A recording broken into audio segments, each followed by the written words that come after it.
That's kind of... Oh, and it might help if I start the YouTube stream. Oops.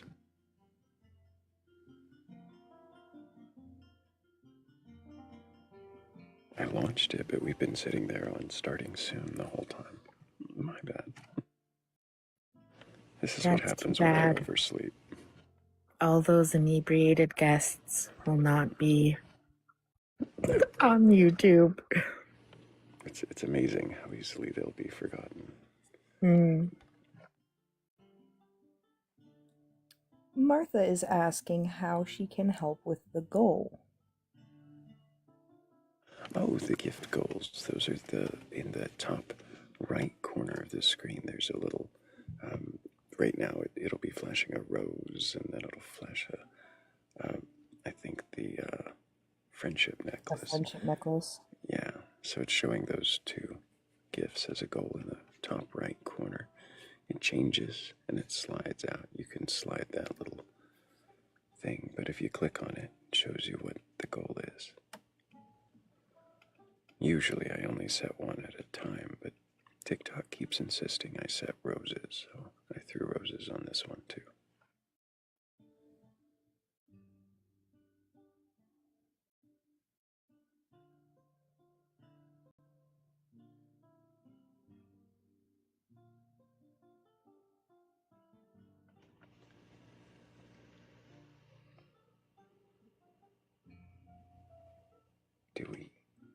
Do we have a guest? Are they really there? Still blacked out on my screen. They might not really be there. Well, shouldn't have. If you'd have meant to request up, go ahead and do it again. You're just not loading in. I avoided all of the easy jokes there.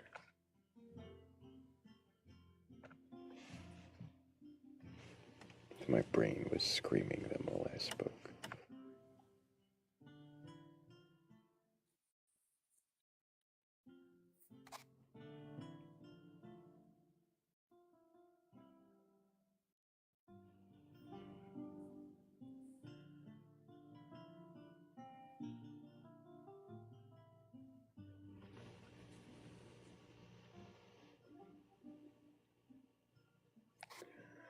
Oh, we have... Yeah, no, that's okay. No, was that not someone that we want? We already spoke to, but hey there, shouldn't have. Can I get your age for TikTok TOS? Sure, I'm 31. And do you have a belief in a god or God's higher power or anything like that? No.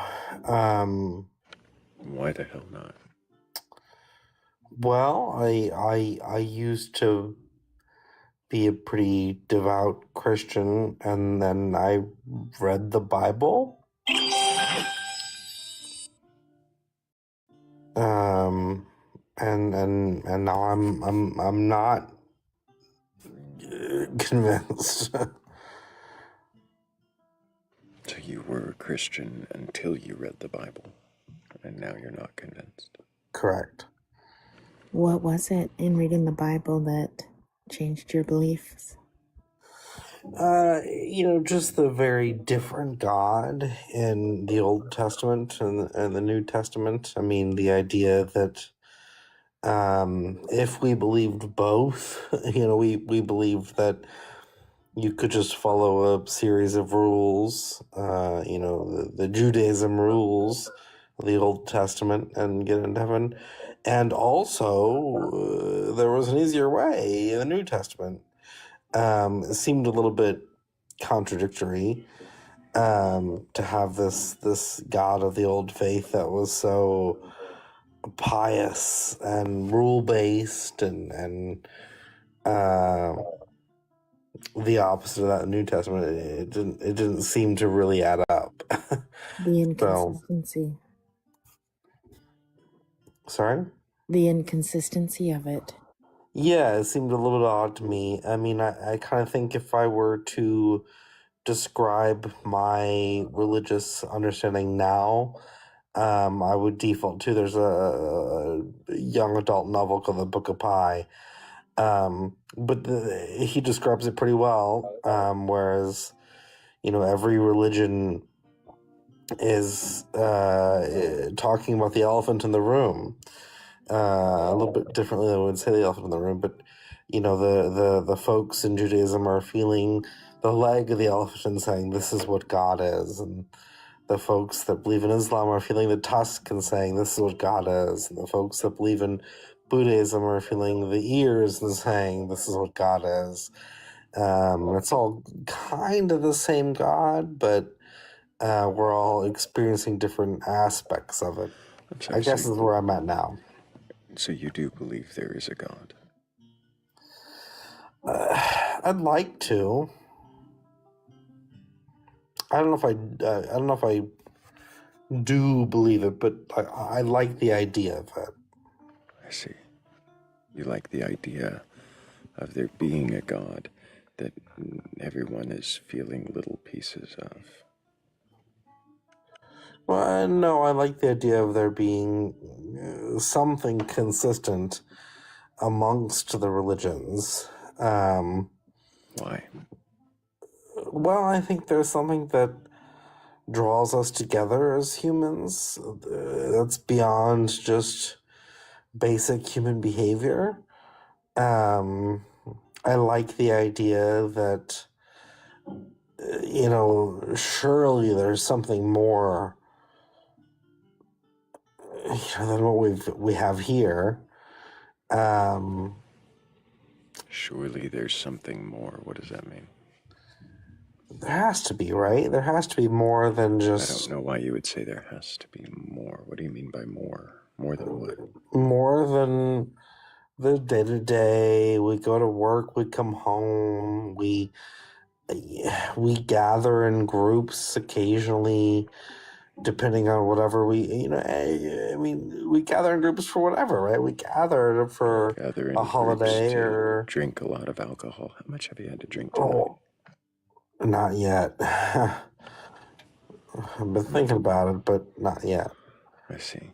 So, because, I'm sorry, you're saying that there has to be something more than us gathering together and being communities.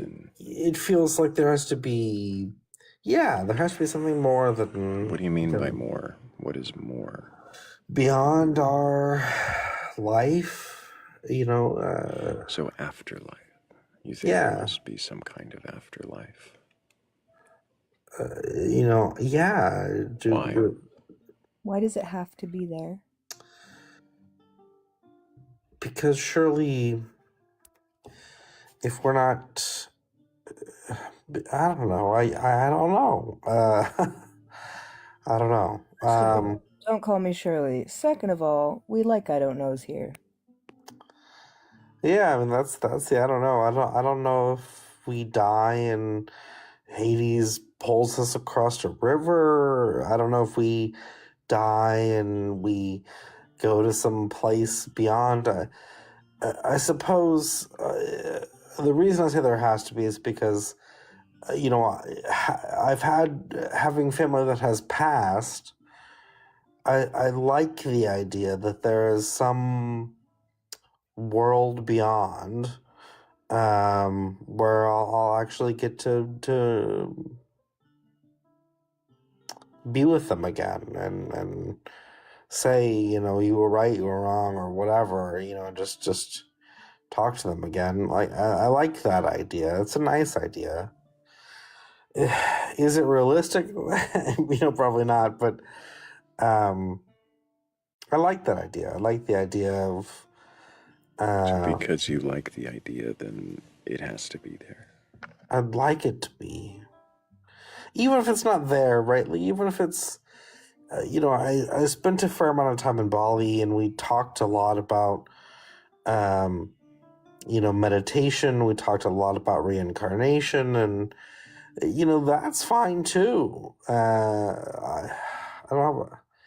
I like the idea of anything beyond. Okay, yeah, well, this isn't alive about what you like the idea of, it's what you actually believe. So do you believe there is this afterlife? I don't know. I don't know. There's only one way to know, and I don't know. There's only one way to know if you believe. Yeah, I mean, there's only one way to know what happens after we die, and that's to die. I don't know. Mm-hmm. I don't What know. would convince you that a God exists within this lifetime? Nothing. Nothing can convince you that a God does exist. Well, I suppose that's not true. I suppose if the God of any faith were to, come down to Earth and enact miracles and do things that, yeah, all right, like obviously exist.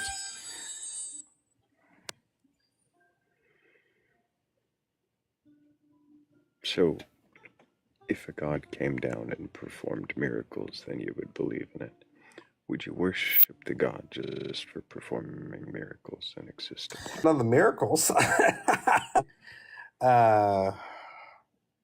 Yeah, probably if the miracles were good. If the miracles were good, then that would convince you to worship the God.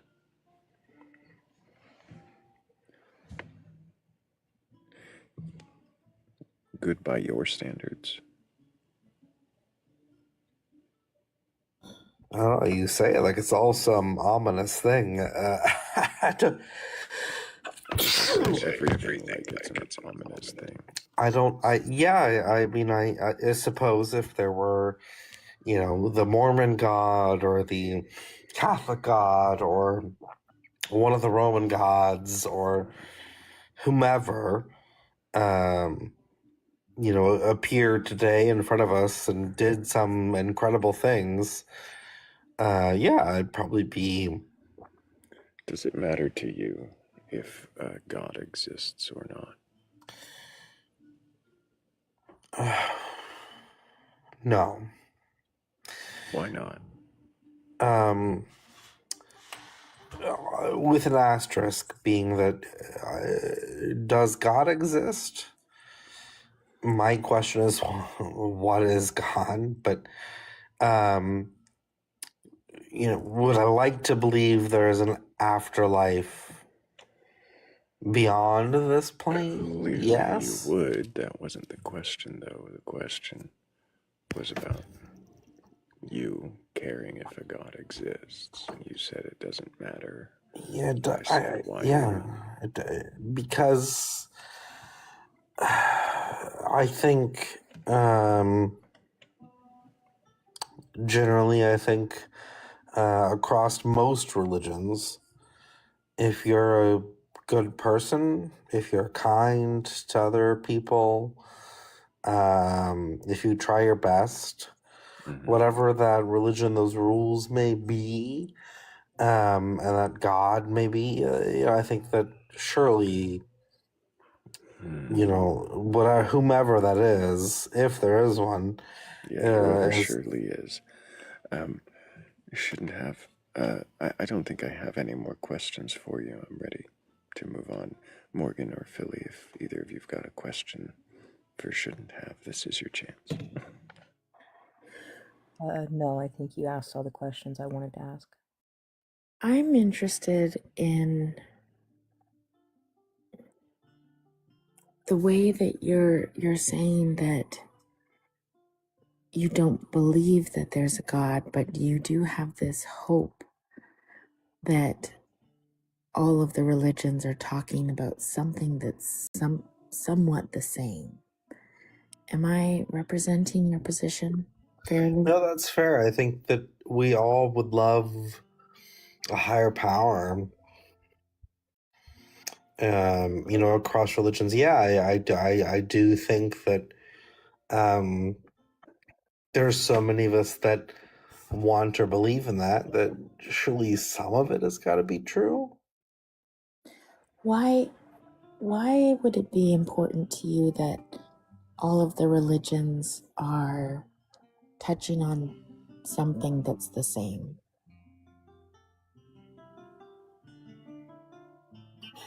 I think it's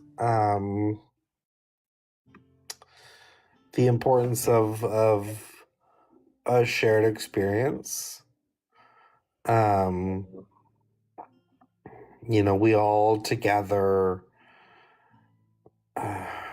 we want there to be more meaning in life for us than life. You keep using the word we. Are you speaking collectively? He or speaks for the individually? trees. I see. The Laura. Yeah, I speak for the truth. No, I suppose, all people who are religious, have some desire that there's, something beyond this.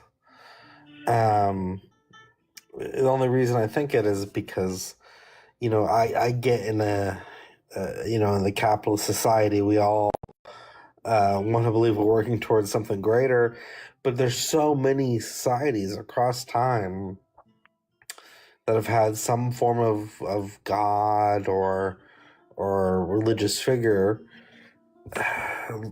Like, surely we're not all wrong, right? There's something there, or I don't know. Maybe there's not. I don't know. Is it possible that evolutionarily it has been advantageous for humans to be superstitious, to look to see that there is perhaps a reason for why things are the way they are, even if it's not necessarily the case?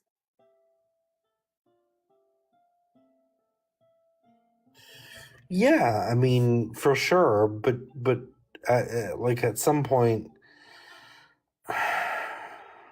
yeah, you're right. Like,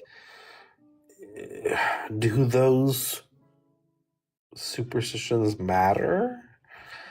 I don't know. Um, I'd like to think, I'd like to think they do. Whether it's karma, whether it's Judgment Day, whether it's something else. Of course, I'd like to think that people who do good finally get good, and those who do ill finally get their comeuppance. Maybe that's fantasy, where we have to accept the fact that the bad people get everything and the good people get nothing, and maybe that's true. But if that's true, then why bother continuing with the human race? Why not let's just be done with it? Did I hear you say earlier that it doesn't matter to you if there is a God or not? It doesn't matter to me if there is a God or not. It matters to me whether or not people act like it, I suppose. That's terrible to say. It matters to me that people act like there is some higher power beyond them so that they act better or kinder. Do you believe then that the only way that people can behave is if there is a threat of judgment? Yeah, for some people, for sure. 100%.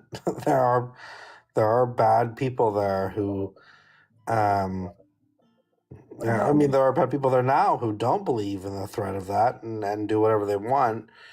I'd rather them have the threat of that.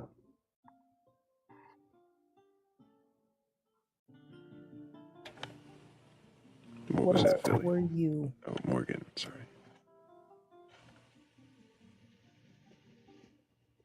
Go ahead, Morgan. Say again, Morgan.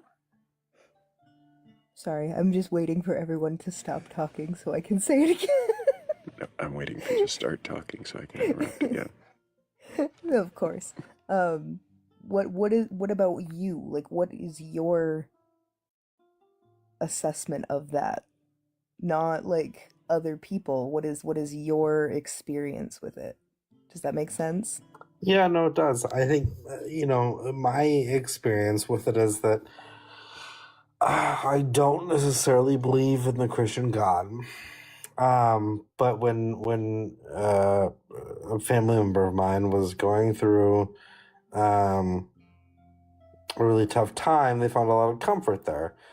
Sure, fine, find comfort there. I'd like to think that there's some. I'd like to think that there's some world or God or something where when I go, Can you please get a drink of water? I'm sorry, your mouth noises are nauseating. Can you please get a sorry, drink of water? sorry. I'll try not to make any mouth noises. No, no, I'm lost. I suppose what I was saying is that I think that my experience with my mother, she was taken too soon, I think, and I would like to have time with her in whatever, whether that's eternal life, whatever it is. I'd love to actually get to talk to her about, everything. Sorry if my mouth was Take a too drink of messy. water.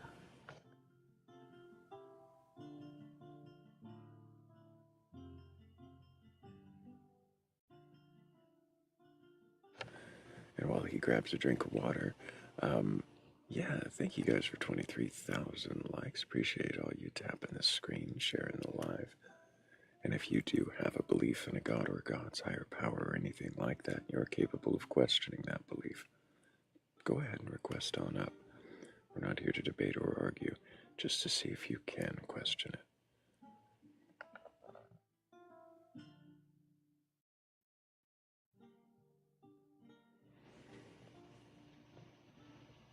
Feeling better there, shouldn't have. I don't know. Now I'm a little, a little self-conscious about anything I would say.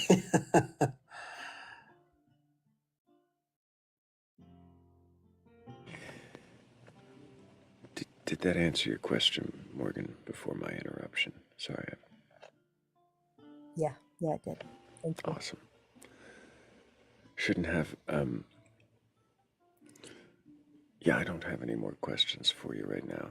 Maybe another time we'll have more questions and find out what it is you actually believe. But I think for now, I think I'm just ready to move forward.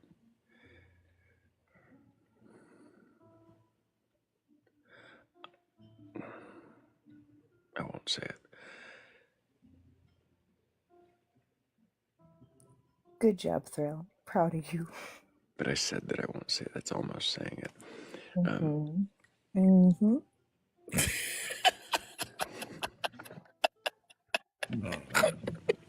Philly's chili just kicked in.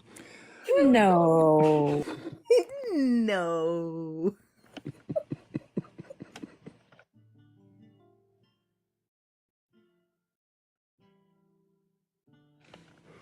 I was thinking it the whole time, Kira. I really was. And I'm not, yeah. I'm just going to leave I mean, I can't fix it. It's already out there. But I can make it worse by continuing to point to whatever it was that I didn't say that I could have said, but I'm not going to say.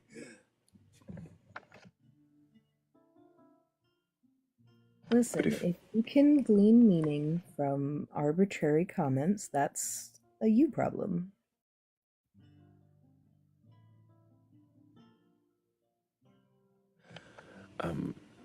But if anybody does have a belief in a God or God's higher power, or anything like that, and you're capable of questioning your beliefs, go ahead and request on up. We are here just to see if you can question your beliefs. Not for a fight, not for an argument, not to make you look like a fool. Although you may do that on your own. We just want to know what it is that you believe and why you believe it. And if you don't have a belief, well, of course, keep tapping that screen. Better than I remembered to, because, yep, that just happened. And hey, I was late. There's a lot of rushing to get everything going. But now that I've shared the live, what's your excuse for not sharing it? And of course, what else was I going to say? I'm sure there was something else I was going to say. Have you sent a daily heart me? Daily heart me's, yeah, those are always great. Remember to do that.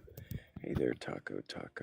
You're rubbing on your mic, but I am going to need your age for TikTok, Tio. 19. I Well, just got a quick question. I'm just gonna Oh, go. well, that's not how it works then. So go ahead and go. It's easy. Bye.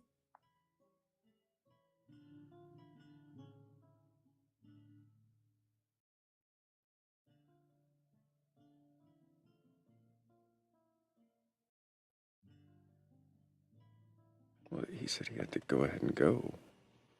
Why do you request back up if he had to go ahead and go? Taco, if you've got a question, you can put that in the comments. We may or may not respond to it.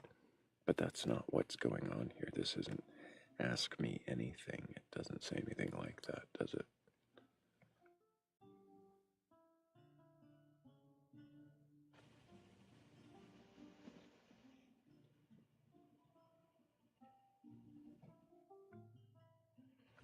But I mean, you can throw your comment in the or question in the comments, and we may read it.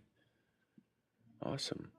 If you can question your beliefs and you've got time for a discussion, you're not in a hurry, then you can request up, and we can ask you questions to see if you can question your beliefs. See, I'm laying it all out on the table. There's no subversive plot to debate you or burgle your God. We're just here to see if you can question it. And if you can question it, then come on up here and show us how you do that.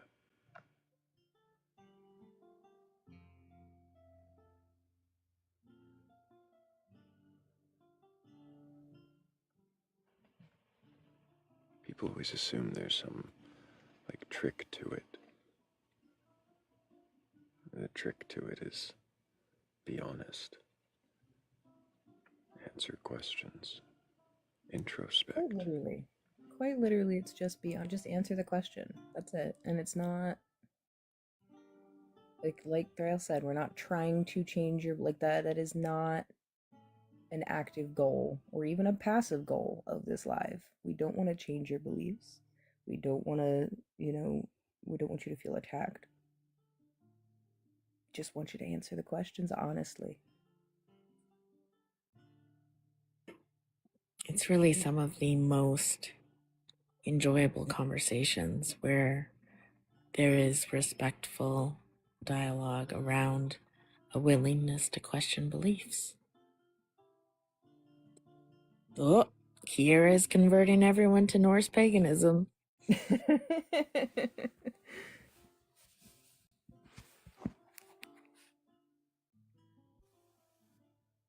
How very evangelistic of you.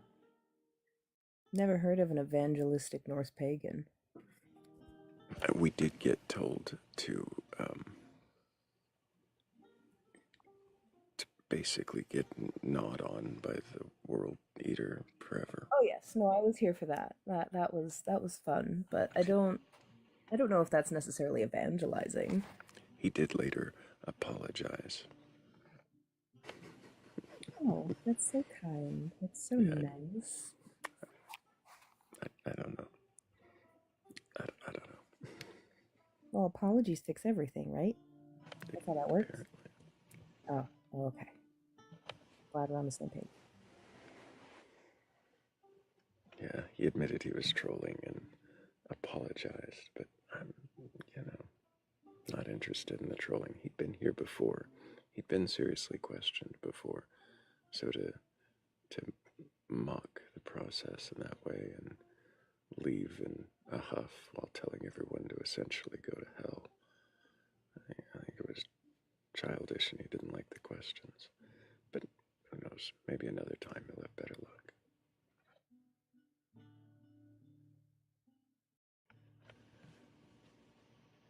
And who knows where your questions might lead, if you can question your beliefs, that is.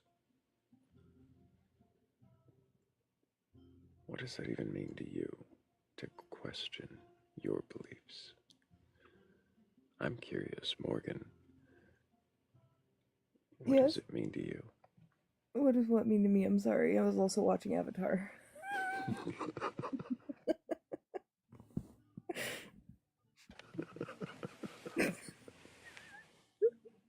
Don't judge me, okay? I heard my name and I went, oh god, no! Which Avatar? The first one, the original cartoon. Okay. You're slightly forgiven as forgiven can be. What does that mean? How am I slightly forgiven? It's just background noise. Well, I mean, you just said Avatar. There were like 5 worse options. So. You're right.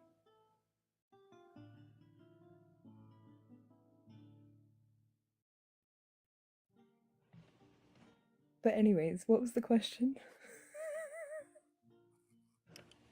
What does questioning beliefs mean to you? What does questioning... Well, I mean, am I answering that as a questioner or as a... As a former questioned. As a former questioned, okay. I say former. You're still questioned sometimes. You know that, right? Oh yeah, no.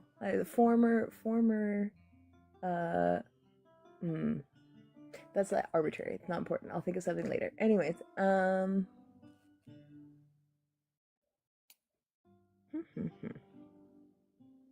questioning my beliefs personally means that... What does it mean to me? Fuck. How do I word this?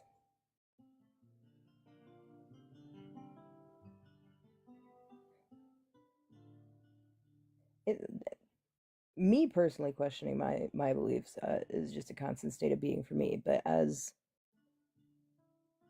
a process, it's just examining the things that you trust that you don't have empirical proof for. And I say empirical proof because proof can go either way, whether it disproves or proves something. But proof is not the important part here. The important part is looking at all of the experience that I've had over life and all of the information I've collected and all the information I've accepted and all the information I've rejected and why.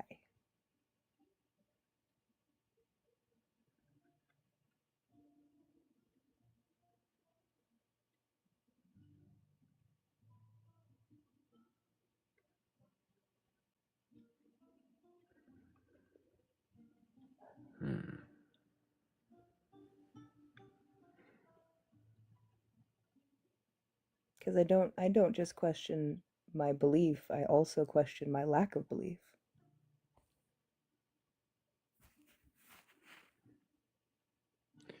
How do you question that now?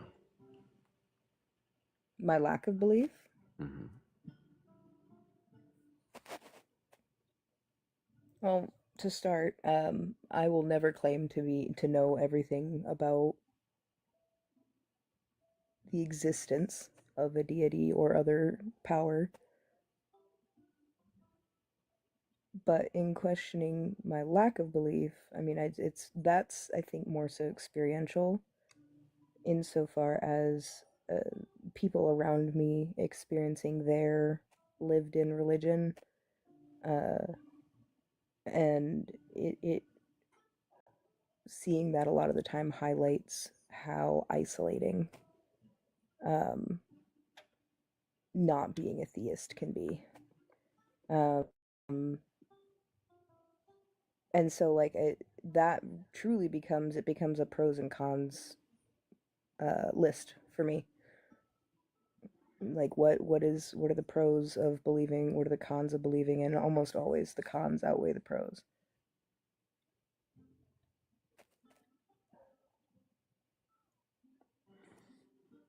What do you think is the biggest pro for believing?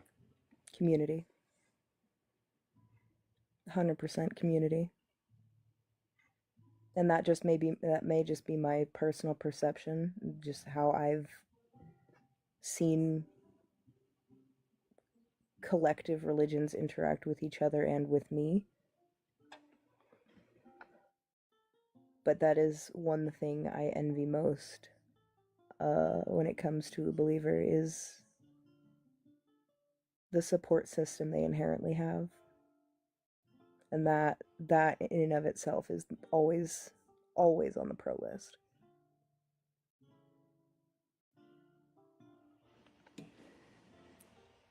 So if community is the biggest pro, what is the biggest con?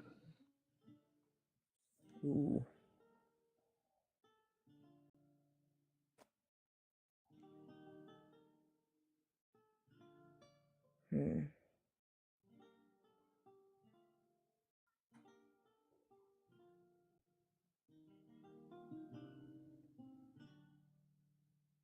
Honestly, probably also the community. Just because of, for a lot of organized religions, things have gotten to a point where people don't necessarily understand why they do it. They do it because that's what they were taught to do. And why would you do anything else? There's no reason to do anything else.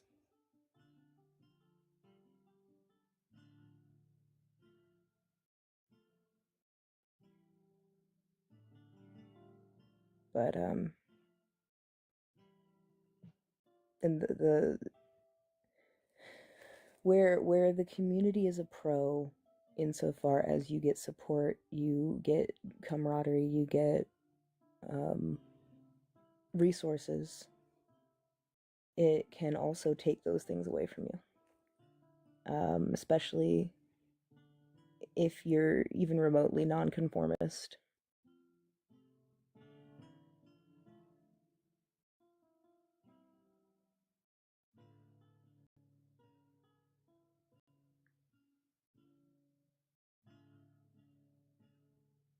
But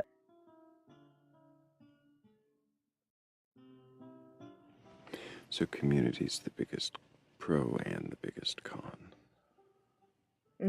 yeah. For me personally. Now, if we're looking at it institutionally, I mean, the whole thing. It all just sucks, is what you're saying. And it all just does kind of suck, if I'm honest.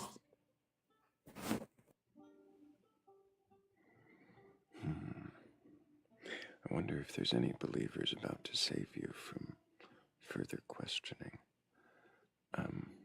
They're welcome to try. But there is a gift goal to at least delay the inevitable. So I could at least... The inevitable saving of my soul. Well, the inevitable continuation of questioning, because I don't know. I feel like more questions might be coming. But I will first thank Stephen Ernest, Sebastian, Insomnia, Philly Red, Ms. Bear, Danny Grax, you, Morgan Le Fay, and Martha.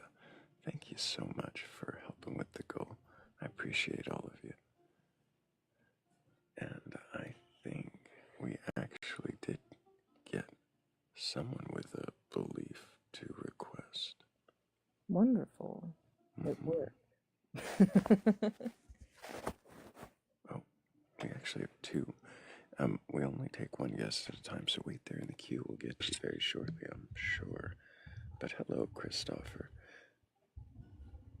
Good morning. Good morning. Can you remind us your age for TikTok, TOS? Yep, I'm 30. And do you have a belief in a God or God's higher power or anything like that? Yes, I believe in the God of the Bible. And have you read the Bible from beginning to end? No, not in its entirety. I would say that I've read, at this point, probably close to half, maybe.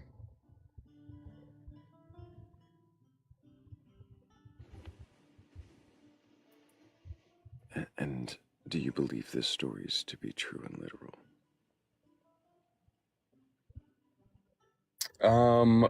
I believe that they are written through a relationship between God and man. So I believe that while they are inspired of God, it does not remove the possibility of like human exaggeration and hyperbole and things like that.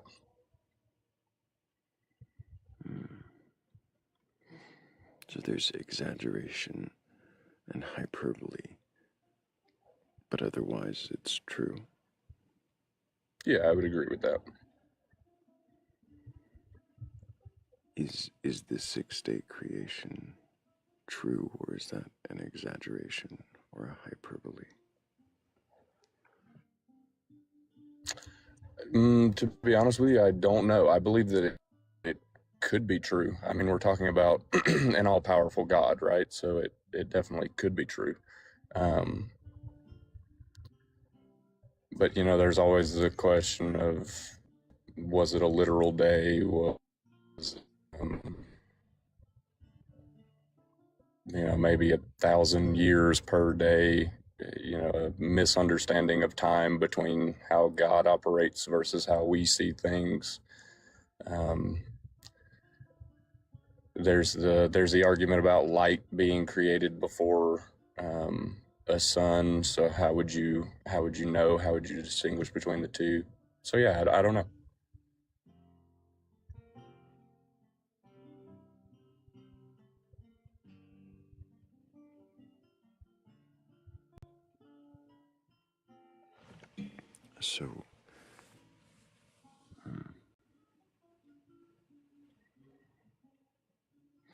So, so if this might not be true, if, you know, light before the sun kind of contradicted itself, would that mean this is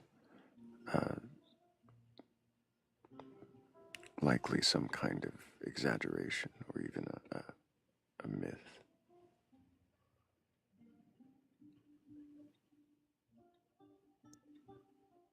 Could there be myths So or outright first lies here. in the Bible? Sorry, I think there's a delay. No, it's okay. I don't necessarily believe that there are myths or outright lies. I believe that any hyperbole or exaggeration does not go so far as to threaten the truth of the whole.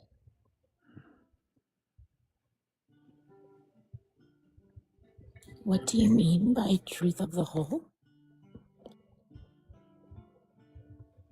So I believe that the Bible is a collection of books that tell one coherent story. So when I say the whole, I mean the coherent story of the entire collection of books. Are you able to articulate what that coherent story is in a quick summary? So I believe that the coherent story of the Bible is essentially the story of the Messiah, the story of Jesus Christ. And so everything from beginning to end either points to or toward or back to the mission and saving purpose of Christ.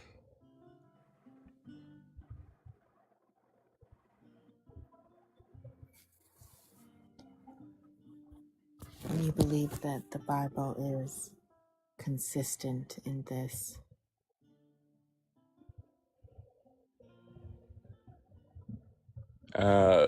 Yes, I would say so.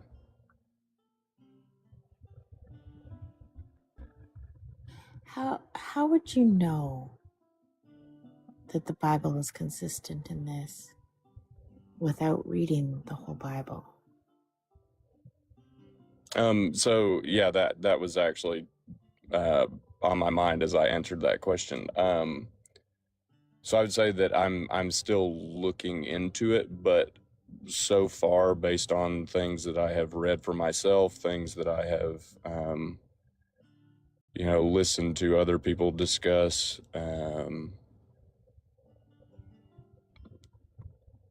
at this point, I don't see an inconsistency.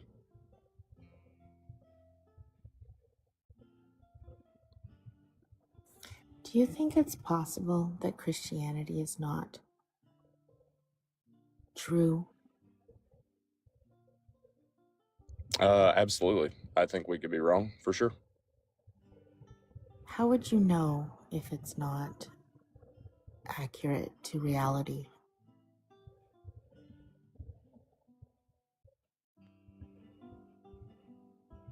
Are you asking, like, what would it take for me to not believe? Sure.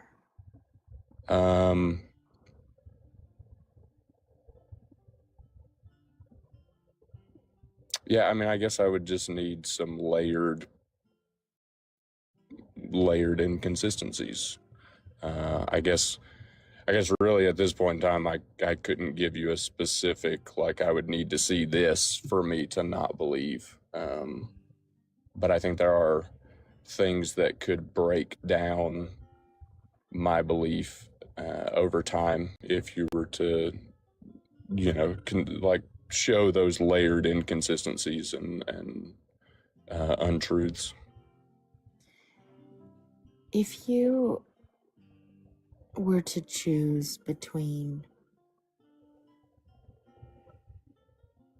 a comforting untruth or a reality-based truth, which would you choose?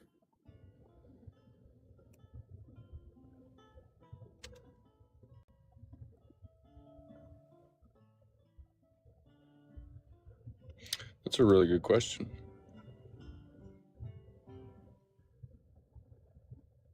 See, this is why I like coming up here. That's a really good question. Mm-hmm. Go ahead. I'm just going to word it, add to it. How important is truth to you? I would say truth is very important to me. I think I also, Christians would crucify me for this, but I think I also do find value in what I would consider like harmless untruths. Like, for example, I like that my kids believe in Santa Claus. I don't see the harm in that, especially since my approach to it has been to, as they get older, teach them that we are Santa Claus and that we, give gifts out of the goodness of our heart.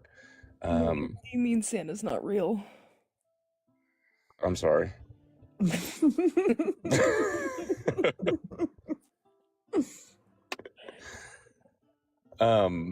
So yeah, so like I can find value in certain untruths, but I would say that I do value the truth more so than anything.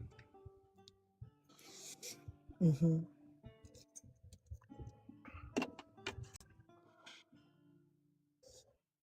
if you were to be convinced that Christianity was not based in reality, how would that change your life?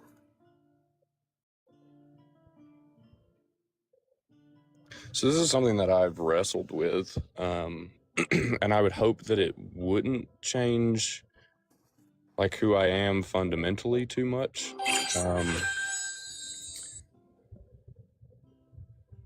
That scared me. Okay. It might scare you even worse in a minute.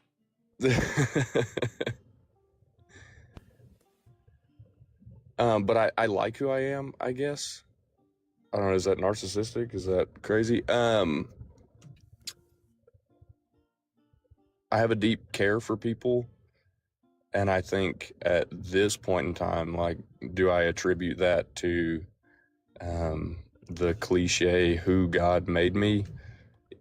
Admittedly, yes. But I would hope that if someone smacked me in the face with, hey, by the way, God's not real, it wouldn't change that, because I like that I care about people. Does You, God have to be real for you to care about people? Oh, absolutely not. But I think that as it stands, I root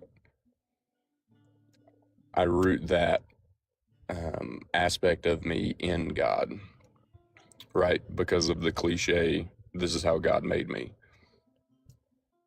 So if you were to make me believe that God isn't real, then it would essentially affect those roots. God made. Sorry, Thrayle. No, you're fine, Philly. I just got to thank Angel real quick for that last gift goal. Thank you so much, Angel. Go ahead, Philly.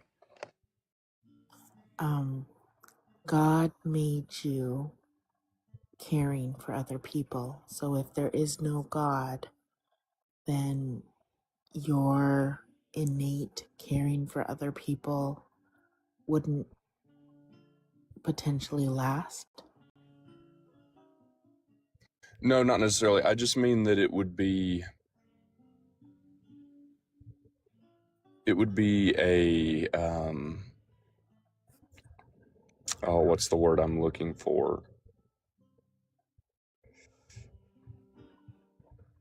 It would shake me, in other words. So for example, if you had someone who suffered from schizophrenia, and let's say they went their entire lives not being diagnosed with schizophrenia, and their entire life they saw this, I don't know, jackalope type creature, right? And they fully believed that it was for a psychiatric evaluation, learned that they were schizophrenic, and oh, hey, by the way, this creature is not real, right? Like, it would 100% be okay for them to accept the fact that the creature is not real, but it would still affect them in the sense of, like, I've gone my whole life looking at this thing a certain way, and now that's being shaken. So who I am, not just my caring for people, but who I am altogether, I attribute to God, and I have for most of my life. So The if you were to being or start the to dismantle that, teachings? go ahead. So sorry. That you attribute it to the being or the teachings?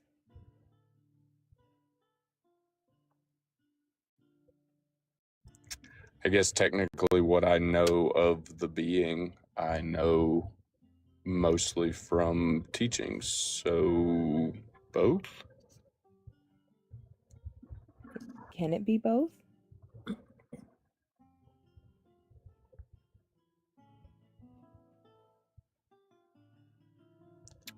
I don't know. Can it? I don't know. You tell me. I find what you're saying, Christopher, to be very relatable as somebody who previously based my entire life, my identity in every area, in what I perceive to be my relationship with God in Christianity. Mm-hmm. And I know for many people, it is a, like you said, ground shaking event to come to the conclusion that the beliefs and their identity in those beliefs are changing. So that makes sense to me.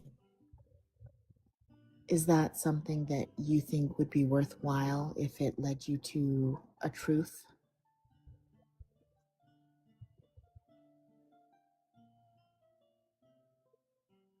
I would like to think so. I don't want to give a concrete yes or no because I feel like that's one of those things where unless you're in that situation, can you really know?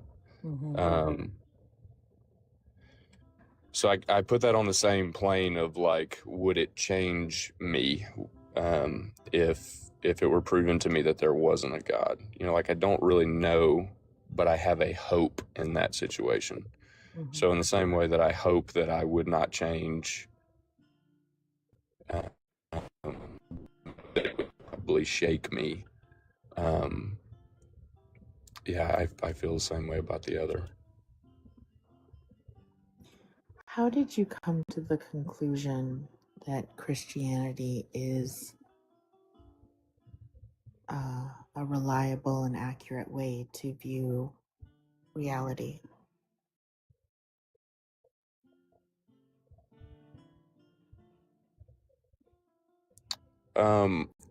So if I may, someone put in the comments, have you had any personal experiences where you felt God and did that help you believe?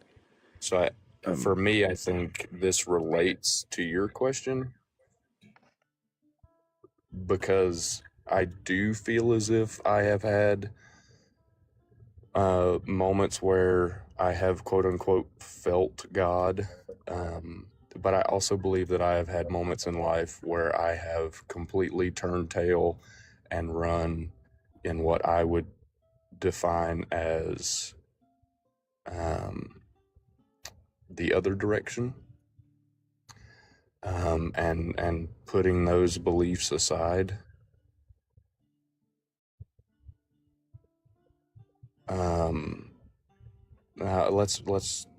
Let me not say aside, but let's just say on hold, because I think they were always there.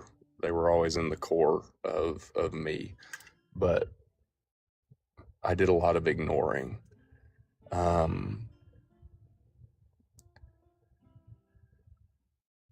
What were you ignoring?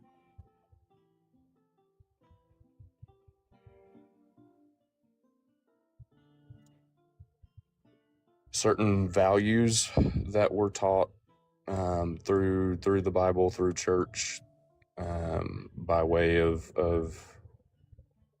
God and the Christian belief, morals, etc.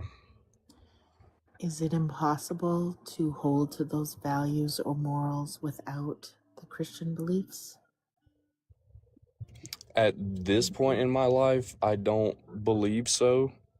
But I would say at that point in my life, I probably would have told you yes. Do you think it would have been accurate at that point? No, I think I was naive. Mm-hmm. So it sounds to me, and please correct me if I'm wrong, that you ignored the lifestyle that you believe is associated with Christianity, the values, the morals, but you didn't ever actually not believe in God.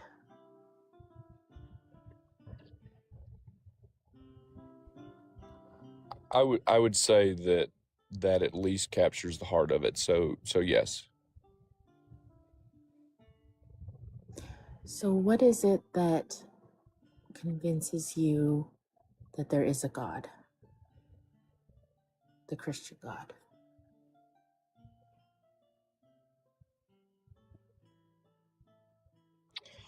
So for me, I feel like those are two different questions, because I believe that there are many things that point to the necessity of at least a God. And then I think there's more things that would then steer us into the direction of specifically the Christian God. Did you believe in a God before you believed in the Christian God?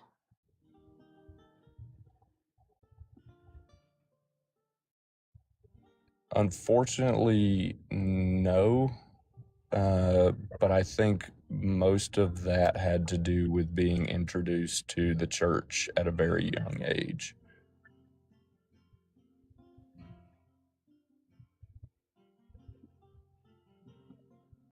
Is it more interesting to you to examine your belief in a God or in specifically the Christian God?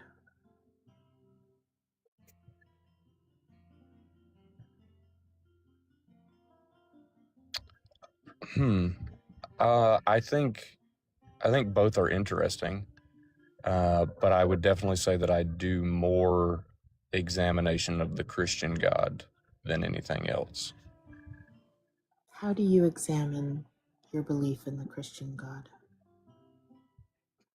So right now, the majority of what I have done is beginning my journey of reading through the Bible myself, looking up different commentaries, as well as things like coming into these types of lives and listening to the perspectives of others, and not just trying to be brave enough to come up here and be questioned, but also to listen to the questions that various people have presented before others.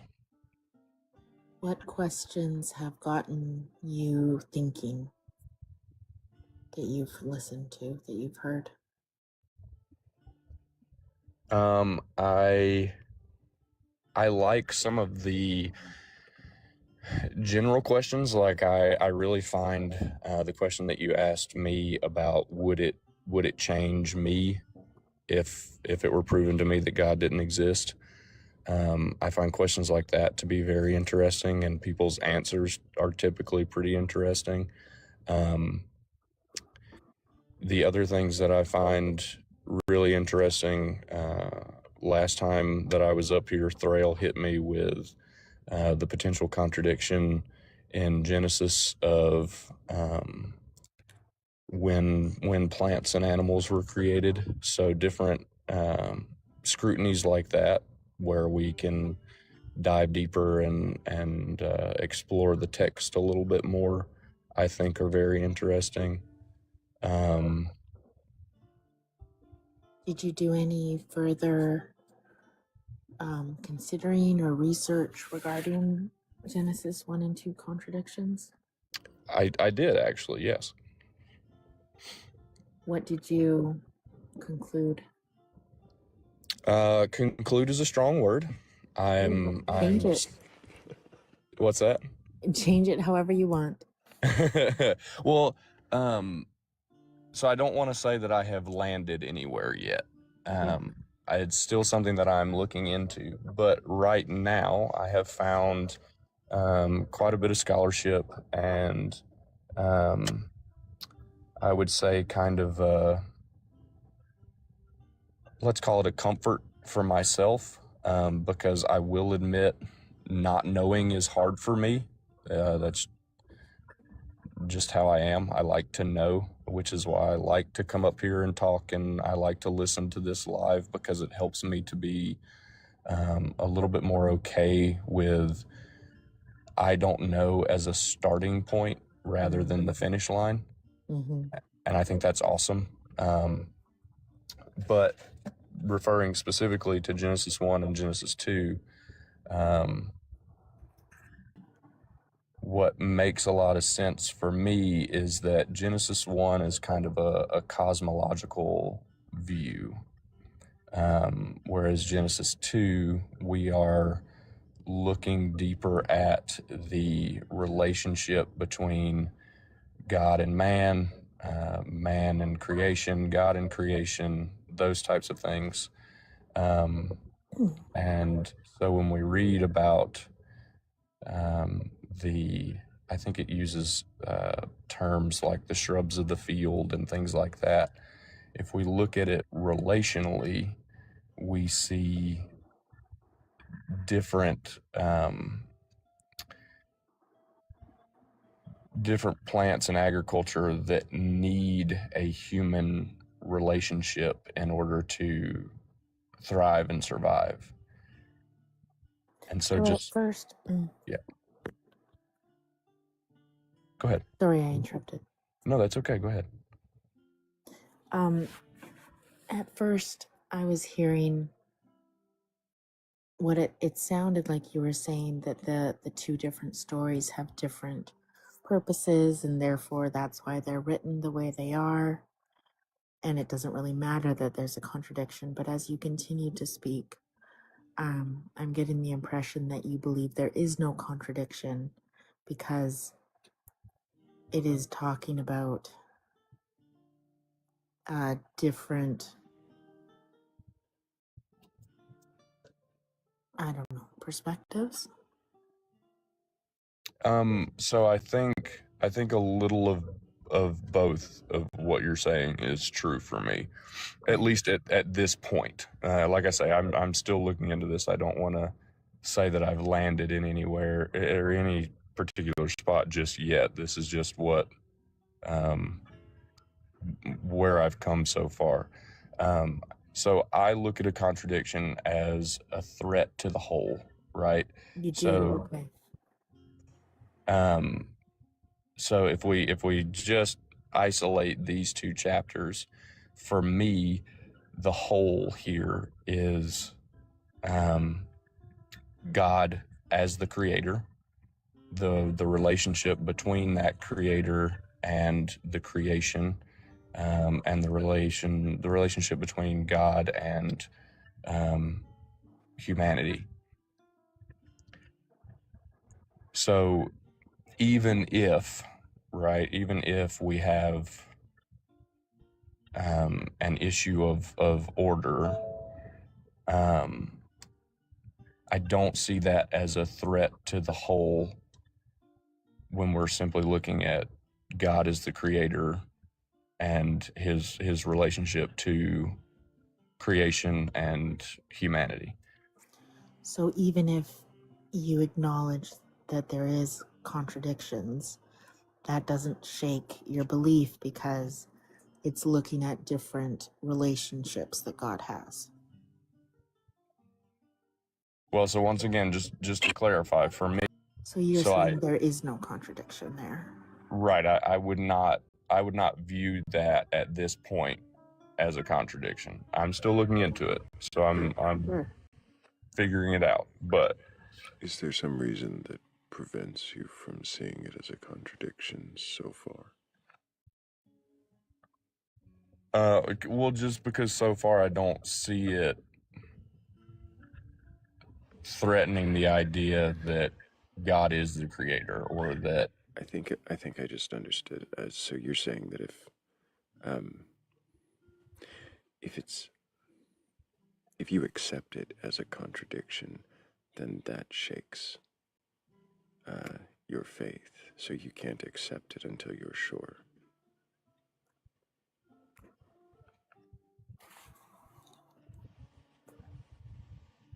If it is a contradiction.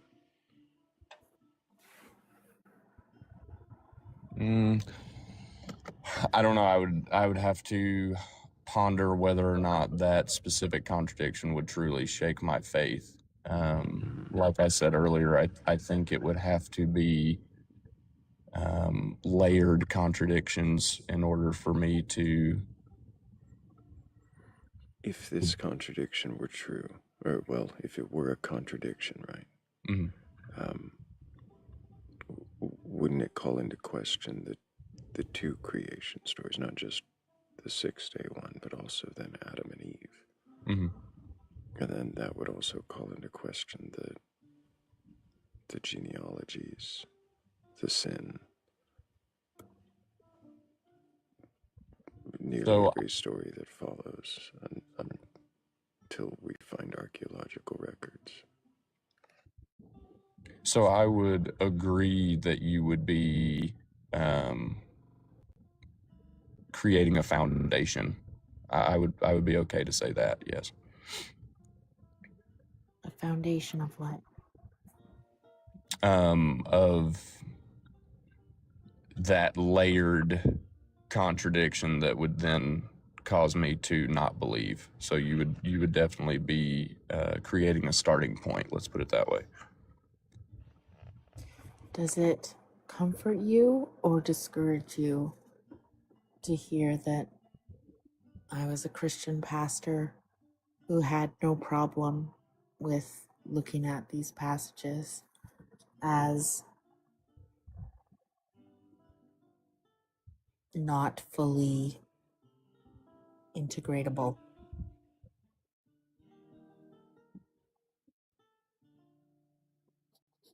I mean, I think that's interesting.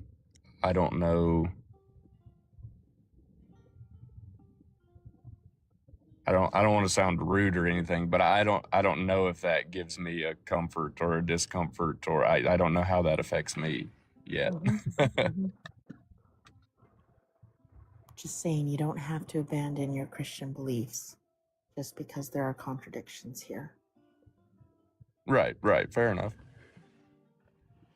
To be clear, Philly, this contradiction, you recognized it before you lost your faith, and it had nothing to do with it. Yes.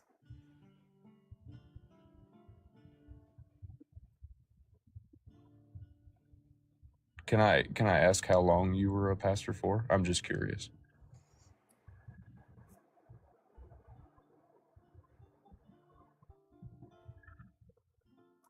I've never said that on TikTok, so I'm just deciding what I want to say here. That's okay. That's okay.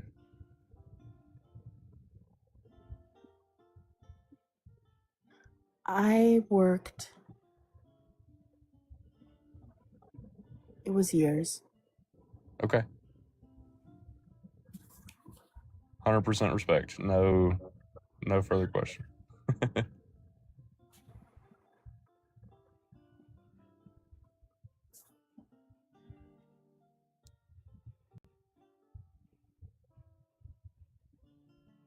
I would say, just to further that thought a little bit, like it is my belief that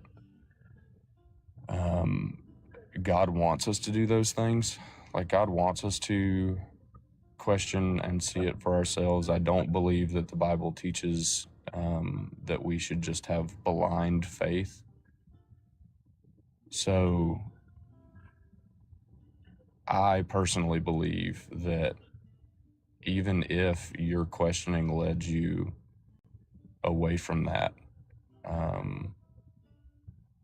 I don't look at God as just some big disappointed father in the sky. I think he accepts that and in a way encourages it. And that brings me comfort because I know.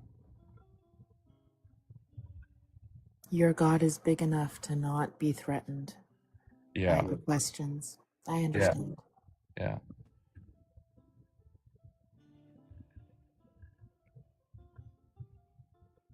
I always thought the Bible says that Jesus is the way, the truth, and the light, or the life. If If Jesus is the truth, then any search for truth will either lead me to Jesus or will prove that statement to be false.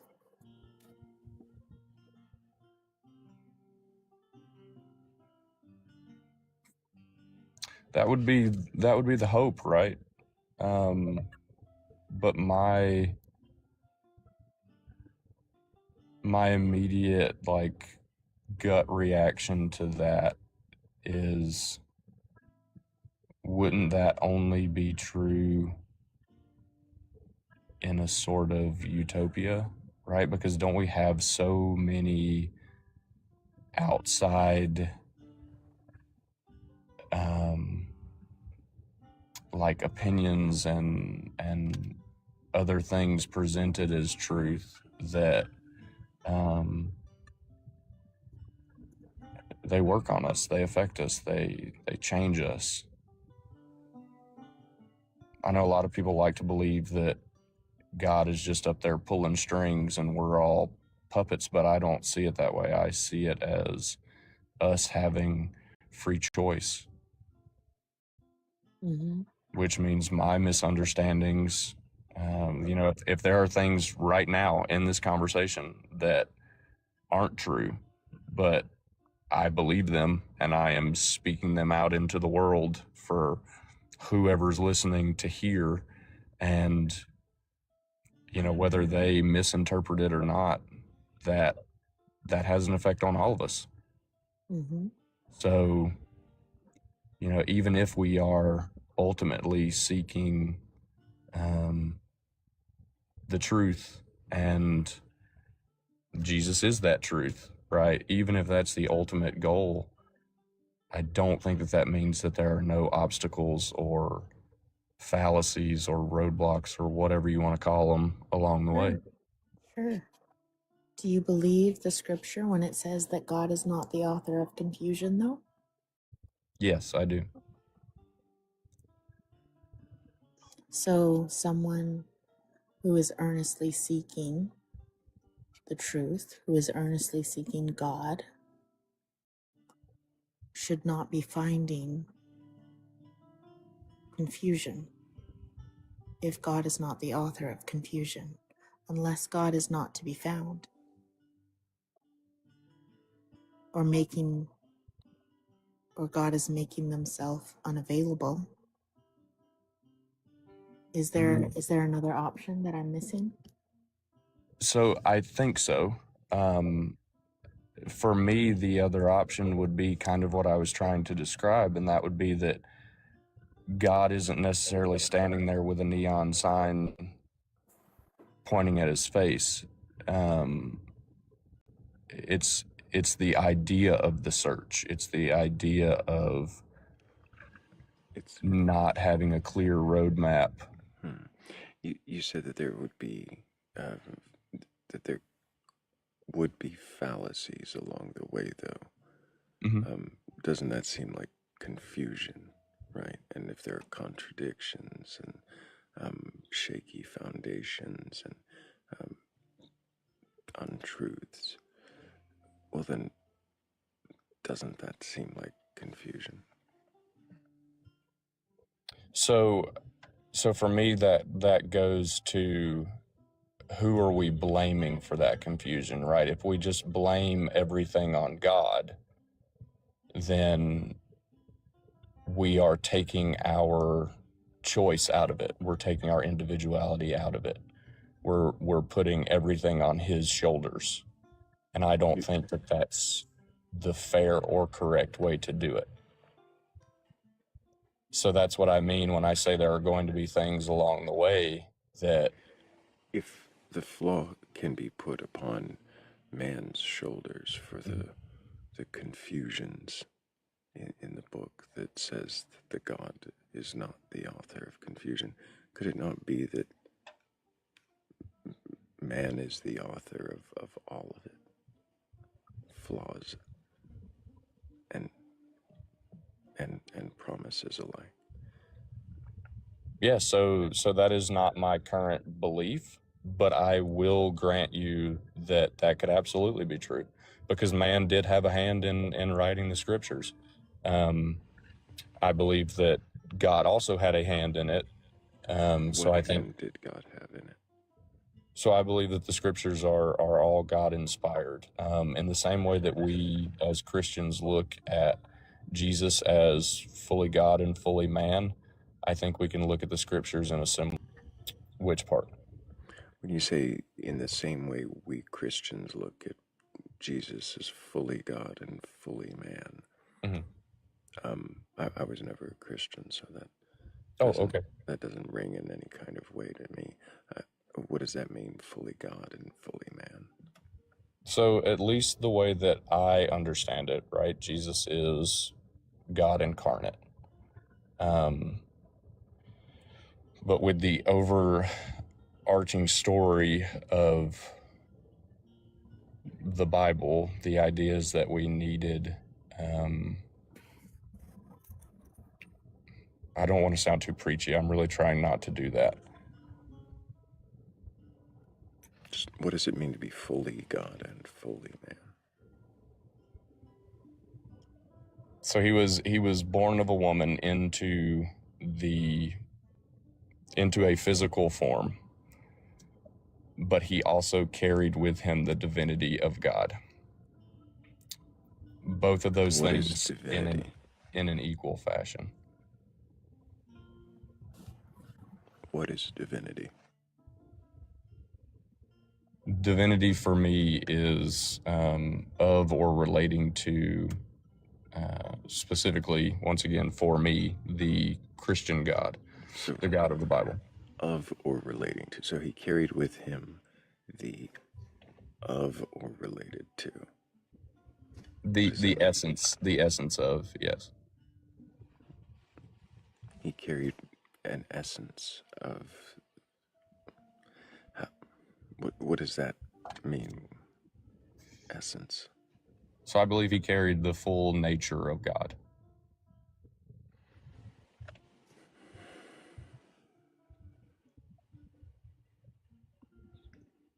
So he carried with him. And what is the nature of God?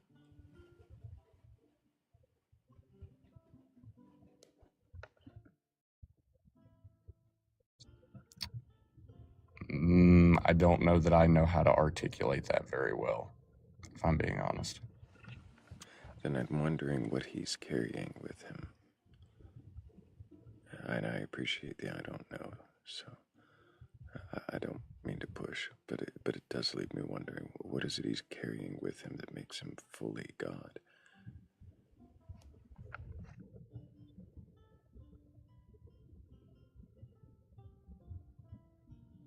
Yeah, so you've got me in a difficult spot, simply because I don't want to sit here and start preaching at you. And I feel like this is one of those questions that leads me there, because I believe that I have a very strong like shepherding instinct. So What convinces you that Jesus was fully God? I believe, from what we know of Jesus, that he followed the law given to Moses completely and fully, that he lived an absolutely sinless life, that he How do we know presented that? us. I'm sorry, say again. How do we know he lived a sinless life? The only way that we know that is, at least to my knowledge, I haven't heard of anything else or seen anything else to this point, but would be through the testimonies that we have in Scripture. How much of his life is recorded in Scripture? It's my understanding that, there's only bits and pieces. So how do we know his life was sinless if we're looking at just pieces of 33-year lifespan. Right. So I think this is where the faith portion starts to come in. And I really don't know how to go much further with that. It makes me want to ask what faith is to you. So I believe that the Bible itself defines faith.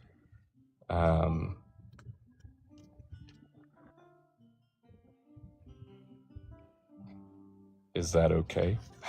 I mean, I think we all know it, but go ahead and share it with us.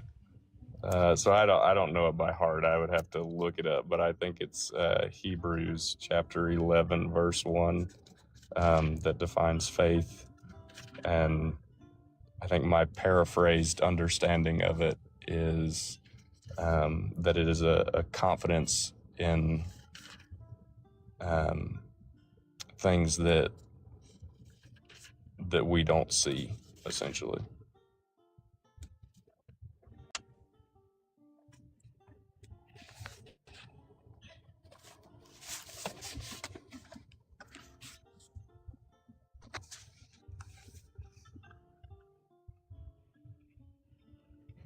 The substance of things hoped for, the evidence of things not seen. Is that what you mean? Yeah, sure. Which version are you reading, Thrayle? Oh, that's the KJV. Ooh, your new one? Yeah, my new one. Yeah.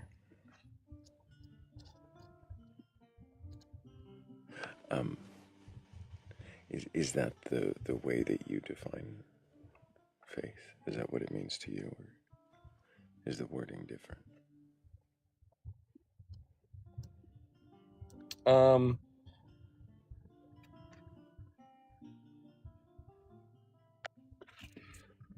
I mean, I would say that it's close enough to get the idea out there. I mean, just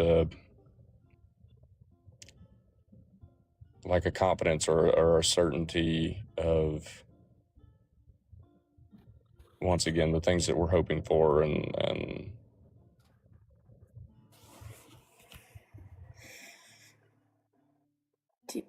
Sorry. No, go ahead. I didn't want to cut off your sentence. I mean, I was more or less just going to reiterate what the scripture said, so it's The not assurance of things hoped for, the conviction of things not seen. That'd be the RSV.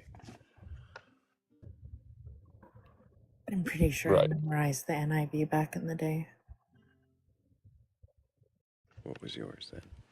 Oh, now you're putting me on the spot.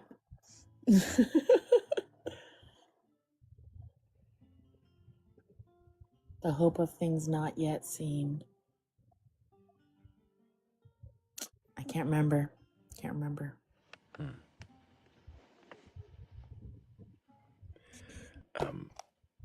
Oops, wrong button.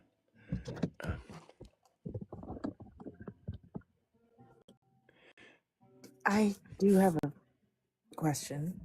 Okay, yeah, go ahead.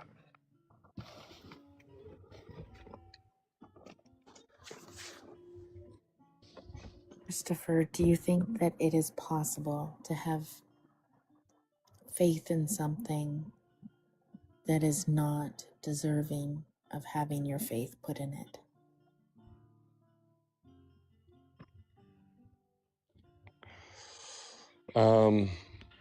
See, these are the kinds of questions that I like. Yeah, I think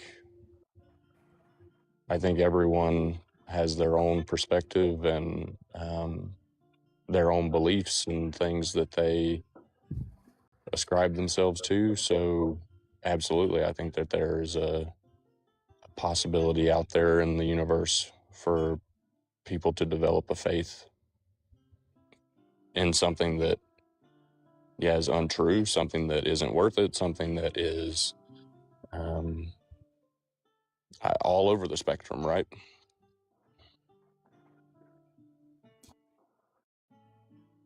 Does it worry you ever that you've put faith in something that is unreliable?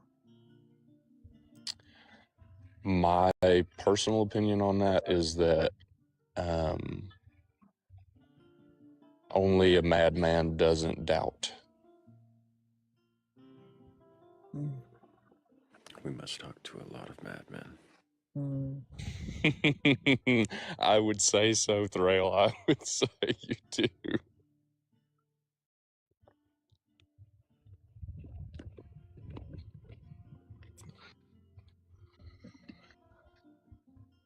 What would be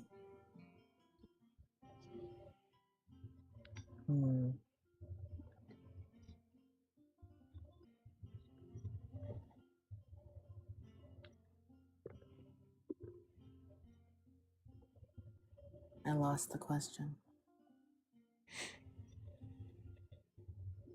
That's okay, because unfortunately, I have to go. I have to haul turkeys today, and I start in about 4 minutes. All turkeys. Yes. I'm so Like, sorry. literally, like the animals?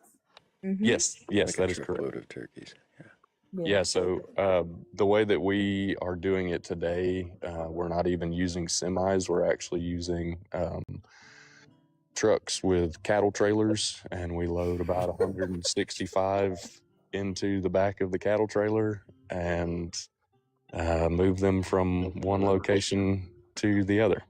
That's fantastic. Okay.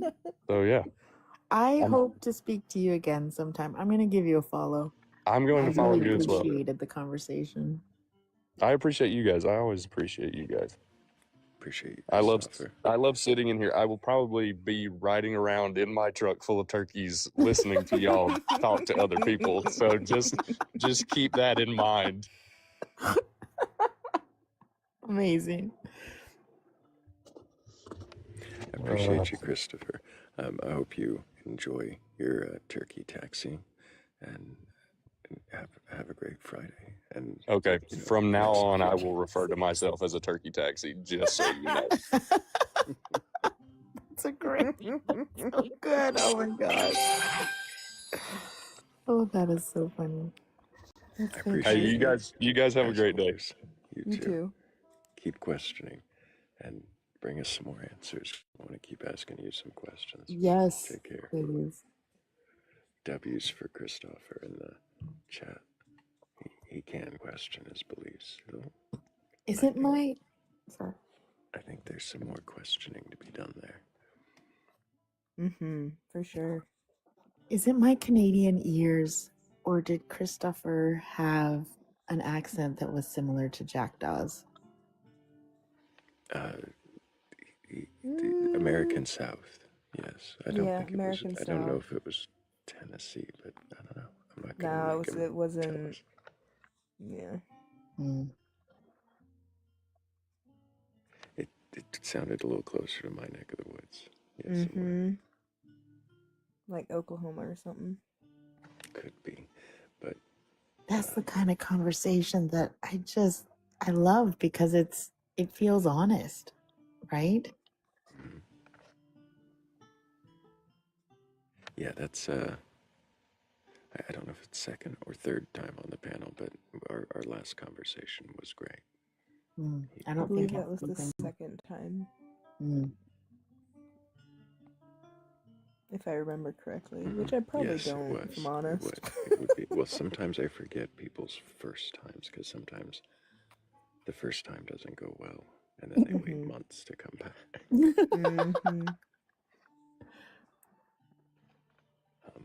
I've been hearing some of those stories recently, and I'm like, oh. My first time on panel wasn't awful. Yours was great. Yeah, my first time on panel wasn't awful either. And who knows, maybe your first time on panel won't be awful. If you do have a belief in a god or God's higher power or anything like that, you're capable of questioning that belief. Go ahead and request on up. I know Canine Queen's been waiting for quite a while, but are you still with us? Canine Queen, did you mean to join? No worries, we'll set you back down.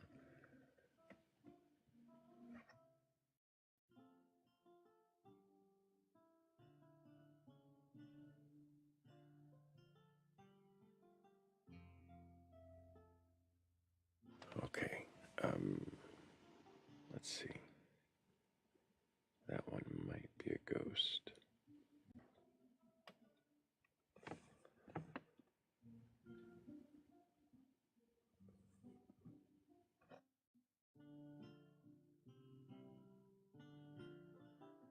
And another ghost.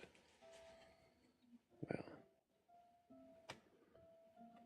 I guess I'm just gonna keep busting until somebody's got a belief in a god or God's higher power or something like that and is capable of questioning their belief and can stay in queue.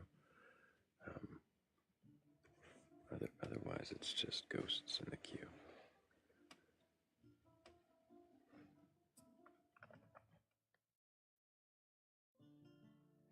Exactly, both sides.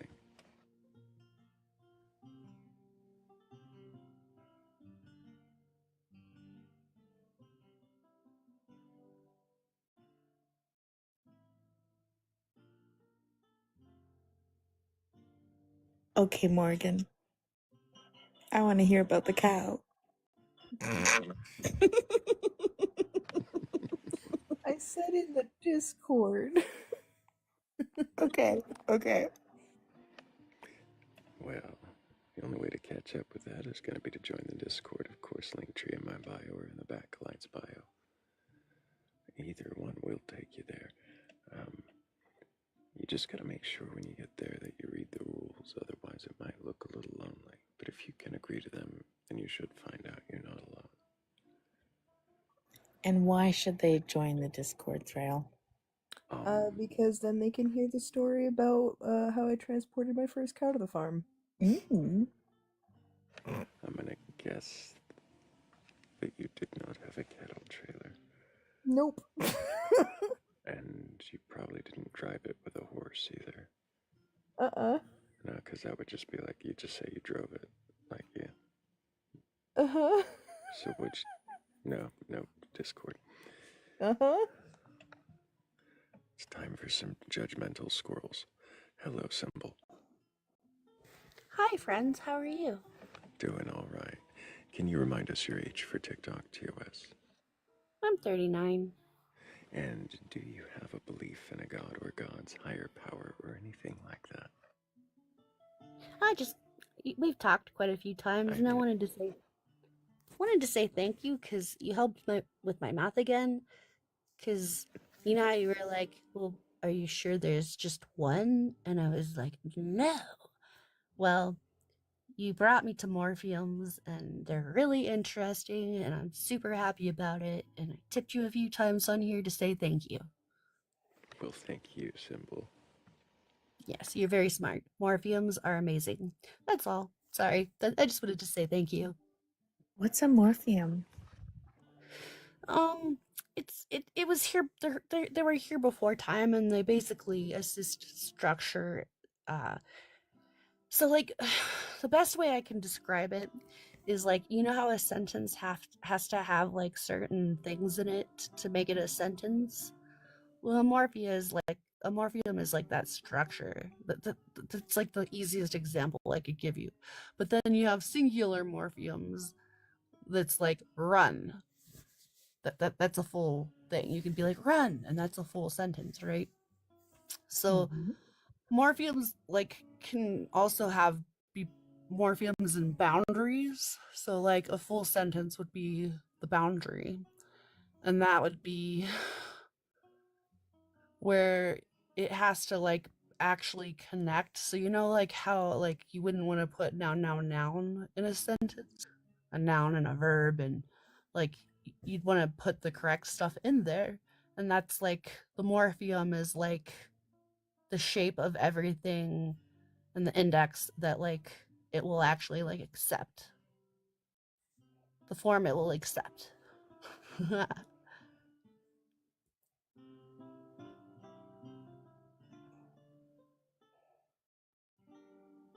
Morphemes are amazing, and I Is hope it I a, explained it okay, but it basically why anything is even here. Like morphemes helped create like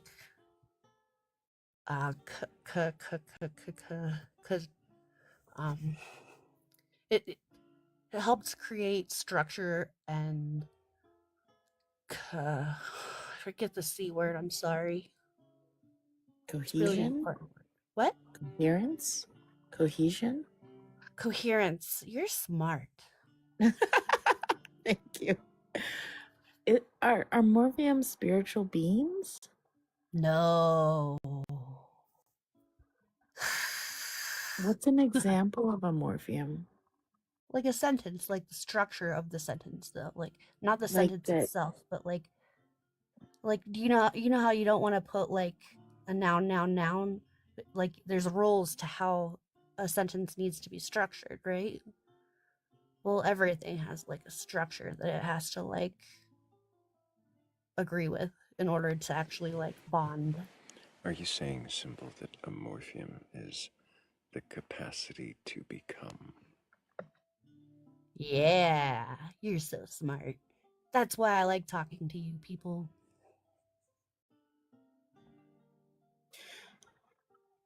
So there were morphiums Before time. before time. Can And I what is interject a real quick? Can I interject? Like, It's morpheme. morpheme? Mm-hmm. I probably would say stuff wrong. I don't say many things right. My mom literally used to teach me the wrong words for things just to laugh at me. Like she told me it was a grilled Oh, cheese I'm sandwich. She also sorry. told me library. I call it a library to this day. Oh. I wish I was lying, but that's actually true. But yeah, I'm gonna go to bed. I just wanted to tell you guys that you rock and you help me with my math every time we talk. Well, I'm happy we can help, Symbol. I hope that you sleep well, and I hope we see you again and get to ask you some more questions. Yay! Bye, friends. Take care, Symbol. Bye, Symbol.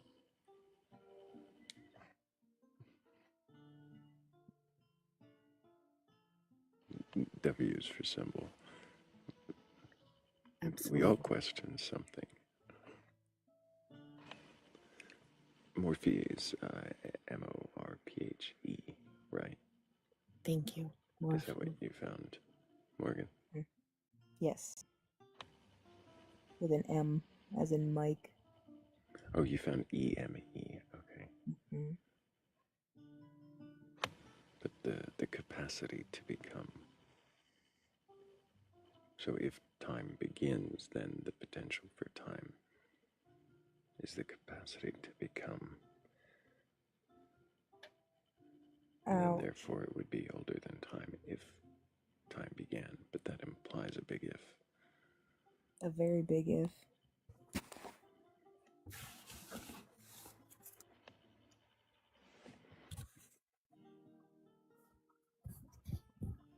But yeah, I liked the metaphor or the description of it as like a sentence, because a sentence has the capacity to become anything until you make it a sentence. Until you say the sentence, but a sentence is the form before the form. Is that there's more birthday greetings in the chat. What is happening? Chaos. Chaos. It's everybody's birthday. Oh, thanks.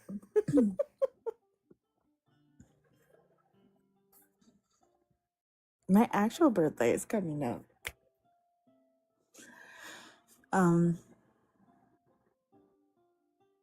I forgot forgot what I was Have you going to ever say. read The Boy Who Cried Wolf? Yes.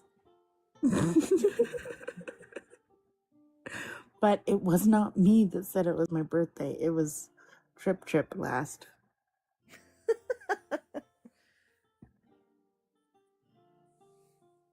Creating the chaos.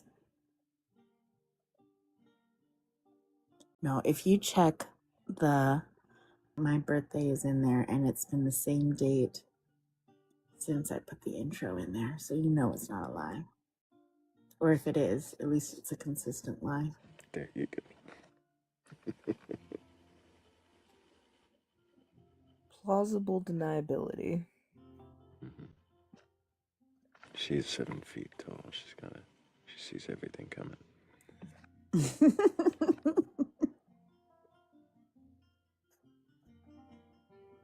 Nothing goes over her head. She's Mm. too fast. She could catch it.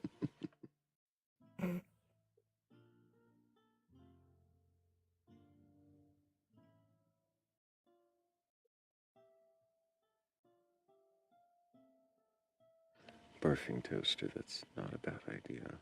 You should celebrate the birth. I mean, then you can say at my 100th birthday party. Oh, I love that idea. What if you like counted all of the birthday parties you've ever had and been to, and then just celebrated your 100th birthday as like your 100th birthday, I guess. I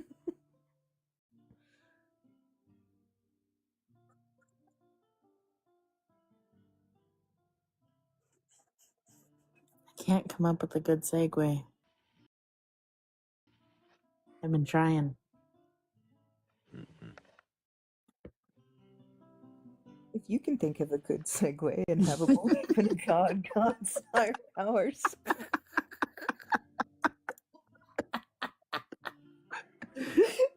I'm sorry. I love that. That was great, Malcolm. That's great.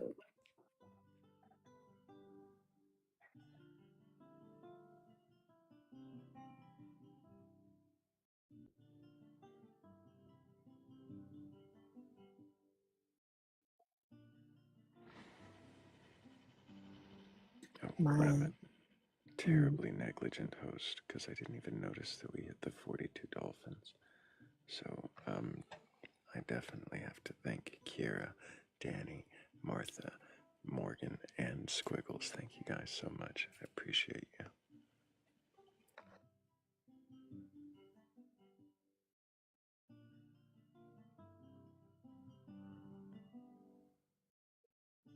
Why do you pick the dolphins? So long, and thanks for all the fish. Oh, fair I enough. love it. I love it so much. Yes.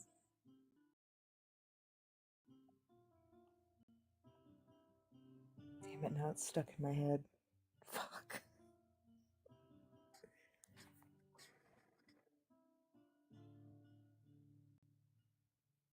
You have multiple references to that.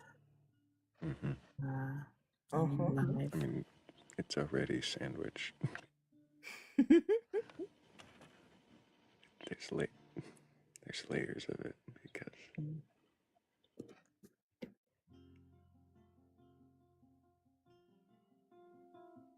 yeah. But I always pick 42 or something like it. If it's not a 42, then you know it's gardening time.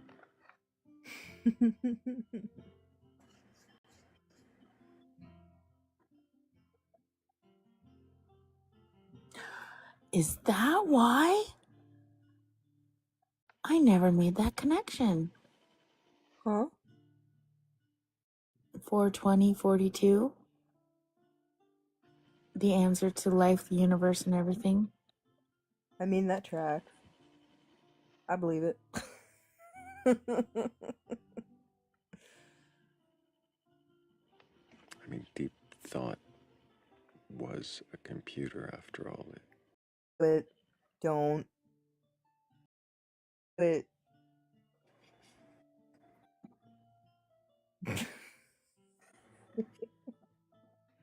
I didn't do it.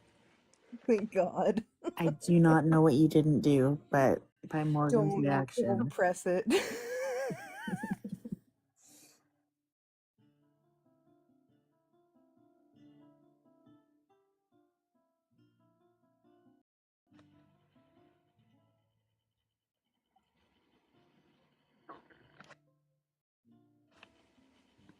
Agrajag. I'm trying to remember which character that was. There's a lot of characters in Hitchhiker's Guide.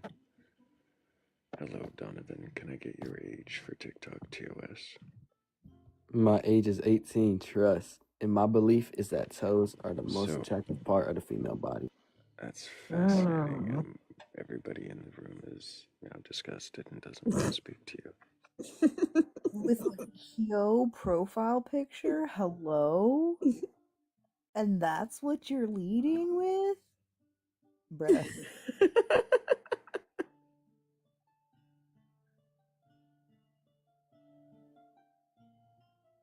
Sorry, I didn't mean to speak for everybody in the room. Some people might have enjoyed talking to him about that, but Nope. oh, the bat thing, yes.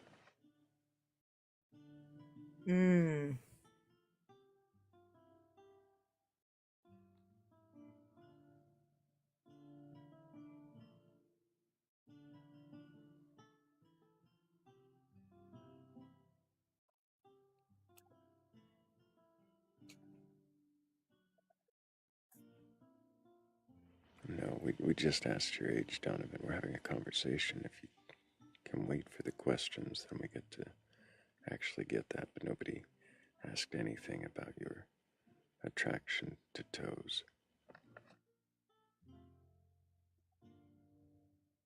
Didn't it bring that up in the live that has nothing to do with that? I personally prefer the pot of petunias. It's my favorite characters. Character. Well, I guess it's multiple flowers.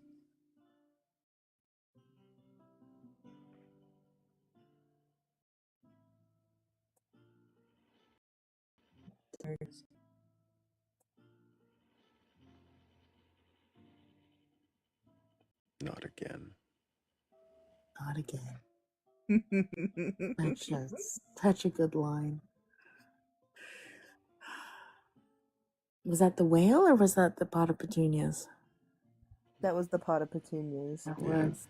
The whale was. The whale went through a whole journey of self-discovery. Needs a round sound.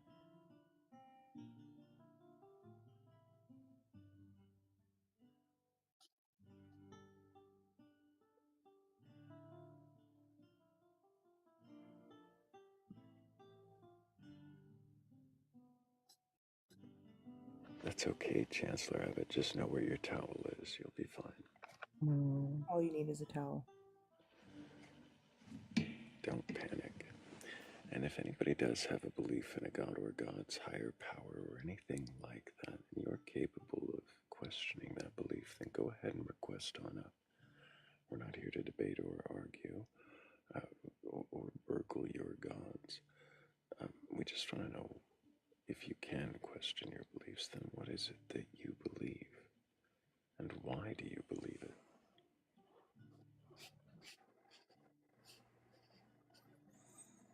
My favorite is getting to understand the why, but I think a lot of people don't actually know why they believe what they believe. It's where it falls apart. It's where a lot of people get frustrated. I feel like a lot of people take why as like they have to answer it with some like grand answer that amazes and shocks everybody and everybody clapped in Walmart type thing. But like, or that convinces everybody. right. When the why is really just, that's what I was taught. It's what I've always done. I've never had the thought to question my belief. Like, that's literally the only reason you still hold on to the belief. I don't know about that. I mean, Well, I no. was questioning. Maybe not the only reason. That was, I misspoke. But I mean that's when you boil it down and strip it away from emotion, it all comes down to how you were raised and what you've been exposed to. I literally remember saying, well, thanking God I never would have come to Christianity if I hadn't been. What an interesting thing to say. What are your thoughts now, like looking back at how you used to say that and then how where you're at now? When I thought it was the truth, I thought, wow, but for the grace of God go I. Like, how close could it have been? How easy could it have been for me not to believe what I believed? And that's what I was trying to express with that.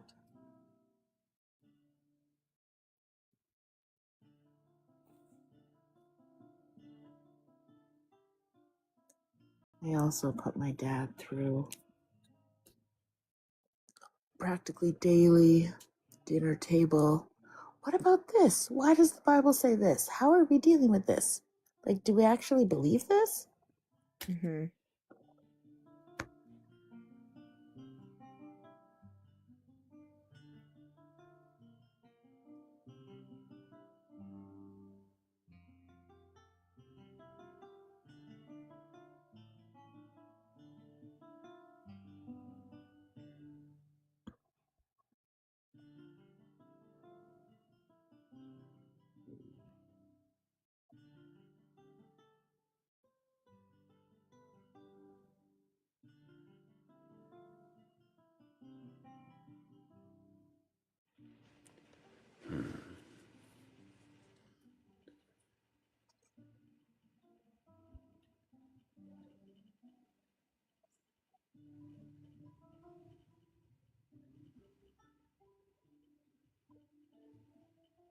You gonna do some Vogon poetry and the AI poem at the end? It's starting to feel like that. Is that what it is? Is that Vogon poetry? Does it drone and prattle and make you wish you weren't around to listen to it? You always forget what you need to add into the poem. So you should make a note right now to add some Vogon poetry into it. If that's not too bossy of me to say. I mean, if we're gonna do Vogon poetry, that should be what we do to, I don't know. It's supposed to be like a punishment, isn't it? Depends on your perspective.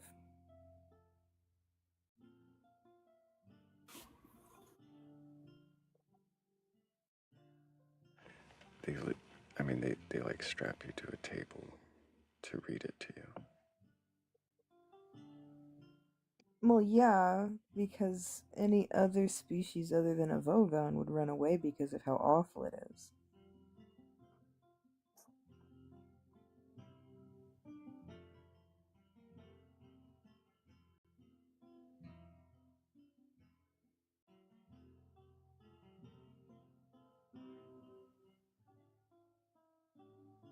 If you don't believe that your belief is awful and you can question it, would you request help for a respectful conversation?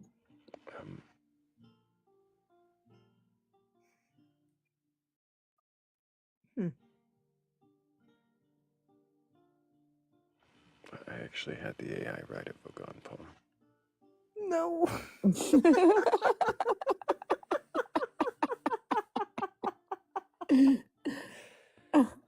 Oh no.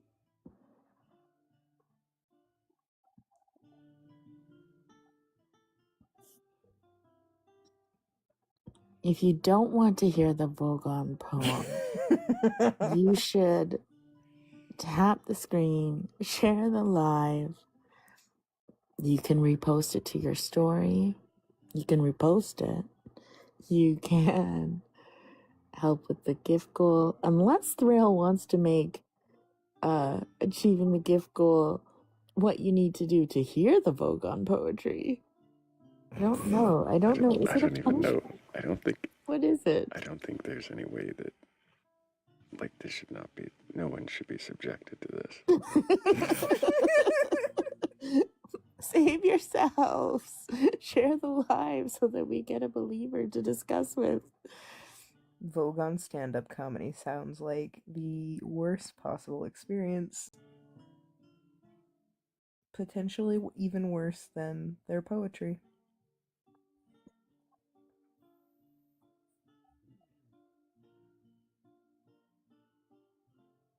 Also, if anyone believes in mermaids, I would like to. Oh, freddled grunt bugly, my curations are to me as plurtled gabble glotticates on a lurgid bee, that morduously hath blurted through my cerebellum with the urgency of damp paperwork and unfiled phlegm.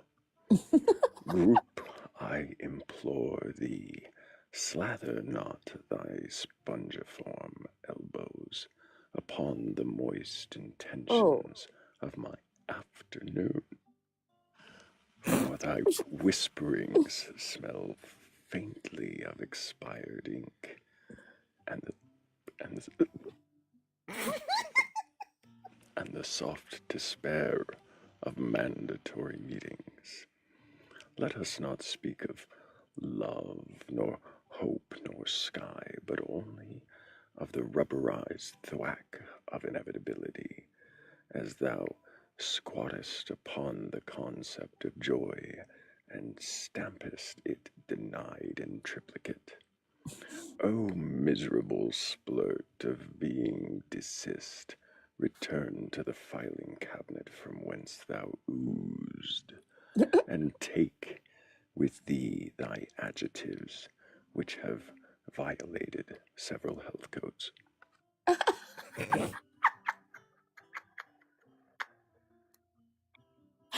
last line was amazing.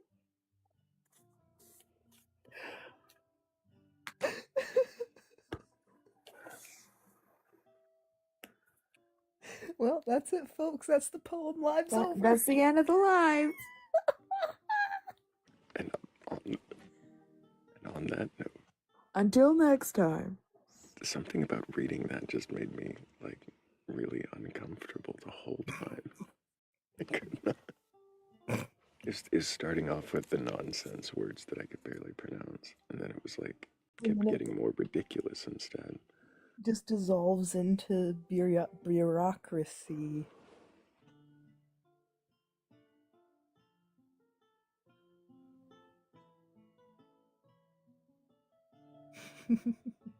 That's really what it was. It just dissolved into bureaucracy.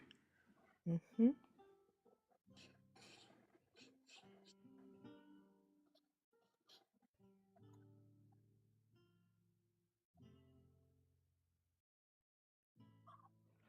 Take with thee thy adjectives which have violated several health codes. I love that. I love that so much. Ridiculous how much I love that.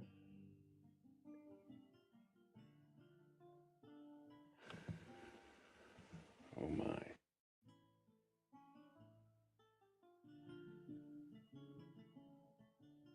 I mean, that looks like one of the words I just tried to pronounce. Saruk, can I get your age?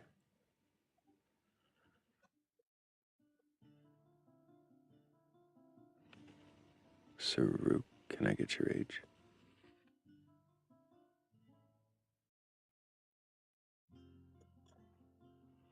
Okay. I think I summoned them.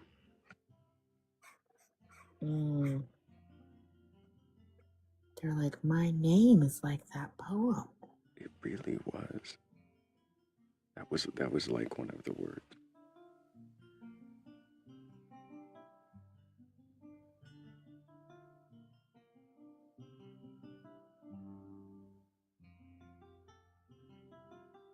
I don't know what a Gaboblotticus is. And I think I'm mispronouncing it still. Don't? Oh.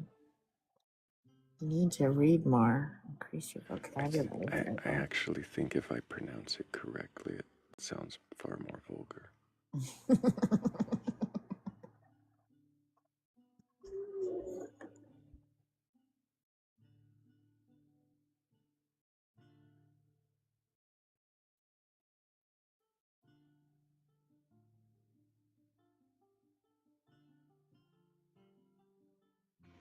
Gaboblotticus. Yeah, if I pronounce it, I think it's Gaboblotshits. But I could be wrong. Could be Gaboblottage tits. It doesn't get better.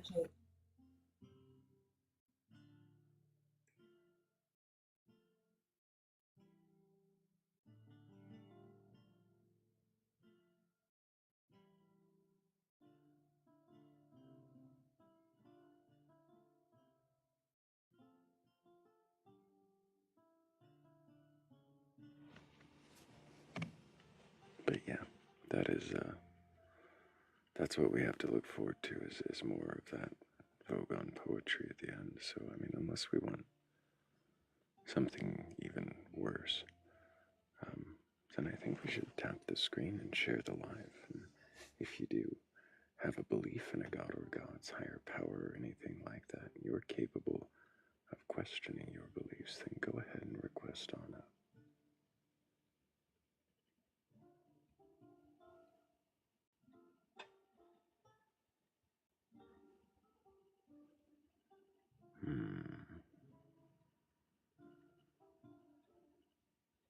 Philly Red, you have black magic voodoo.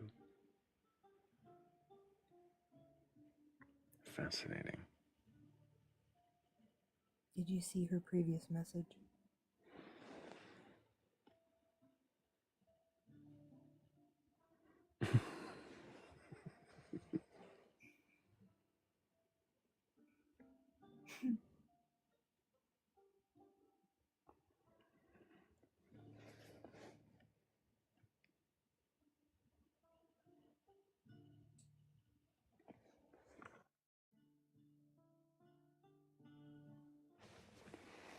I mean, it is interesting. We read Vogon poetry and summoned a bard.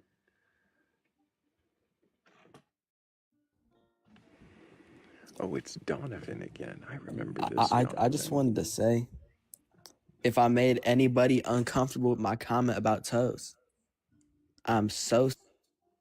Hey, Donovan. So you said earlier you were what'd you say, 18? Can I ask you what year you were born? What'd you say? What year were you born? I was born in 2008. Bye.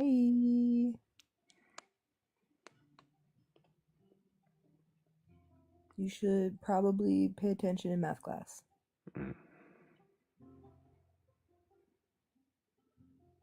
And don't try to come up again until after you graduate high school. Yo, yo, yo. Hello, Gabe. Can I get your age for I'm TikTok? 19. What year were you born? 2006. Do you have a belief in a god or god's higher power or anything like that? I actually don't. Why the hell not? I'm an atheist. So why is that? I don't know. I just think when I was little, I was surrounded by, a Christian household, and once I got a little older, I started, thinking for myself and thinking what it means to believe in a God. And I just don't think, even if there was a God, I would want to worship one.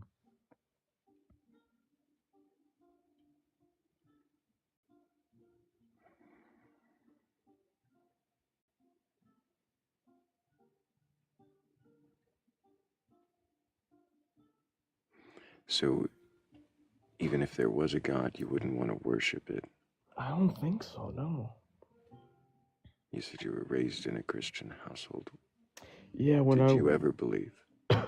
yes, when I was younger, I mean, I wasn't Because you're really so sure old what now. um I mean, I wasn't really sure what Christianity itself entailed. I mean, I wasn't that savvy with the Bible or anything, but I mean, yeah, I believed in a God. And what is it that convinced you that, I'm sorry, do you believe that God doesn't exist, or you just Yes, don't believe?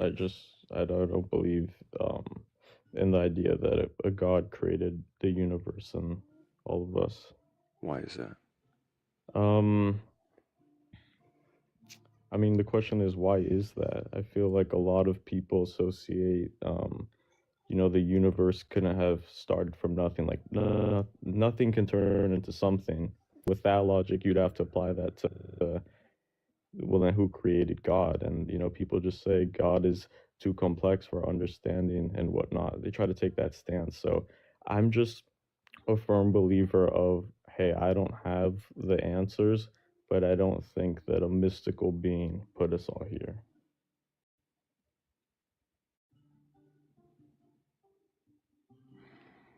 Are you religious? No. What do you So, mean by Okay. mystical?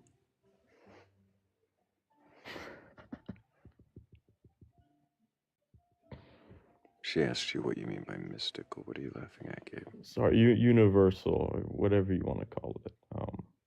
What do you mean Well, universal? It's just my interpretation of saying, like, kind of made up, fake, mystical, non-true.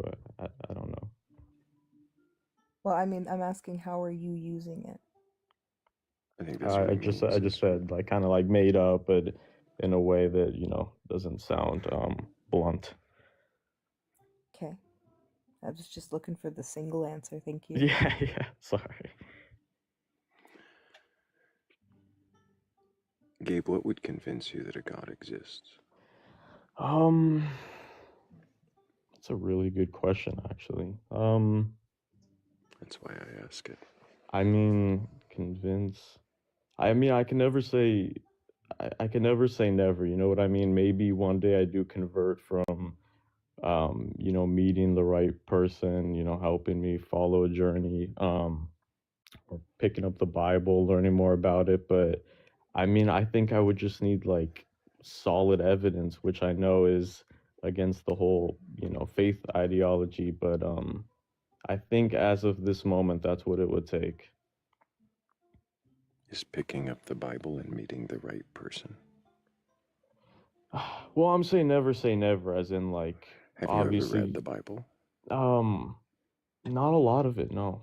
So you were a Christian believer, and you Well, didn't when I read was the younger, Bible. I say that very And loosely. I just followed what, my parents, taught me and brought me to church for. But no, I didn't hang on, or I didn't conform to Christianity entirely. I wasn't really necessarily sure what it entailed. and you left because it just doesn't seem likely. Yeah, I mean, when I just got older, I just started thinking about it more, questioning my own beliefs, whether I had any or if I conformed to it, just because, that's what my parents taught me at a young age, and I just decided that I don't think there is a God. I don't think there's nothing wrong with that. I'm still curious. So you don't think there is a God. You think that you could be convinced that there is a God if you read the Bible and met Well, the I right just said person. never say never. Maybe Mhm. maybe if I was heavily educated, someone was really persuasive. Who knows? You know what I mean? Who knows? But I highly doubt that. I think I would need some form of evidence. What do you What mean kind? by heavily educated? I don't know. Maybe if I was, let's say I was taught by a priest, or I said, hey, maybe for a year I try this out. Maybe I try to learn and apply myself to the Christianity values. But I think it would take a lot to convince me. I don't think it necessarily could at my, like, as of right now. But like I said, never say never. You never know. Mm-hmm. I think, as kind of meandering as it was a very honest answer. You're saying that you think that you'd like to think it would be some kind of physical evidence, some kind of actual convincing, Yeah, startling, which life-changing thing, but it may be as simple as somebody being nice it and could getting you be. to It read a could be, book. yes. I mean, um, like as of right now, I think I would need some sort of evidence, something direct right in my face that shows me, and then I'd be convinced, of course. But I mean, without that, I mean, since there is no evidence, I would have to I would have to be faithful in it, which at the moment is something I don't think I could be. If you had some good reason to believe that a God existed, um, would you worship it? You said earlier that you didn't want to worship a God. I mean, at least the God that's like portrayed within like Christianity. I don't think, like, let's say, there's evidence, or it's evident that he or they are real. I don't think I would want to worship it still. I mean, I don't like the idea of heaven. Um, and I kind of don't like how this powerful being created, it's kind of selfish from my perspective. It's this powerful being created the world, um, so that we have to worship him, follow the arbitrary rules, and if not, we go to hell for the simple fact of non-belief.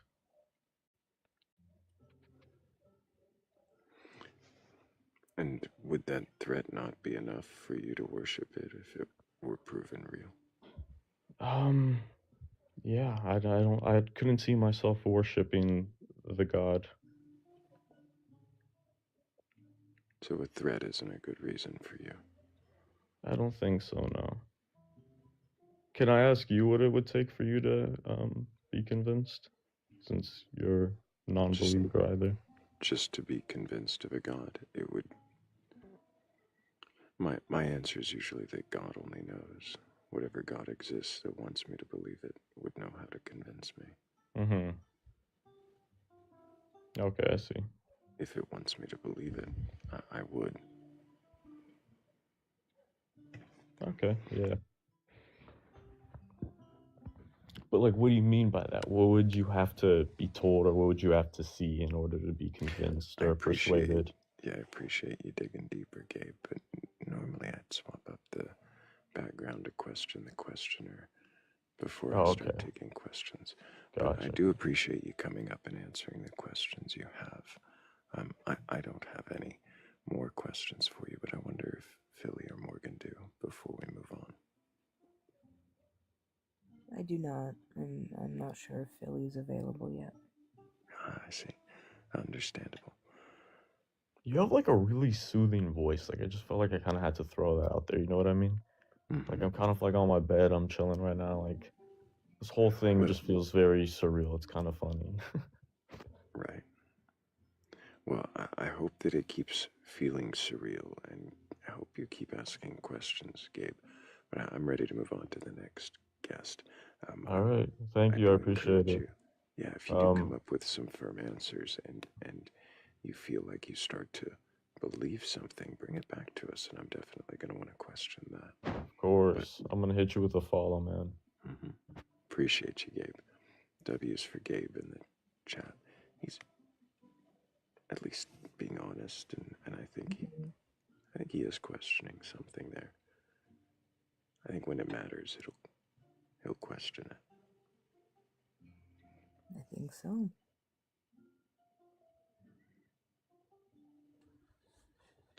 Hello, Nani. Can I get your Yep. age for TikTok TOS? 18. What year were you born? 07 in November. Do you have a belief in a god or gods, higher power, or anything like that? Yeah. I'm Catholic. And have you read your Bible from beginning to end? No. I have not.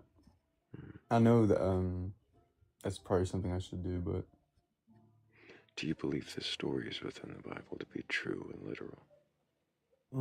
I know there's some stories that might be like twisted, and I would have to read and really just for myself so I can understand. But I think I put my belief in Jesus Christ and that him defeating death is what makes me believe. So you put your faith in Jesus Yeah. because he defeated death. Or because he risen from the dead. And that's all, I mean, And that's what the we only fear. stories. Is that the only stories of the Bible that matter to you? I mean, to me right now, yeah, I think so. I mean, there's other stories that are important, but I mean, that's the main thing that drives me for my faith. So for you, it's all foundational on the resurrection of Jesus. Yeah. And why do you believe the resurrection? I mean, it's just so. I mean, before that, I mean, the way he lived and his teachings, and then. Why do you believe the resurrection? Because I mean, just it's gonna be on faith, right? And the eyewitness, over 500 people seeing him. What 500 people? It was yeah, that's exactly. I don't know like the exact 500 people. Like I don't have So, like over 500. Are you sure there were over 500? 500 at. Well, I'm not sure, but like I'm saying like 500, around there. Who said there were 500? Who said there? I mean, I don't know exactly who said, but. So how do you know there were 500? Because I remember like reading something. I don't know. But So I you heard read something somewhere about 500. Yeah, I mean that's mostly like. Why would you? I mean, why would you just believe that? How do you know there were 500? Well, because. What do you mean, like believe? Just believe. If I told you right now that there are 7,000 people who just heard you say, "What do you mean?" Do you believe me? No. Why not? I mean, because it's just very unlikely. It's just very unlikely. First, you said How did 7,000 you determine people. it was unlikely? Because we're just in a TikTok live. It's just like you said 7,000 people. Yeah, and it says 80 up there, right? Yeah. I guess yeah, you could say that. So there's not 7,000 people watching. No. Not on TikTok, at least. Yeah. Might be a handful over on YouTube.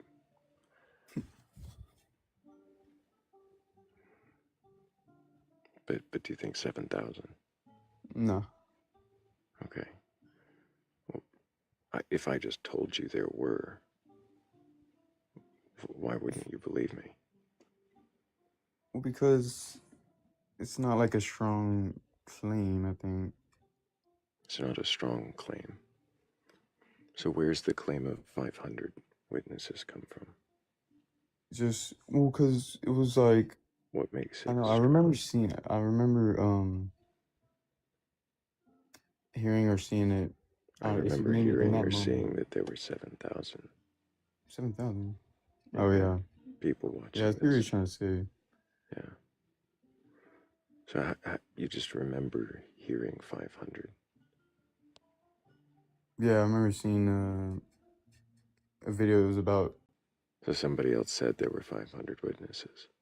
Not exactly 500, but I mean, through the town and stuff. But so you know about the witnesses for your for the resurrection. There's 500 witnesses watched the resurrection. who didn't watch it? They just saw Jesus appearing after he was appearing. They saw him appear. Well, yeah, appearing, or they seen him throughout the town after supposedly he was dead.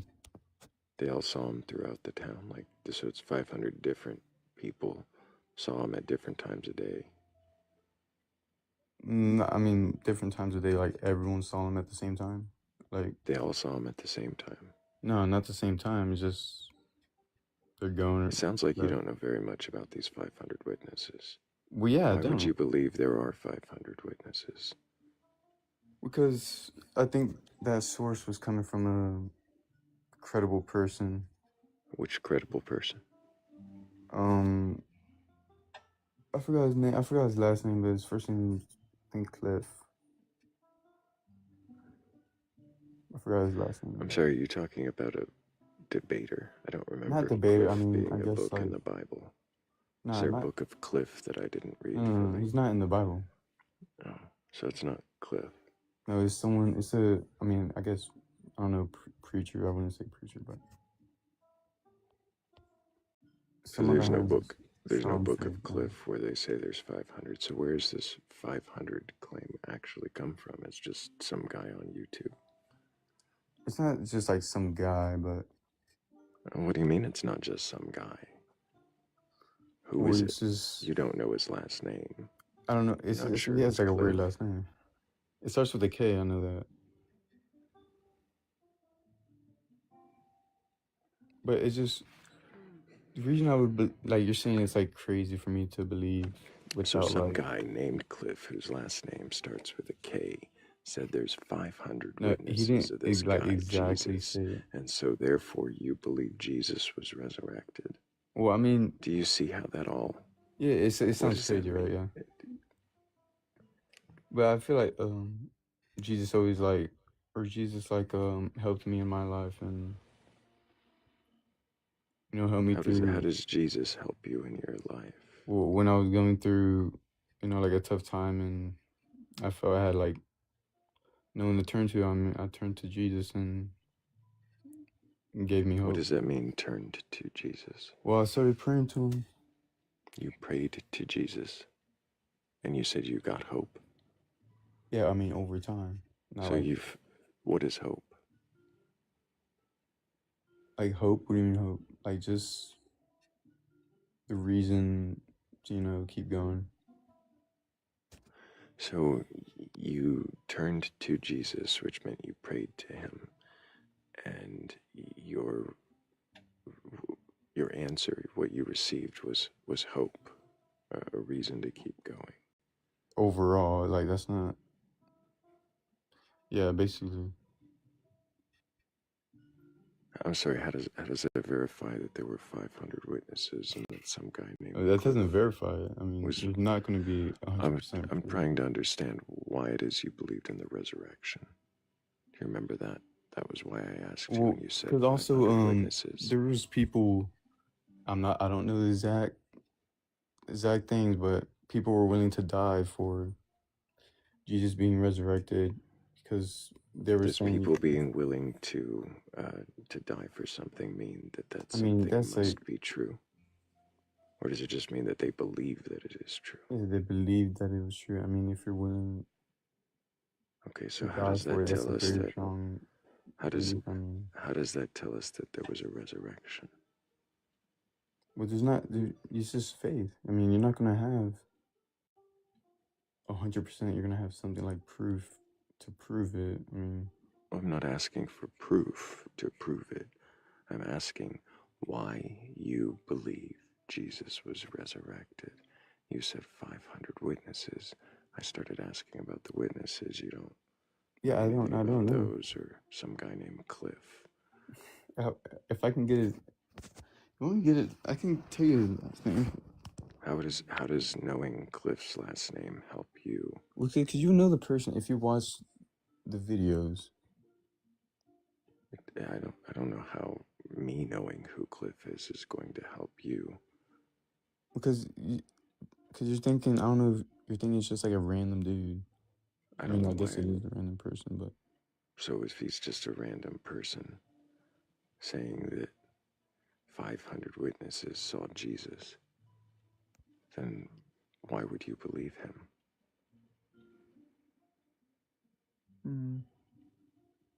Because overall, like,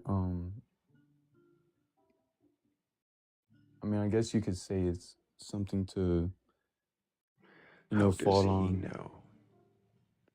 How does Cliff of YouTube know that 500 witnesses saw Jesus resurrect? Oh, I know he was talking about eyewitness testimonies. What eyewitness testimonies? The people that were there with Jesus, like Matthew, Luke, John. It's just, I mean, it's all just like got passed down, I guess. I mean, it's just faith, man. I mean, if it's not real, it's not real, but I would rather Is that put how my you faith in it. question your beliefs? What do you mean? It's just faith. If it's not real, it's not real. Well, because that's what you're trying to say, right? Like, you're trying to prove that it's not real. No. You haven't You just want really to know been paying why. attention. Okay. Yeah, I want to know why you believe in the resurrection. That was my question. You told me Cliff believes because there were 500 witnesses he knows about somehow. But why do you believe? During the video, I mean, it's a long. There was like a 30-minute video. But why do you believe? Because having like that strong, I mean, it's just the way they was explaining it made like so much sense to me, and I can't really articulate it back to you. Because like at that time, I mean, you know what I mean? No, I don't know what you mean, Nani. You mean you just watched a YouTube video and you didn't really pay that much attention, but this is the No. reason you believe in Jesus? I mean, it's not like really the reason. Is this the reason you believe in the resurrection of Jesus? What, the YouTube video? Yeah. No, it's not the YouTube. It's just what he was saying, and then it's just the high probability of it being true, I think. How did you determine probability? Because you're saying, like, if it's, like, not real or not. I think it's a higher probability that it is. What does probability mean to you? Like, what does that word mean? Like a chance. Like... Oh, just chance. Yeah, I guess. So, probability to you means chance, and so there's a higher chance of it being true. How is there a higher chance? Because, like, in the video, like, just so... It just made a lot more sense. Do you know what propaganda is, Nani? Yeah, like, just spreading false, like, Doesn't whatever. have to be false. Or spreading, like, just wrong things or things that are bad to a certain, like, area, you know what I mean? Or I don't know. Nope. All right, explain it. You should probably look that word up and see if it applies. If it applies to what? To your video that convinced you that Jesus was resurrected. I think you should probably have more reason to believe than a YouTube video, and I don't think you're actually prepared to question your beliefs, Nani. As you said, prove your God wrong. That's not what I'm trying to do. Okay. But I wonder if you could even consider for a possibility, consider a moment the possibility that your God does not exist. If I can consider that it doesn't? Mm-hmm. Well, yeah, I can think about the idea of that. Mm-hmm. But I think in the end, I would much rather go that. How did you determine that yours was more probable? What do you mean, my that faith? Your God was more probable than not. In just the creation of what we're living in right now. Creation. I mean, the world, the universe. I mean, it had to come from something, no?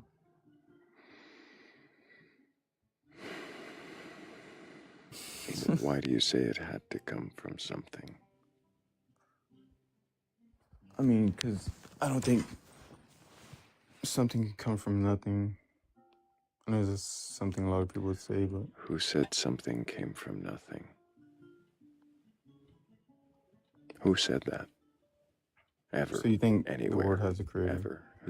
Who said something came from nothing? Okay, and What does that mean? like people would say the Big Bang. Where does the Big Bang say something from nothing? Because it just said, like, it just a bang happened. What is it? What do you mean a bang A happened? bang that Where in started the the universe. Do you know the Big Bang? Like, it's Holy not that shit, hard. Nani. You're trying to like ask to get me to say I'm like trying a to see if specific you thing. actually know anything, and you can't question what you don't know, but you claim to know a lot. It's really weird. I never said I knew a lot. What is the Big Bang, Nani? It's supposed to be the start of the universe. Where does it say in the Big Bang that there's a start? In the big, all right. So you know the Big Bang. Yeah. Can you What is the explain it? Big Bang, Nani? Can you explain it to me? Because I'm I not guess I here to don't know. teach you. This isn't school. Well, You researched I'm what saying it was, something. though. You're saying that it's not right, so I want to know what's right. That's research that you're gonna have to do on your own time, then. Why do you assume that you know things you do not know? Well, I'm just saying this from my perspective. From your perspective, you know things you do not know. No, but if because you said I didn't, what's it called? The Big Bang didn't have What a is the start. Big Bang? So it's supposed to be What the is start the of the Big universe. Bang? Start of the universe. Who said that the Big Bang is the start of the universe? Where does that come from? Who's that? Are you just trying to think of a random scientist so you can blame them for whatever Not you're random. making It's up not right random. now? You're just making shit up and you're about to blame somebody else for it, Nani. Why are you being so dishonest? I'm not making Is stuff this up. what Jesus taught you to do? Well, you don't believe in Jesus, so You're up here lying for him. how am I lying for him? You're about to blame some scientist for saying something they didn't say. How? What if they did say that? Who said the Big Bang's a start, Nani? Hold up.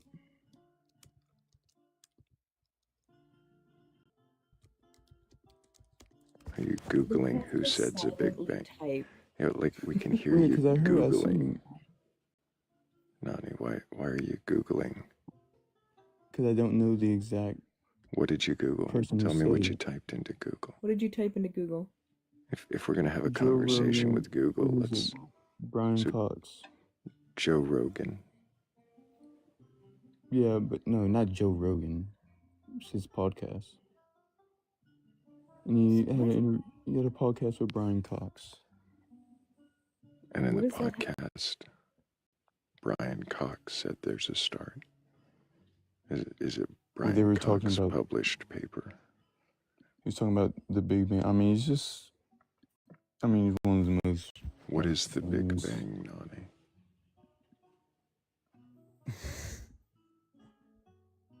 How everything started. Like, I don't know. I said what I thought it was already. But apparently it's not right, so gotta do more research on that. That's the best answer you've given. If I were to tell you it was just the expansion of the universe. Expansion. Not start. Oh, okay. What implies a start? Like, for the first time, something, like, happening. How do you know this was the first time this has happened? I don't know. No one knows. I think somebody knows. Who? Looks like you should add that to your research. Okay. Yeah, I don't know if anybody knows, but I don't even know if what Nani's saying is really following. Like, you get, I'm not here to teach you, Nani. I'm not trying to tell you that you're wrong. I'm trying to understand why you assume that you know things that you don't. And then use those as reasons that don't actually follow. well, like you say, I use things or some things that I don't know, using things that like for my reasons. Okay, Nani, it sounds like you're not computing. We're going to go ahead and set you down and let you keep thinking about it. Maybe another time, maybe another time you can, I don't know, Google something and then come up.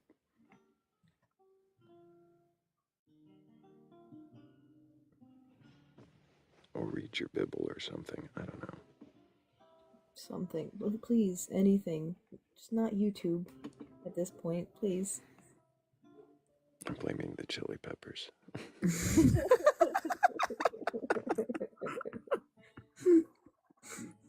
Welcome back, Philly.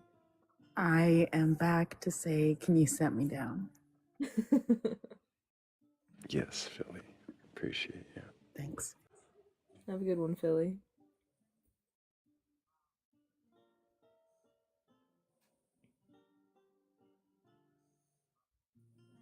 And then there were two. Nani means what in Japanese? Thank you for that, Dark Knight.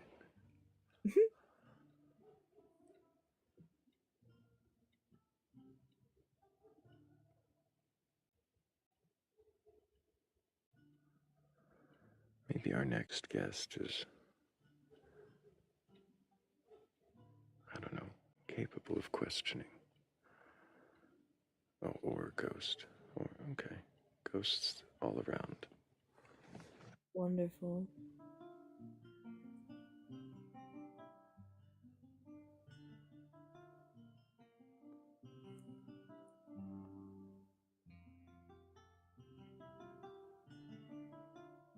Nani?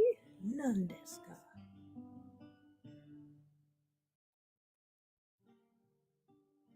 Of course he wouldn't say it in the intonation. Man.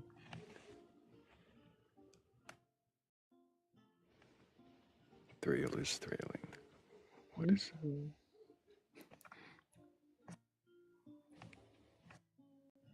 I'm so tempted, but I'm not going to.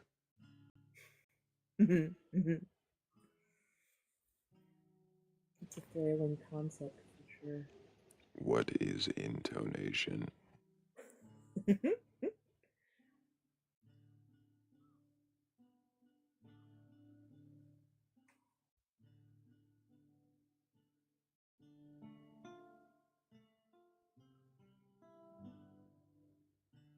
Sebastian. Yeah, I didn't do what you thought I was going to do.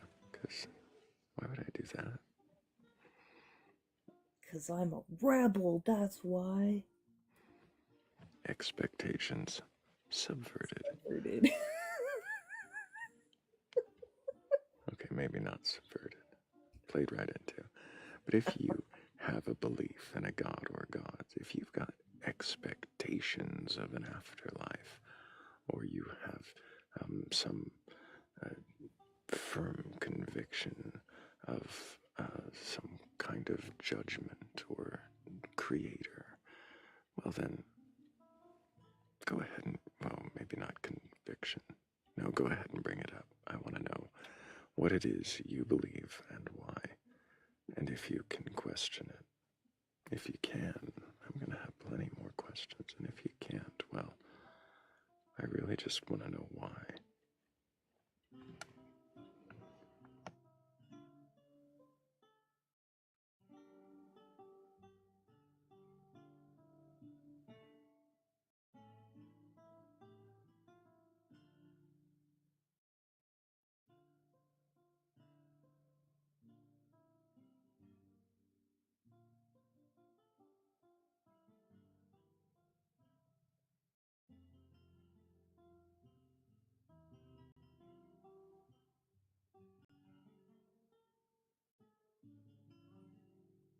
You falling asleep over there? I mean, I did only get 1 hour yesterday, but no.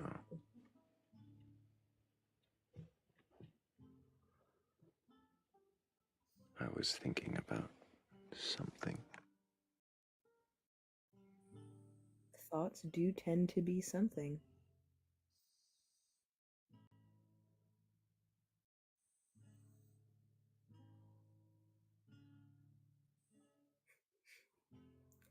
April,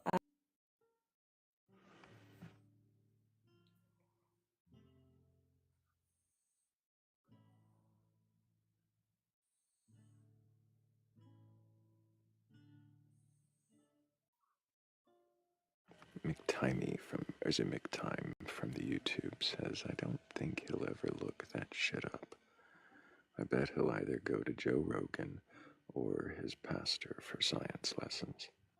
I mean, to be completely honest with you, McTime, considering his first reference was the Joe Rogan podcast, probably. I would be surprised if he knew who Brian Cox was outside of the other name next to Joe Rogan.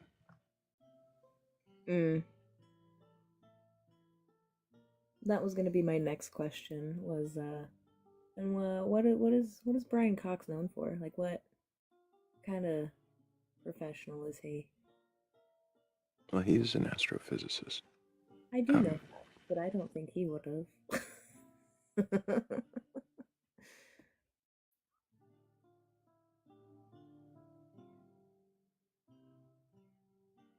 Oh, PhD physicist communicator. Thank you, both sides. That is true. He's a science communicator. I thought he had a more. I'm not going to speculate.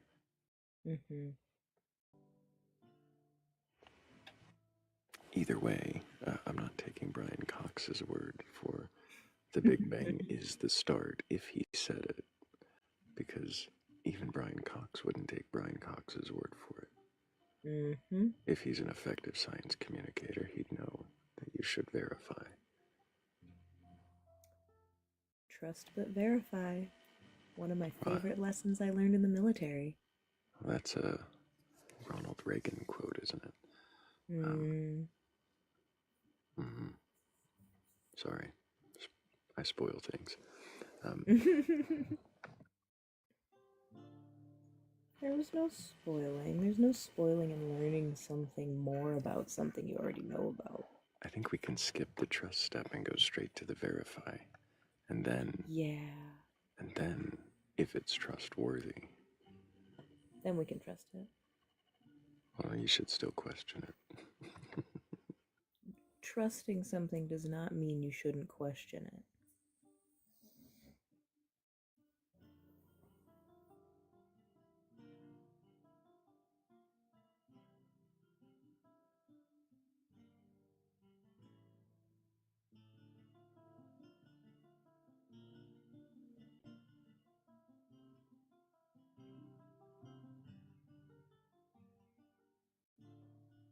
April, he was trying to reference the writings of Paul.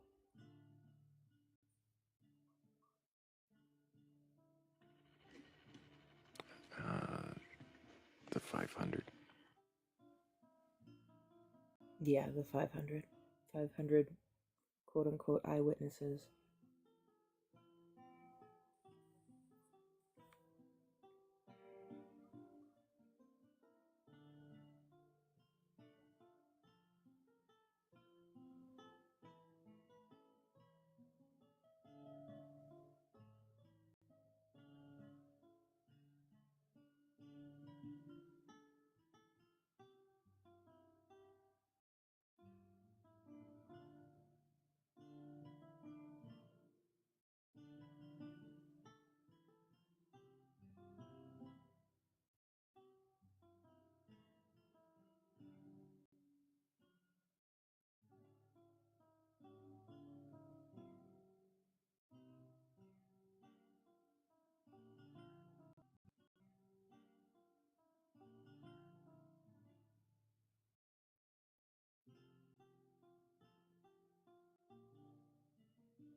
So if it's 1 Corinthians, he makes excuse for the 500 in stating there are 500. Right.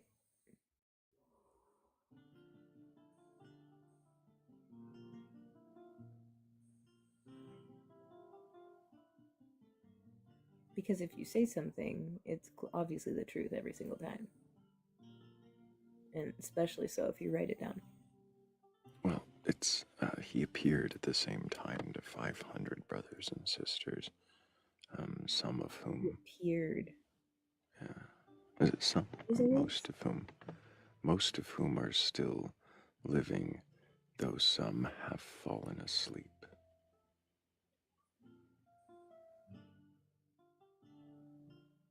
Is that just a metaphor for them not? That's totally a metaphor. Because the way that I was taught about that, it wasn't that he was physically present in front of these 500. It was like an apparition, a vision that appeared on the mount. But with that last line, hearing it now, because like I was taught that these 500 people were asleep, now it just sounds like a metaphor for they're not alive anymore. So, how's everybody doing? My name's Josiah. Hello. Just joining the live. Need your age for TikTok TOS. Oh shit! Like I'm not gonna give you my age if I'm way over 18. Put it that way. Okay. Well, see you later. You give us your first name, but you won't give us your age. That's some weird behavior. It's wild. I'd rather have your age. I don't need your name.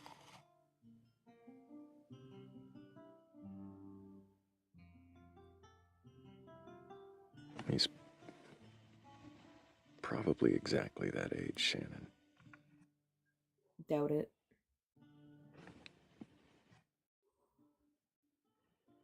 He's this many. This many and a half. The half is important.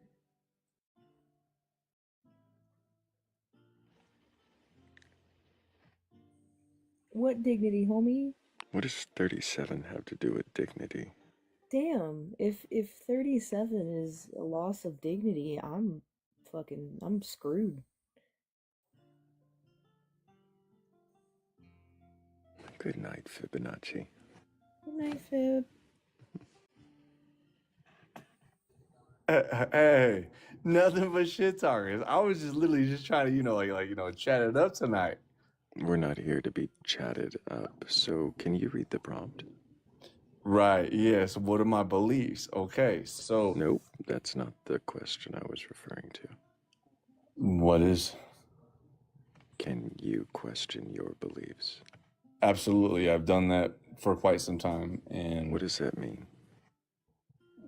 So, I grew up in a family that was Jehovah's Witnesses. Okay? And growing up in that way, that's all I knew. Until one day, probably right around COVID, I guess, time, if you will. I woke up one day and it was almost like a frantic panic. You know what I'm saying? Like the whole prompt, right, is, what are your beliefs? That's the prompt is, can you question your beliefs? That's what and I did. Getting at. And so before we go into that, remind us again your age for TikTok TOS. 37. Why is that a point of, like? No, it's I'm just fucking around and shit. I see. So, do you currently have a belief in a God or God's higher power or anything like that? Absolutely, yes, I do. And that God, is it the Jehovah's Witness? No. Oh, is it the Christian God? Yes and no, because I do have my own understanding, if you will. What do you mean your own understanding? So, I am a Freemason, and that doesn't, I'll be honest, that doesn't mean shit. Okay, it really doesn't. It doesn't. Okay, but what it has at least done for me personally, okay, we're talking like personally, it's given me tools to think for myself, really. right? Coming from, you know, like that religion specifically, I'm not sure what your background is, so I'm not going to interject for you, but coming from mine, it was very, very strict, very, very, you know, like a certain way. And don't get me wrong, within the paradigm that they paint, it's almost ironclad. Now, don't get me wrong, everything always has its faults, and right within its own paradigm, within its own teaching, is what I'm saying. Okay, so if you want to like right, so there's a lot of Christians right now that will argue the Bible strictly on the Bible and what it says. Okay, and like whether it's Hebrew, which I know Hebrew, the gematria, the Greek, the gematria, like, you know, like we can go down that fucking rabbit hole, right? But the thing is, right? But the thing is, most Christians will stop at the surface value, which is the exoteric, not the esoteric, and the exoteric leads them somewhere. What does exoteric mean? Exoteric is the surface value. So when it says Adam and Eve were the first humans, right? That's exoteric. Esoteric is learning that Adam or Adam really means mankind or human, right? And then Eve is like life, or the breath of life. Not the same as the ruach, the true spirit. Eve, I'm sorry, stop. Eve is the breath of life, made from a rib. Did you even read the book? Did you read the book? Yes. Have you read it from beginning to end? Yes, multiple times. Right. You've read it from beginning to end multiple times. Yes, sir. You came Yes, to the belief so that hold on. breath of life that was given to him way back before. Well, hold on. Six I'm not chapters trying to prior, 6 verses prior. you do understand. Here's the thing. Okay, so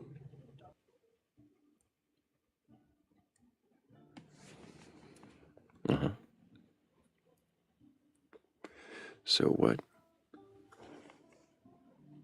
Did he get muted? He's muted. I didn't do it. He muted himself. I don't know. oh shit, my bad. Was it muted? Yeah, you muted yourself. Oh shit, I have no idea how that happened. Sorry. So your podium literally says, if anybody's got a belief in a god or God's higher power or anything like that, and you have, self-awareness, and you're capable of questioning that belief, go ahead and request on up. It's not very much of a conversation if you just talk over us. I'm just not interested in being drunk rambled at by a lodge bro. Yeah, the second you said Freemason, unfortunately I checked out. I'm sorry. No, I mean, I'm interested in speaking to a Freemason. I'll question their beliefs, that's fine, but I don't feel like we're being conversed with. I feel like we're being gibbered at. No, I got the same feeling. Jabbered at.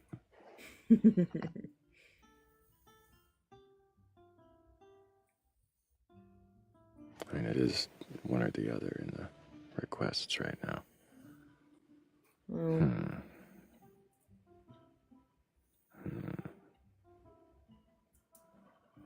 I mean, I don't know if I want round 3.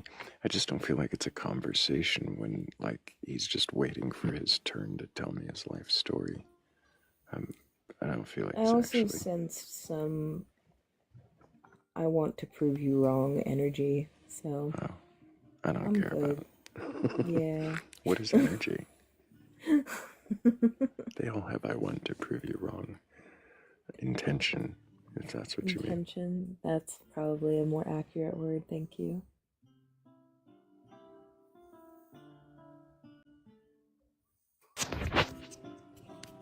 Hello, Andrew Maynard. Can I get your age for TikTok TOS? I'm 35. That worked out real well. He did that last time. I know. It worked out just as well both times, didn't it? Sure did.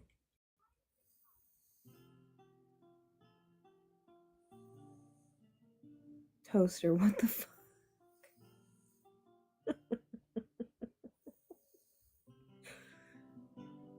Why do I always catch the most unhinged comments from you?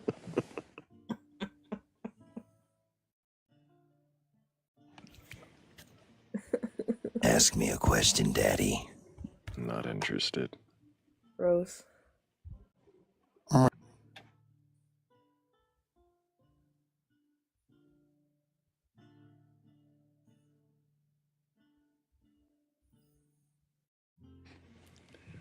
And now I get to revoke my consent. Mm-hmm. Which you can do at any time. Mm-hmm. Absolutely. Even after you've said yes.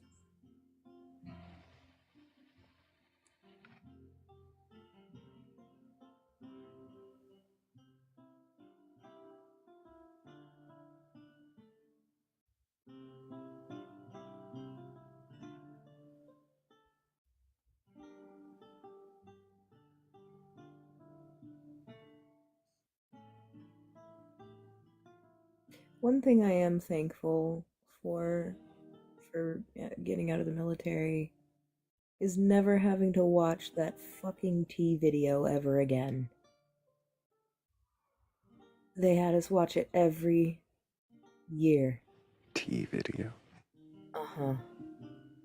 There's a YouTube video that uses tea to explain consent and how consent works. And it's super cute and creative. The first time, the 87th time is not that great.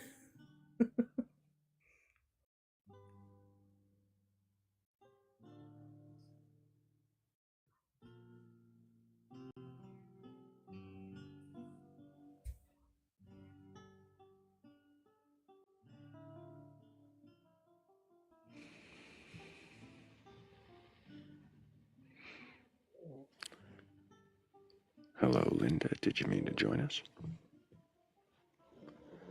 I'm gonna guess not.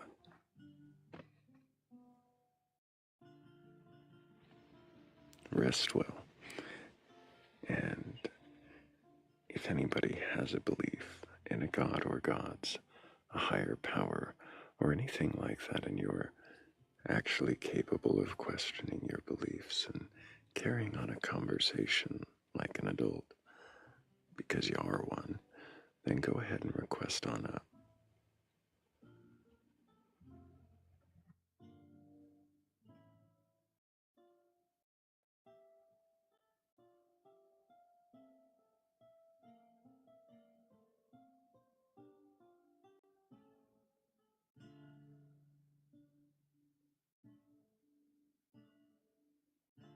It's too bad that Freemason couldn't hold his liquor. Typical.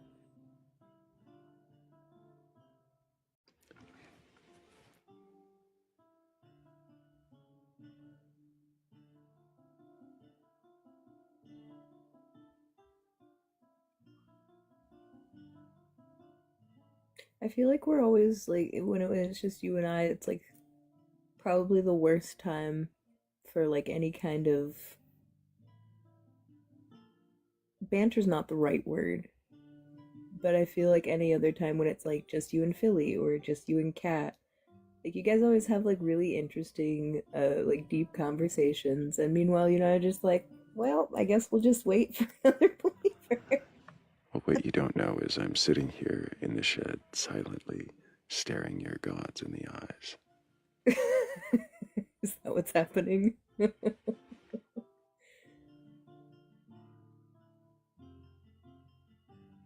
Just staring them down. Just menacingly. I'm grinning, but skeletons can't help that. No, that's a feature, not a bug.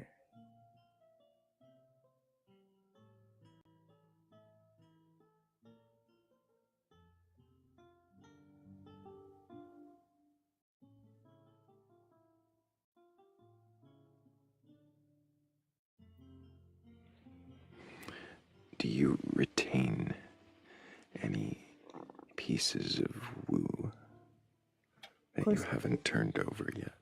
I haven't turned over yet. Ooh.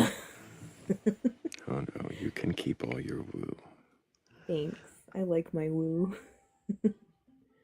What woo there be? I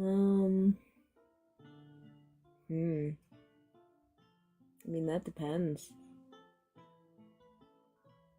I mean, I definitely still believe in... I don't know. I don't even know if it's a belief, though. Like, it's still, like, plausible deniability. Is plausible deniability still a belief? I'm pretty sure it's a military slogan. Popularized by Independence Day.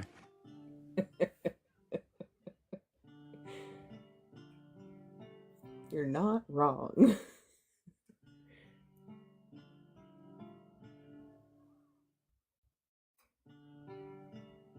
Because, like, there are aspects of the supernatural that I am more inclined to believe are true than not. But I can't say 100% that, like, I convictedly believe in any of it.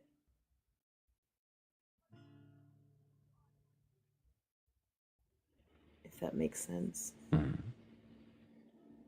What do you feel strongly that you believe that exceeds explanation? I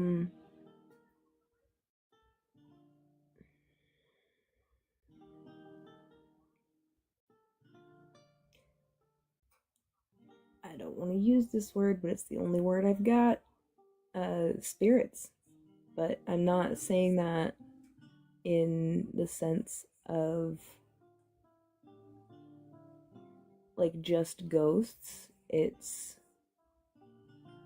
I guess, animism. I guess, like, I still hold some animistic belief.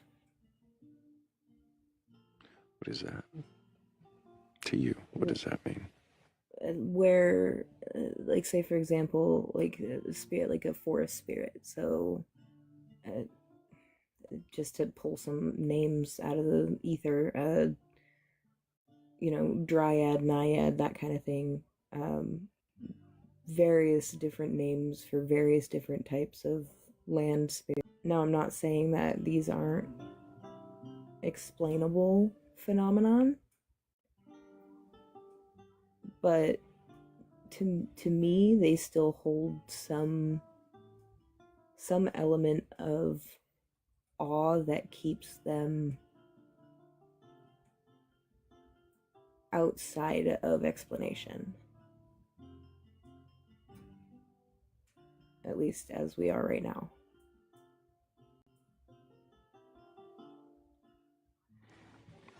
Does that make sense? Something outside of explanation. Outside of your explanation. Yeah, yeah. Because, I mean, I'm sure there's lots of things that are explainable that I don't have the data on it to be able to form not an argument, but I guess a cohesive thought about it, if at all. Because if it's not something I'm even aware of, then... So the dryads of the gaps. I guess. Oh, that's funny as hell. But yeah, no, so, like, I mean, ghosts, or spirits at least, I don't think demons are real. And I don't think angels are real. I think that they may be another, like, cultural explanation for natural phenomenon, similar to, like, so, I mean, what I would probably correlate is the Greek like sylphs, which are like air spirits. I would probably equate those to angels.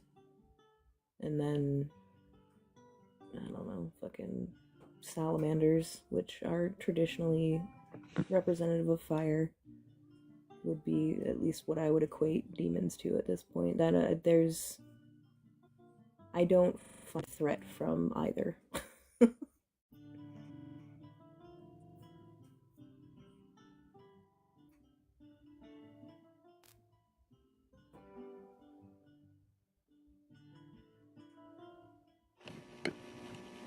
Salamanders actually exist, right? Yes. Yeah. What was the air spirits? Those. So. Sylphs. Sylph.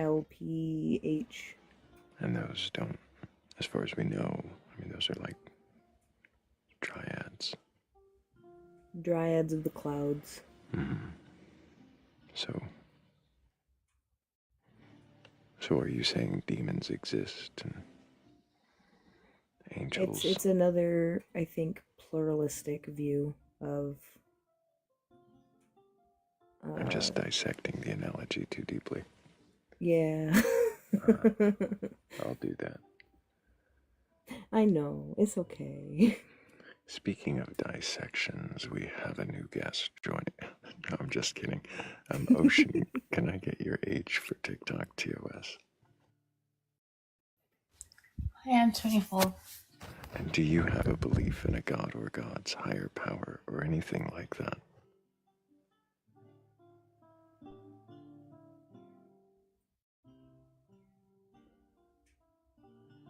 We can't hear you. No. Oh, you seem to be very busy doing something, but you said I no. just sat down.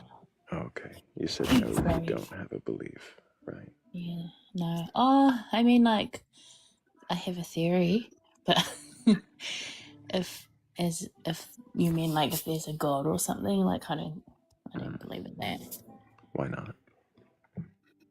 Because I think people create meaning, and the natural order of the world is just kind of is decay, and people just kind of create magic and make things have a meaning and a feeling. So meanings and feelings are things people make?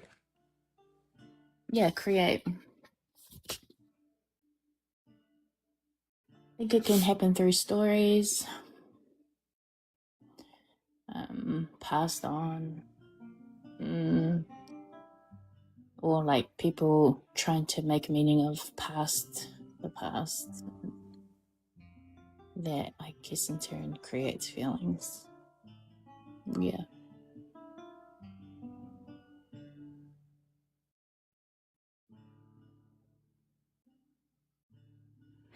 So, what do you think might convince you that there is a God?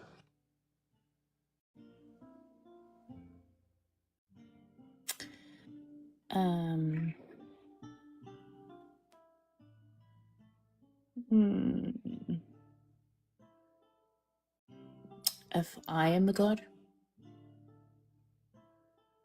If you were a god, that's what it would take to convince you that a God exists.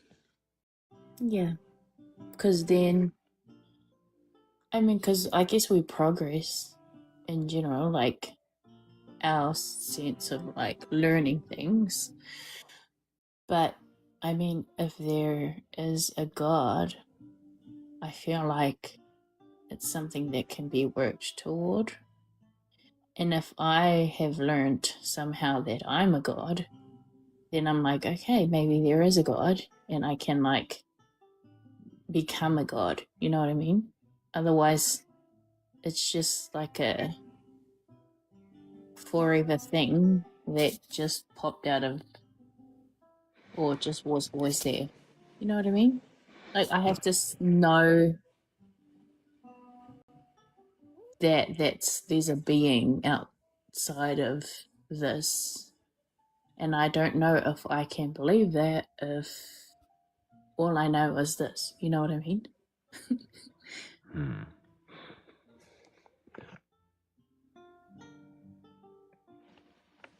So somehow you would have to be able to know something outside of this to know that a God exists. And nothing else would convince you. You can't think of evidence within this experience that could convince you of a God outside of it. I'm not sure if there is evidence. Like, I think there are stories that people have put meaning. Yeah, I don't know that there is evidence. I'm saying, could you think of something that would evidence a God to you that might seem compelling? I feel like if people, like I said, made a story and made it have meaning, that could eventually turn into something huge that could persuade people. You're And just, are you describing what you think religion is? oh, I don't know. No, I mean, like, if I was to believe in a God, right? Yeah, I what would would have convince to. you? I would have to hear a story, yeah, and practice on. I don't know. It would have to be something like supernatural, right? And I'd have to practice certain steps of the story, and then if it produced something supernatural, yeah, maybe. But like I said, So, I like, think if there was a story about a celestial skeletal bat goddess who unfurls her wings and expands the universe in accordance with the lambda CDM model of physics, otherwise known as the Big Bang, in which our universe is just one of the membranes between her bony appendages as she expands her wings. If I were to tell you that there was this story about this goddess, and it inspires wisdom through curiosity, through questioning, through doubt, and you would just follow these steps of asking these questions, and then you would come to some enlightenment, and that would, to you, evidence the God existing. If you followed the steps. Yeah, see, I think that the word evidence, there is nothing, there is no evidence. But I think if I was to rely on faith, which is something outside of myself that I can't, that's not evident, it's like something I'm believing in. Yeah, maybe, possibly. But I think evidence would be the wrong word to describe that. Yeah.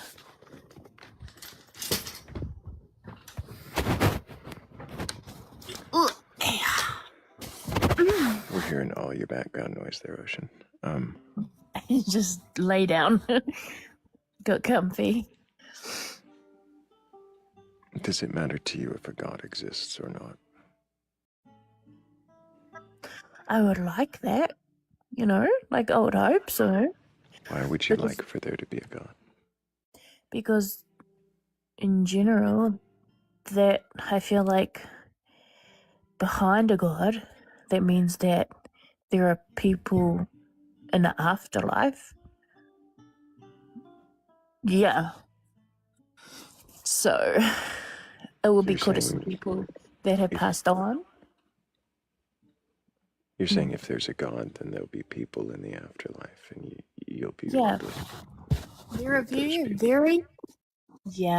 There are very few instances where I've heard of an afterlife with no God. There are possibly several gods. Do you believe in an afterlife? I would like to, because I'd like to see people that have passed. I have loved ones that have passed. So I'm cheering for it.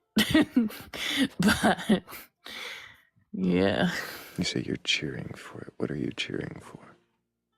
I'm cheering that there is an afterlife. What would you want it to be like? Like a reunion with loved ones. For how long? Well, like,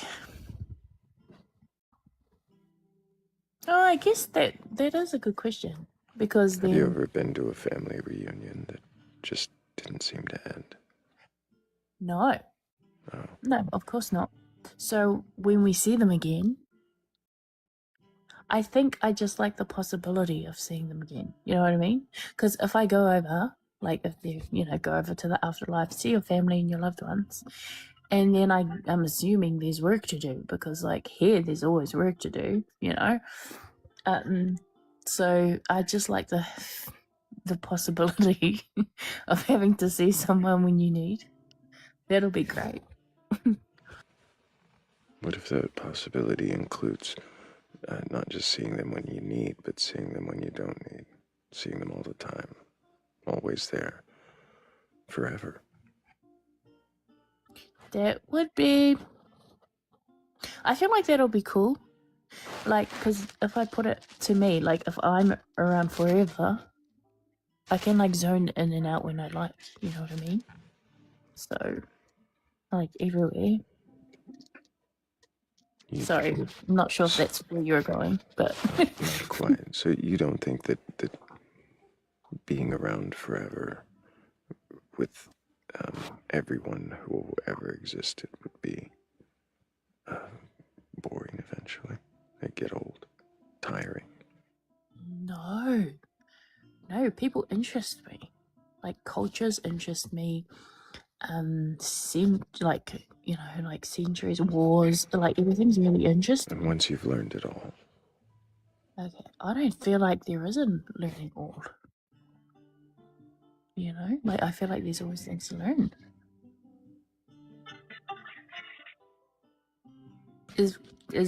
Would there possibly be a state of knowing everything and everything being done? that's a great question, Ocean. I don't know. Yeah, I don't know either. Something to think about for me. So you long for an afterlife, but you don't put belief into it, or do you? Do you accept that there is an afterlife as a truth? I'd like it to happen. So, like, if I'm living, right, I create the moments and I create the magic and I create, like all the good meanings and the family holidays and all of that. Like, I think, I don't know, just naturally I create them. But, that's why I'm like, that'll be cool to have like something I'd like without having to create it, which is like an afterlife. But yeah, I feel like everyone just creates meaning to things. Like, Do you feel like you create your own meaning?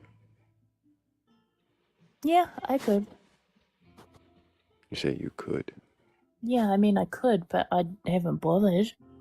Like, Oh, because does meaning matter that much to you? Meaning, I think goals are important, but I think thinking too much about my meaning. I think I just don't prioritize that over creating. Mm-hmm. Yeah, I don't know if that makes sense. Yeah, like because I feel I like think it does. Oh, okay, cool. Okay, I'll stop there then, so I don't talk too much. Yeah. What do you create? Magic moments. So I'm a mum. So I like creating memories or moments and like recording them, like so when my child gets older and they'll be like, oh, this is like a cool moment. You know what I mean? And I feel like people live in moments, like moments matter. So yeah. So you create moments and record them for your children. Yeah, or give meaning to it. Like, and I'm not just meaning like me, like what did the child get out of it? You know what I mean? Like, how did they experience it? Was it awesome? Like, you know, just like doing the best you can to make this life not so dull, I guess. Yeah. I wonder, Ocean, going back to the topic, I was asking you about God and what would convince you that a God exists. Yep. Can you imagine a God that you would want to exist? The way you imagine an afterlife that you want? Okay.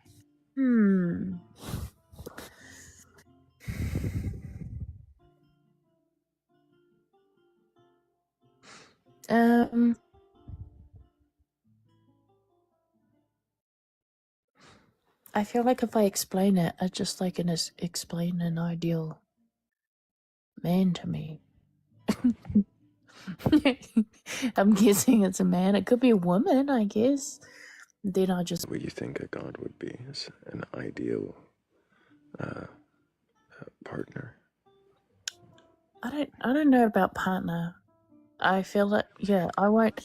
Okay, so the God that I'm thinking will know a whole lot more than me, a whole lot more. So partner's probably not the word, but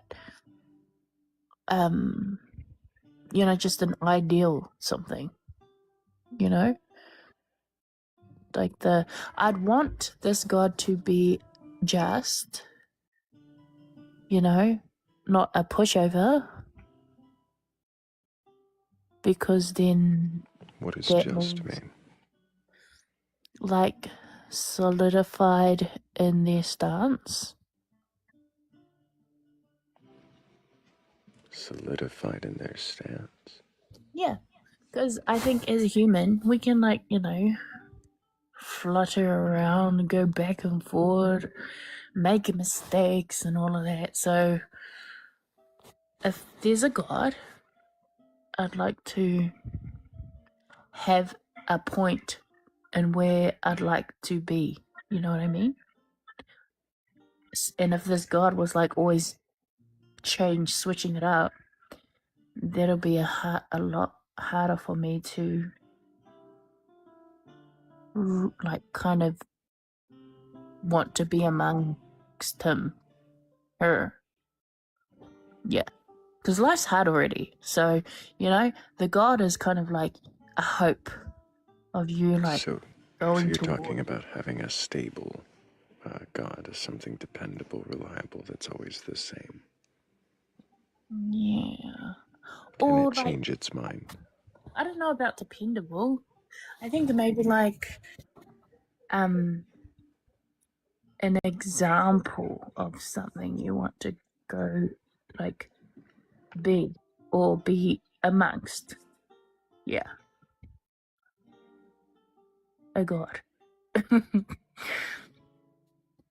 Yeah.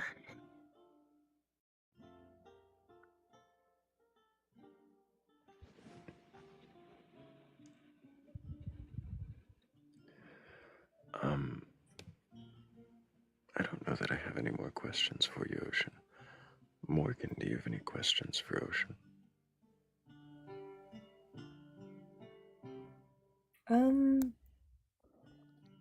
No, not at this time.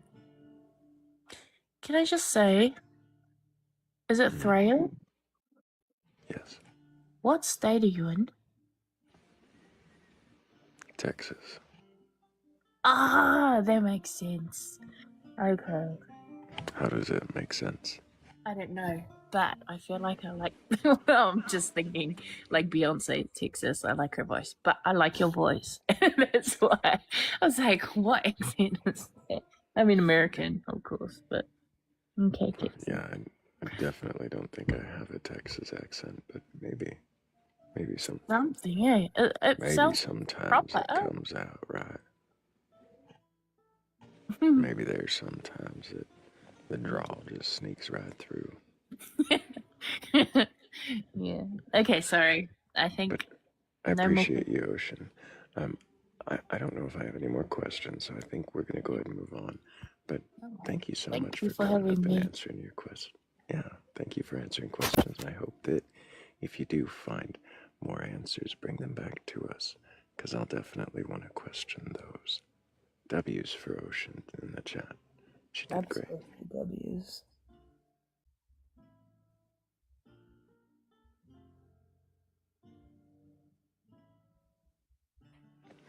Jade says I have a slight accent, and it's lovely. Now I'm curious. How slight? Very slight. It's not noticeable unless unless you actually know and are listening for it, you can't hear it. I wouldn't have known if you hadn't told me. No, I'm going to be self-conscious about it. No. Don't be self-conscious. What is the accent? Where does it come through?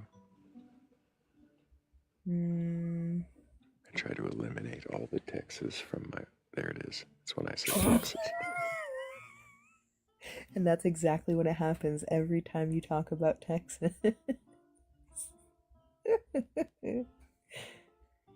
I try to eliminate Texas from everything that I say. It just sneaks its way right on through. When I get flustered or I'm experiencing an intense emotion, I tend to either go Philly accent or like New England accent. No in between.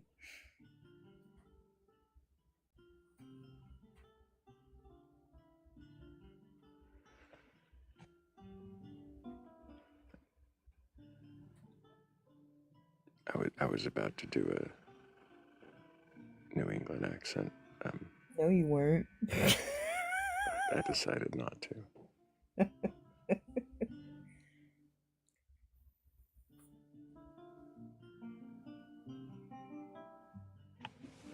Heather, yes, there are scorpions. I get them in the summer. Yucky. Don't like that. I already don't like spiders. I don't need scorpions to also be a problem. They're really not that bad. The brown ones don't, like, they don't want to get near you. They don't want to sting you. But they do sneak into your shoes.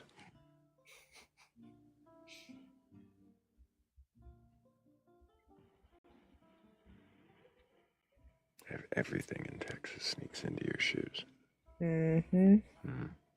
Snakes, scorpions, spiders, rodents.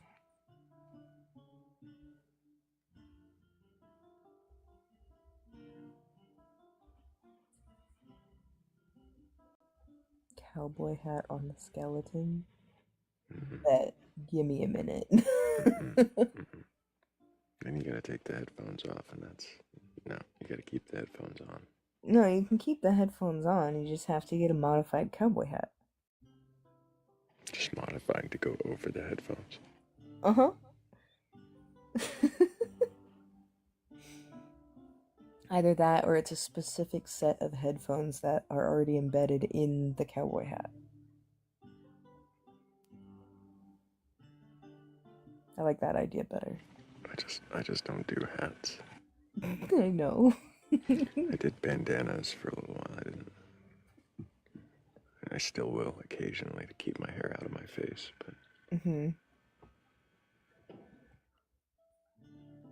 I did that more when I was in school. I don't do it as much anymore. I'm just not a hat guy. I'm tall enough as it is. What, you don't want to look like Doug Dimmadome?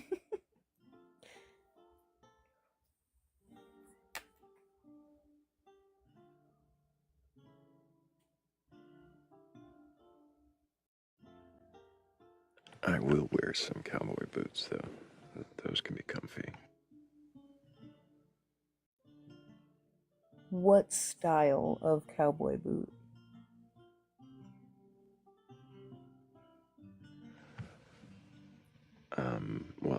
like anything with a wide toe, so that narrows my choices quite a lot. But yeah. So I'm guessing you prefer square toe? Yes.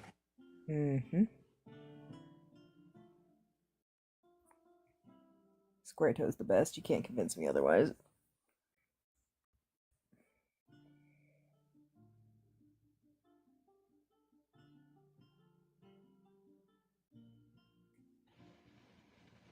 Yeah, I had a pair of riding boots for a while, and they were the worst boots I ever owned.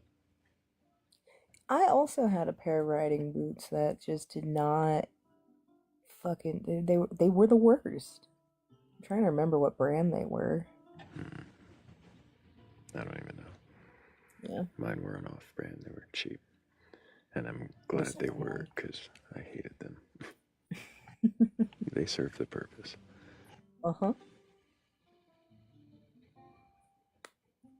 But if you have boots on your belief or not, I really don't have a segue for this. But if you got a belief Why in a did you God go or for gods, boots and higher not power. purpose? Oh, no.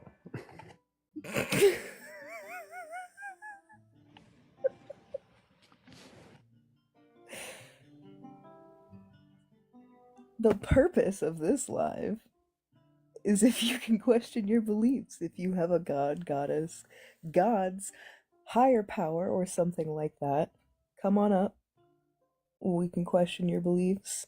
You can answer the questions. It'll be a great time.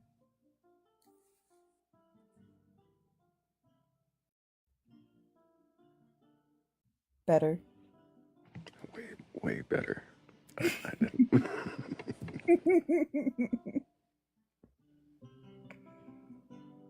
A cat level segue from Thrayle. That was cat. Oh god.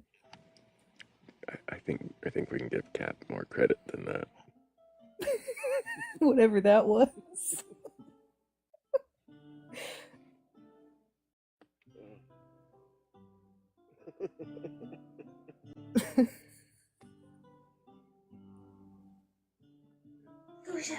Yeah, Cat deserves better. Hey, Tavium, how you doing? Hello, Thrayle Morgan. Good morning. How you guys doing? Doing all right. You sound sleepy as fuck. I'm getting there, but I've got a few more hours left. Alright. How you doing, Morgan? Oh, you know, living the dream. You summoned me yesterday the moment I got in the car and started crying. That wasn't me, that was Cat. Cat says, what? Oh, I might have shit confused. I've noticed that people have confused us multiple times. No, wait. I think I got the share from you. Nah. This man is not gonna go check. You are gaslighting me. You are. You did send me the thing. And if you gaslit yourself into believing that there is a God or higher power, request up and let's question it. I shouldn't have said that. Damn. That was a good segue and a little bit of a rude. Yeah. I wasn't gonna say rude.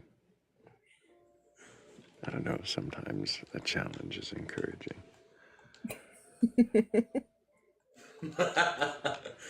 Debate me, bro. Energy. I get it.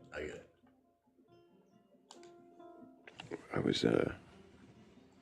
was in the Discord yesterday reading through some of the old prompts that I used to use.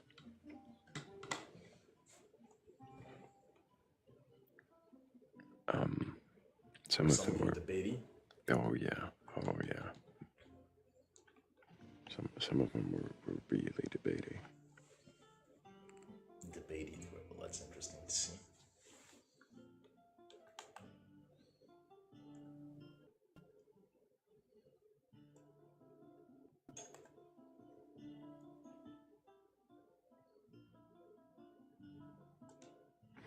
Yeah, I might be able to access them through the green screen here. Let me see.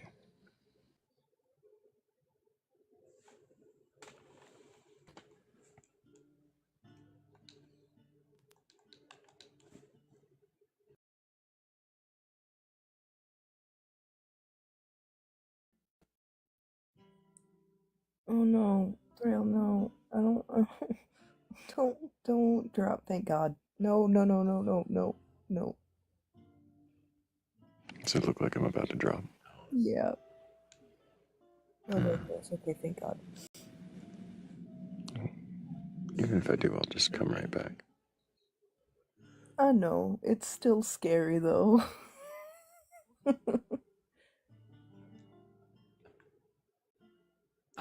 Wait. None of us has the mod powers. So I don't think we can do the life without That's Thrayle. why it's scary. And it was you and I the last time it happened too. I can handle it.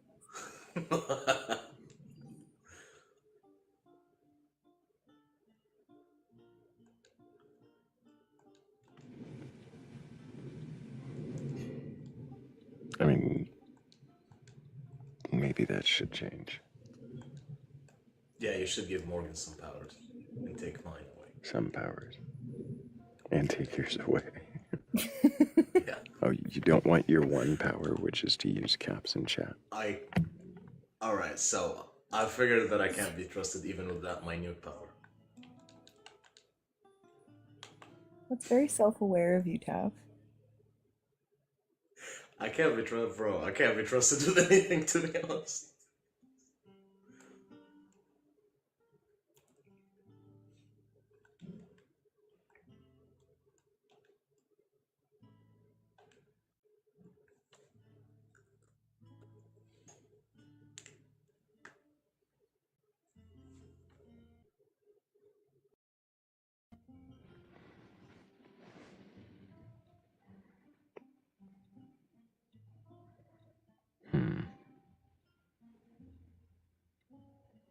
Yes. It won't show me the prompts. Like, I can see them, but I can't read them. They're just tiny little thumbnails. And when it brings them up, they won't fit, so I can't read them. They're scathing, trust me. They're spicy Thrayle all over the place. Take my word for it. I believe it. Okay, now I'm interested. I even tried to do some that were political. Oh, damn. Spicy Thrayle. Those didn't go well at all. Could've guessed. For some reason, people are more attached to their political views than their metaphysical ones, let's call them. Because there's on some layer, people are self-aware that the metaphysical bullshit is just bullshit, and that political stuff affects reality. That's why we're more married to those beliefs. I don't know that I agree with that.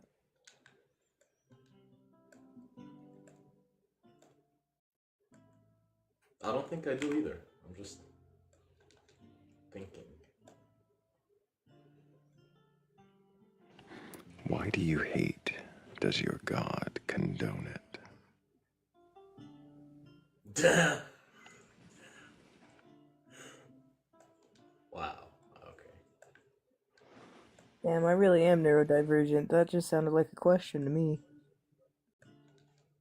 That was one of the... Why do you hate? Does your God condone it? Maybe you should bring some of these back. What do you think?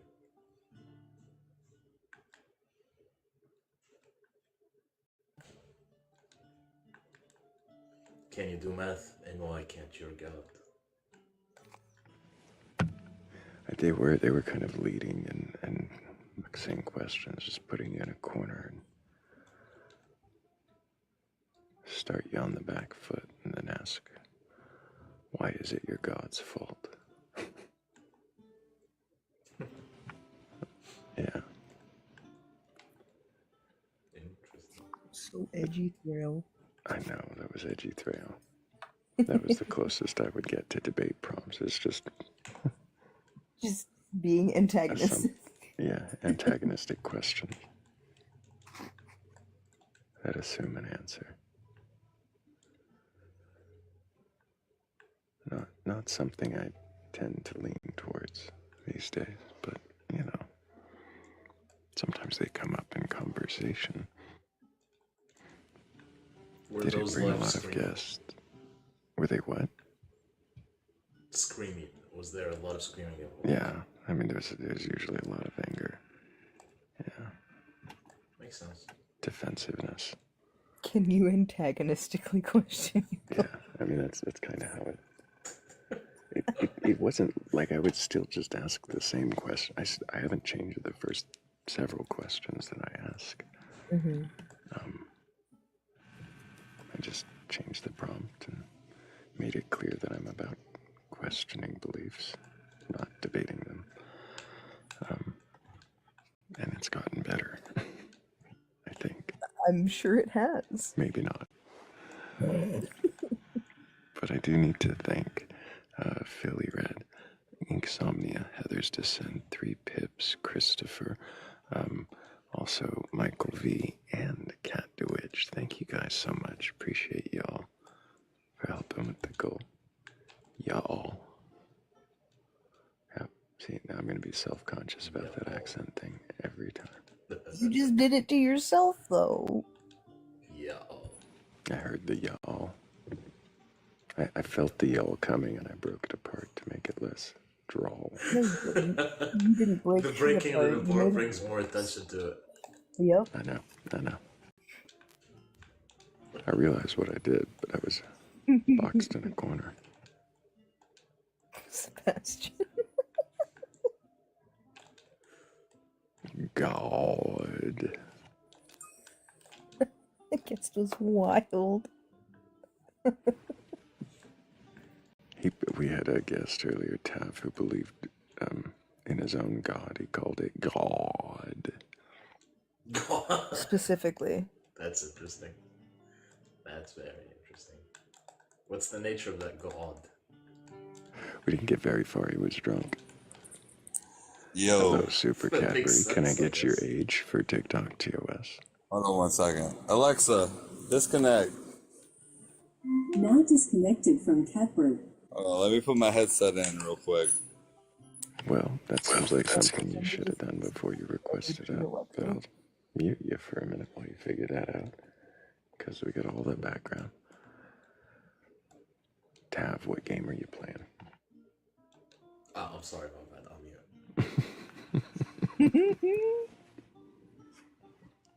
You did as well. Hello? Hey, Super Cadbury, now that we can hear you I'm again. sorry about that. Yeah. Hello Can I there. get your age for TikTok TOS? I'm 29. Do Because you we have a love belief? TikTok Shop. I don't know. I just needed your age, so I'm just do you saying that have to a... promote your shit, dog. Sure. Do you have a Yeah. belief in a god or god's higher power or anything like that? I do. And which god is that? I believe in chaos, almost. Like everything just happens randomly. I don't believe there's one higher power. You believe chaos, that things just happen randomly. You don't Right. believe in a higher power. Exactly. So there's no one higher power or any higher powers. Right. As far as like creators. I think that things happen and it happens and then you move on. Regardless of if it's good or bad. I don't think there is a good or bad. I think that things happen.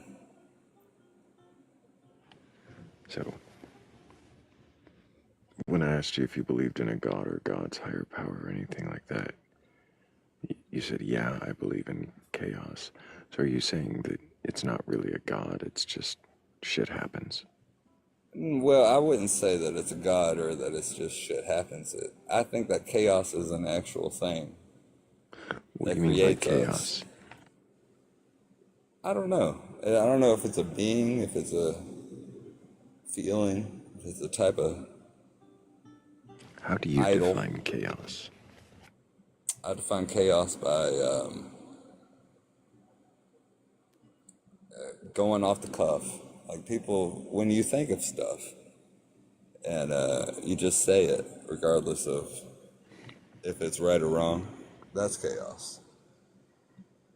When you just think of stuff and say it, regardless if it's right or wrong, that's chaos. Is that Yeah, what I you're think kinda chaos doing has here? an effect on all of us. Like, there's always a little bit of chaos in every action that you take. So the meaning of chaos is thinking of stuff and just saying it. It infects all of us, so it must be a greater being than we are. I don't know what you mean by it infects all of us. I'm still not sure You what don't think mean that by chaos affects every single person?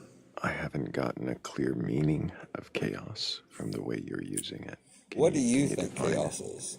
Let me ask you that. Yeah, Super Cadbury, what I think chaos is isn't going to make a difference until you've clarified what you're meaning when you say we all Well, come there really from is no chaos. meaning to chaos. Chaos is supposed to be chaotic. There's no defining it. When you say that we all come from chaos, what are you saying we come from? I'm saying we came from nothing. We is nothing are a chaos? random event that has happened.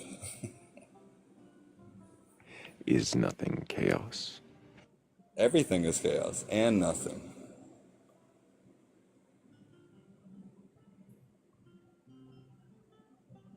Everything is chaos and nothing is chaos. That's right. How is nothing chaos? Well, let me tell you this, because when you look at reality and you look at what's happening around us, the only thing keeping it real is yourself, because you identify it as being real. So if you look at chaos in that way, chaos is an unseen force. Chaos is something that's in the distance, something that we don't see. You say the only thing keeping it real is that I see it that way. Are you saying that if I saw things as another way, then it wouldn't be real anymore? Maybe, but you've never seen it that way. Or you're just saying it wouldn't be real to me? We're just talking hypotheticals at this point. I'm trying to understand what you're even saying. I'm saying that chaos is an unseen force. Is that so hard to understand? If you haven't clearly identified what chaos is, then I don't know what you're saying. I cannot identify what chaos is because it's chaotic.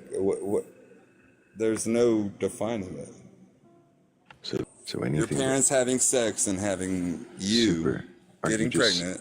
Yeah. So are you just saying things happen, and like I said before, shit happens, and so you're calling that chaos? If you want to put it that way, yes, sure. I just want to understand what it is you mean by chaos. That's a very basic point of view of it, but yes. Okay, so why don't you expand a little and explain what you mean chaos is? There's no way to explain it, though. That's what I'm saying. Chaos is supposed to be chaotic. There's no explaining. Are you just relying on you've kind of walked away from your mic, so we can't hear you so much? But are you just kind of explaining that chaos is whatever you want it to mean, and it means shit happens? Because that's really all I'm hearing is shit happens. I mean, gentrifying it that way is correct. What is it that you're actually... You say that we come from chaos, so we come from shit happening. Shit happens, more shit happens, and shit always happens. Right. Is it possible that chaos has a different meaning than shit happening? I mean, I suppose it would be possible, but I haven't heard a single argument to support that fact. Fascinating. Can I ask why you requested up here, Super Cadbury? I don't know, man. I'm kind of drunk right now. I'm hanging out. My girlfriend's sleeping next to me. Yeah, I figured you might be drunk. That was kind of my concern. So I find these I'm a little conversations... drunk, I'm not going to lie. But I would love to have a deep conversation because I'm a little conflicted about find my that religion. deep conversations happen a lot better whenever you're not drunk and talking over the host. So I think that we'll have a much better time when you've had a glass of water or 7 and slept.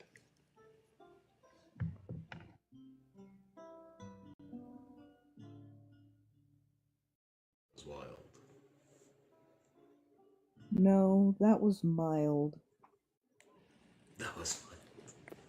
It really was. It was very mild. I mean, it reminded me of back when I taught English to like 6th grade or something. And when kids ramble on, they ramble on, and that felt like it.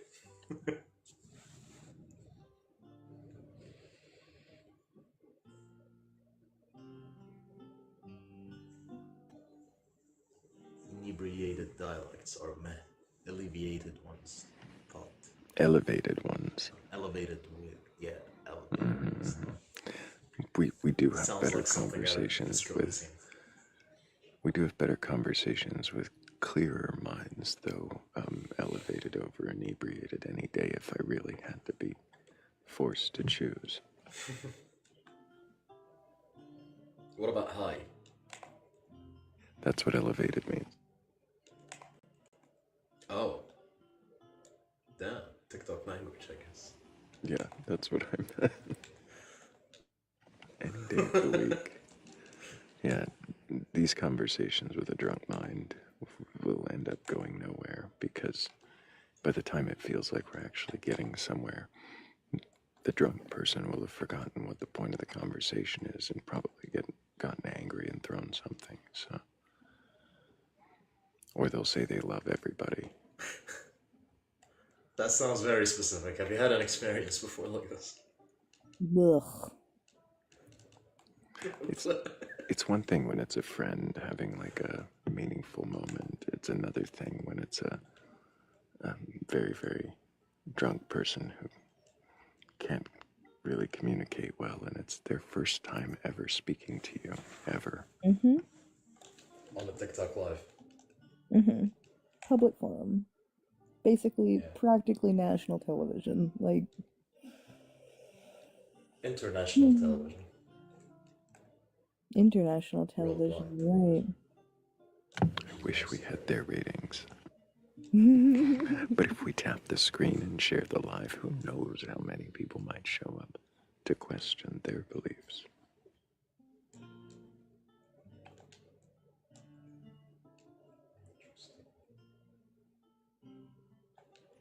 Uh-oh, Yeah, we're here not here to comes debate. trouble. Here's trouble. How's it going, Redhead? Pretty good.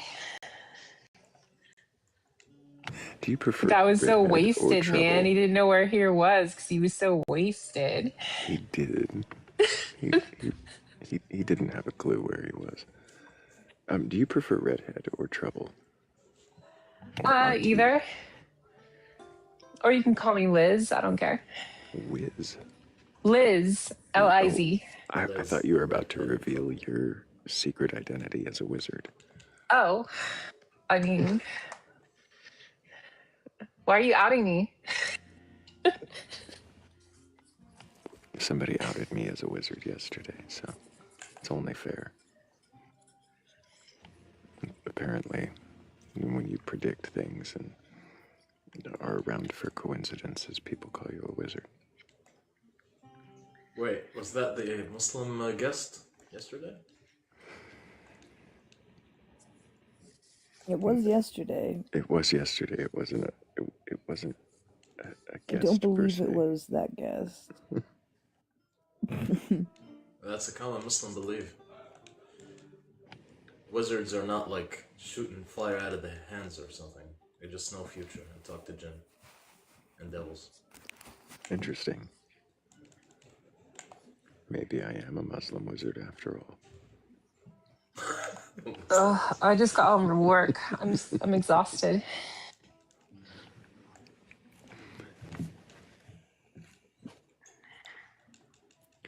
Do you Did you pick up any God beliefs since the last time you were here? Did I pick up any God beliefs? I don't think Made so. something for that. Nope. I think I'm still in the same place. I believe that I'm experiencing things and that the universe is a mysterious place. Those are my beliefs. Wow, such fervent beliefs, so strongly stated. I think it I don't know how you leaves can it leaves it open for a lot of those. discovery.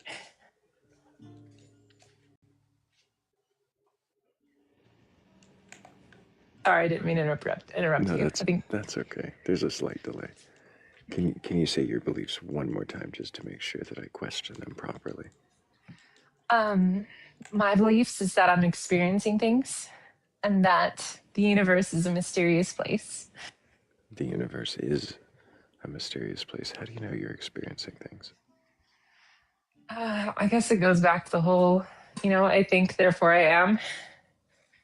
And I seem to be experiencing things.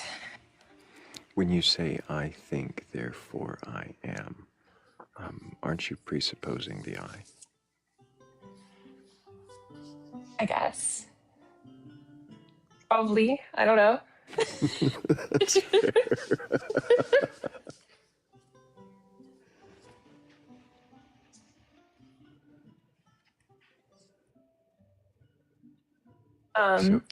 P1, I.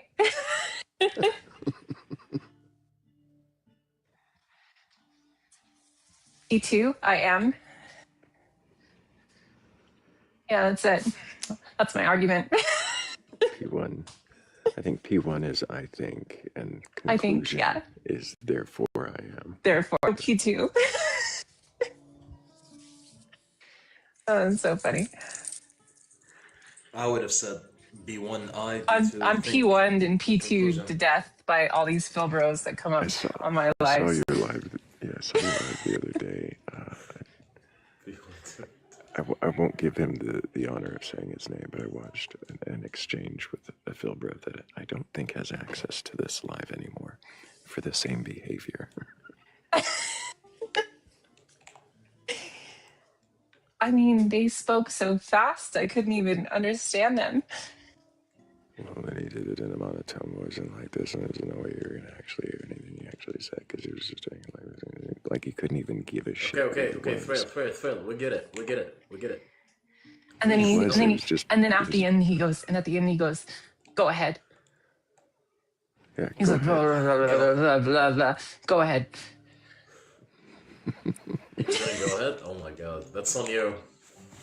Like he was just waiting for the counter argument so he could strike it down. But then as soon as anybody speaks, he'd just start taunting them and acting like they were idiots, condescending. And yeah, there was no respect there. Yeah. It was like this. It'd be like, blah, blah, blah, blah, go ahead. And then you like, well, and then they're like, you're rhetorically baked. You're done. That's funny.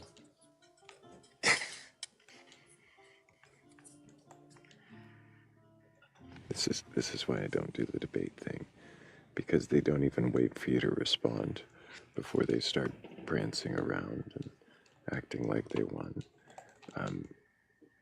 Just because they're proud they completed sentences that they read off their chat GPT. Oh, 100%. They're definitely reading off the script or something. A lot of them are. I can just tell the way they speak. They're reading.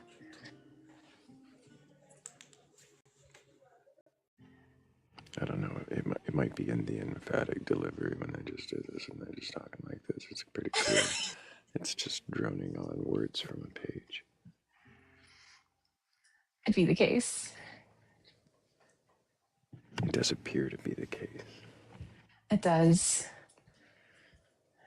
So I might actually be going on Justin's live and he's going to interview me. That's exciting. Fascinating. That'll be interesting. I hope that goes well. Me too. Speaking of interviews, we have a guest. Hello, beloved. Can I get your age for TikTok TOS? How you doing? I'm 30, man. Do you have a belief in a god or God's higher power or anything like that? Yes. Which God do you believe in? The one, the mind, the all, the creator. It goes by multiple things, but just the overall consciousness. I believe in that's what it is. What is consciousness?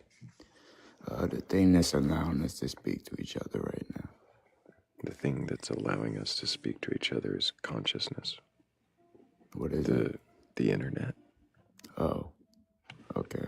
Well, I guess the internet then. The internet is consciousness now. Yeah, your connection is a bit.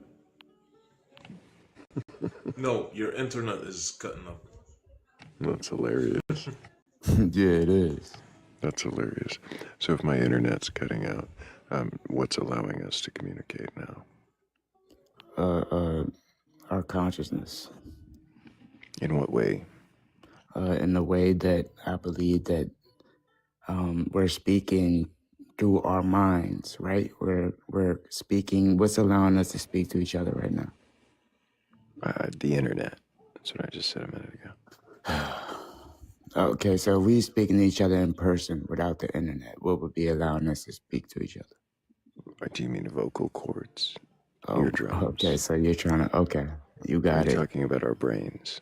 No. I Okay, don't, so instead of playing 20 questions with me, why don't you answer the questions?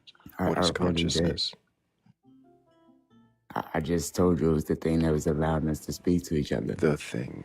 Can you be more elaborative on what the thing is that's allowed us to speak to each other? Can you elaborate? No, I cannot. Are you capable of having a conversation where we question your beliefs?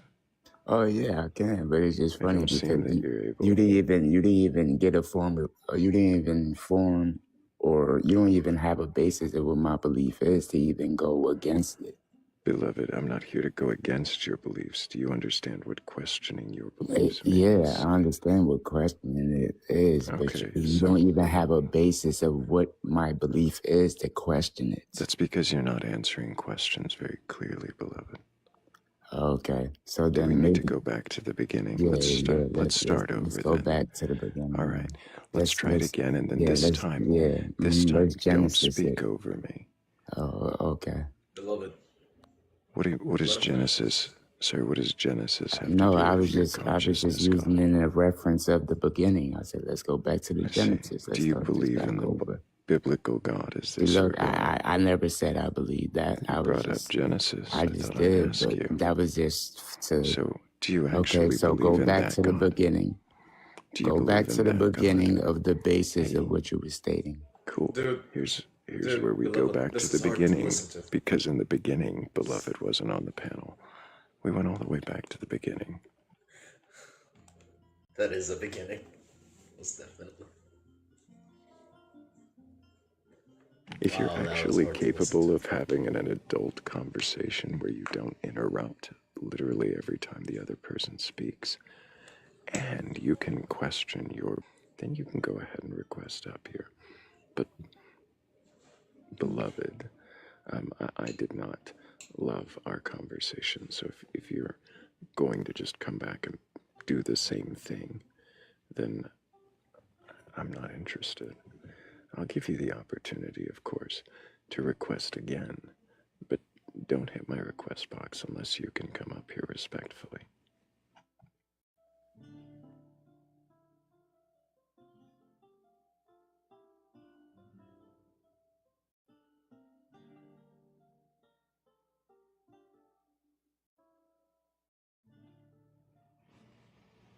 Well, at least he has the self-awareness. Oh, I spoke too soon.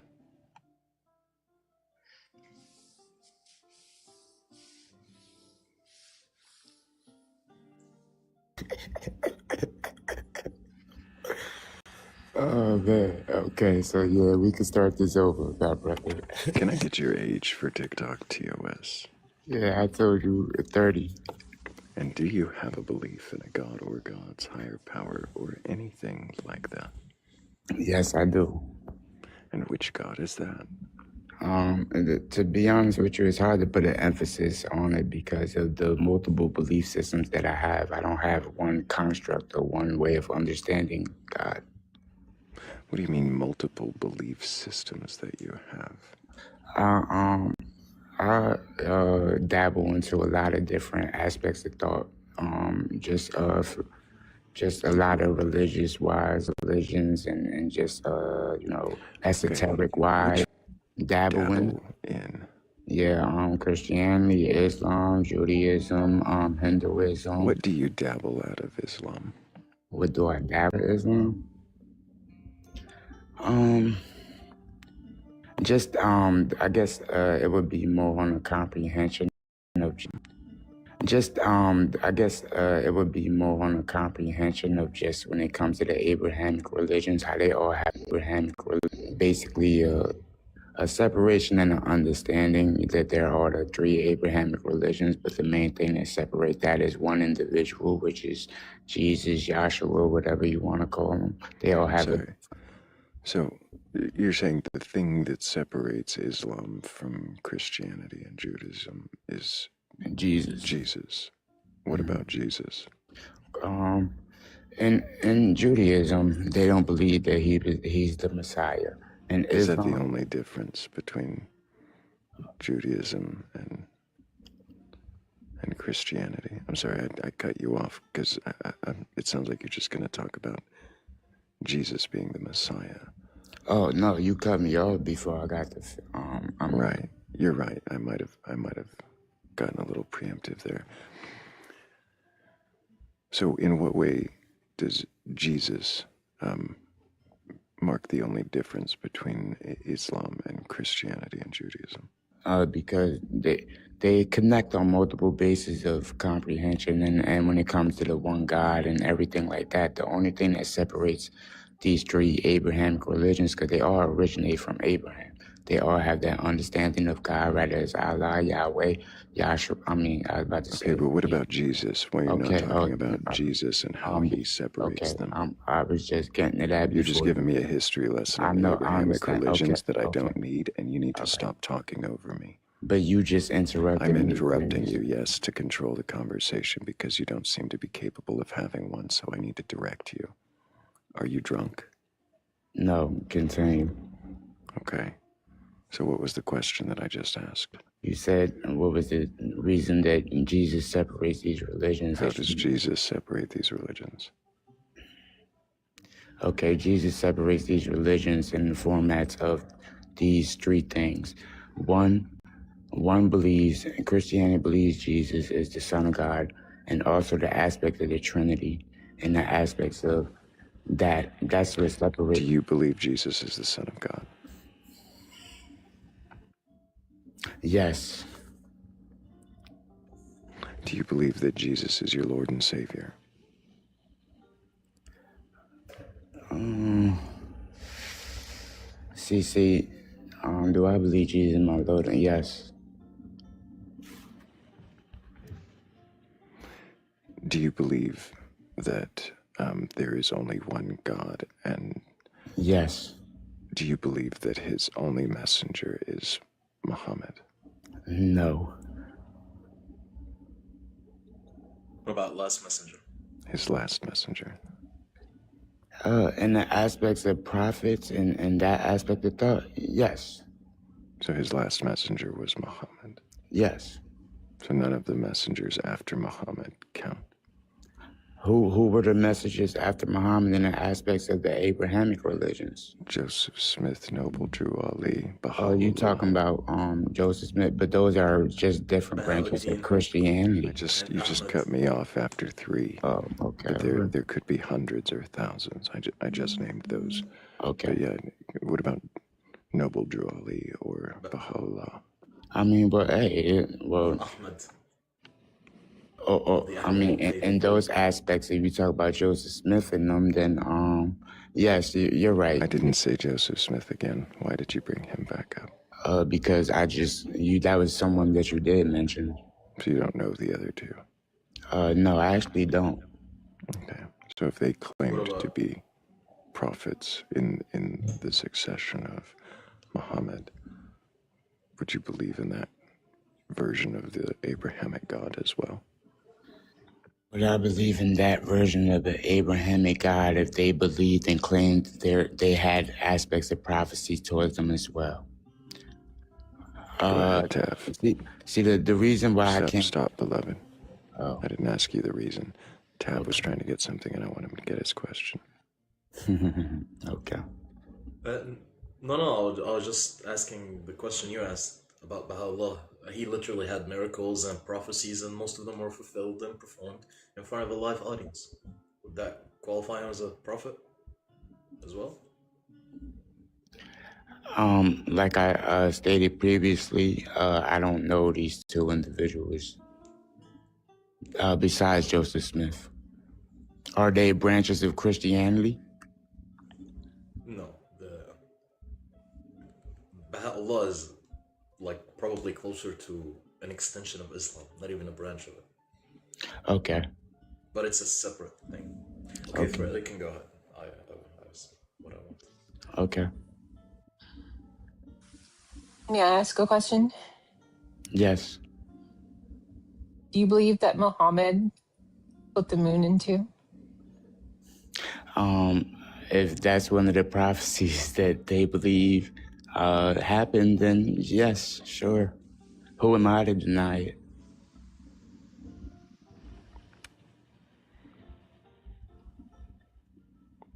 Did he put it back together?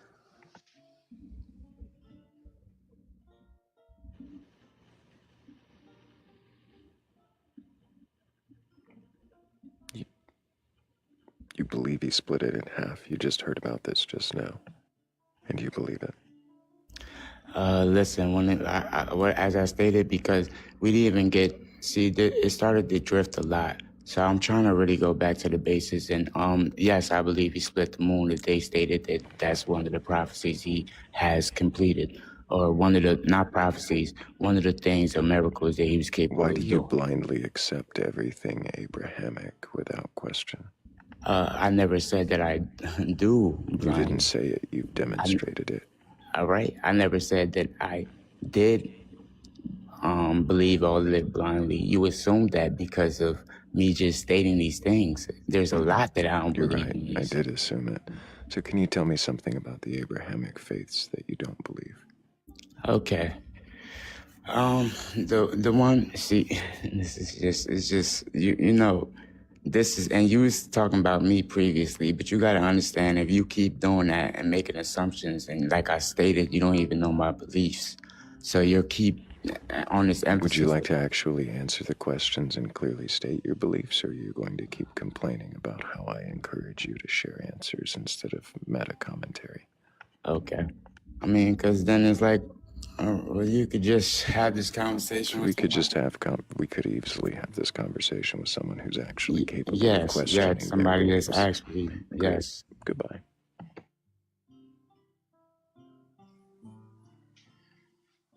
Wow. That was interesting. I mean, you guys want to know a fun fact about the splitting of the moon? What's that? Like ancient Islamic scholars said that it's an optic illusion. It's not a real splitting. The real splitting is a new thing. So the scholars said then that it was an illusion. Yeah. And now they say that it really was split. Yeah. And it's the people who say that it was really split, those are the traditionalists. The one I told you about, the Salafis. The ones when you ask where God is and they look up. Is that the Sunnis or the Shia? It could be either. It's a branch of the Sunnis. Sunnis, okay. In the Sunnis, you have like 4 or 5 different schools. One of them is the Salafi. Those are, think of the creationist Christians, the one who take the book literally. There's no metaphors in that, ever. So they say the splitting literally happened. And it's a relatively new sect as well. They're the dangerous ones, huh? Yeah. They're the ones most people are afraid of. They're the most vocal ones as well. Are they the same sect that believes that like in the hadith that like the 12th imam is gonna like climb out of a well and stuff? No, these are the Ithna-Asharis. Those are not as dangerous. They're the metaphorical, logical ones and stuff. Okay, But they so can have some very harmful beliefs. I don't really understand. Is it like all of y'all are different beliefs and question the yeah. person that comes up? Yes, we question the person who comes up.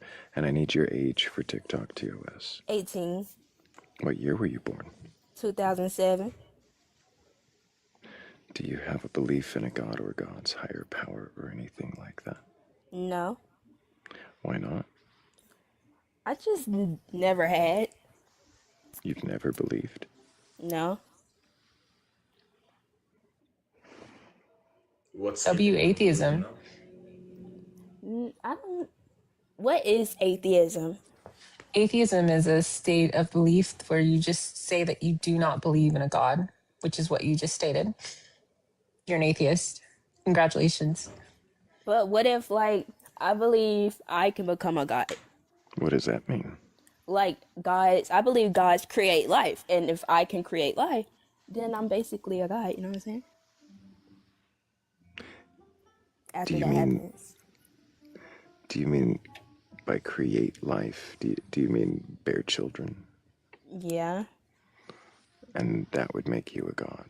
Yeah, that's what I'm saying. Like, nobody understands this. I'm like, I don't believe in gods, but I'm like, I'm going to be a god someday. And people look at me like I'm crazy. I'm like, I'm not crazy. You gotta roll with me. I don't Wouldn't think you you're be crazy. a goddess? Right. God is God. I like it all. I want to be both. So for you, if God just means create life, then you feel you will be a god one day in that regard. Mm-hmm. Yeah, you could be a goddess because you have a daughter. Yes, everybody should be.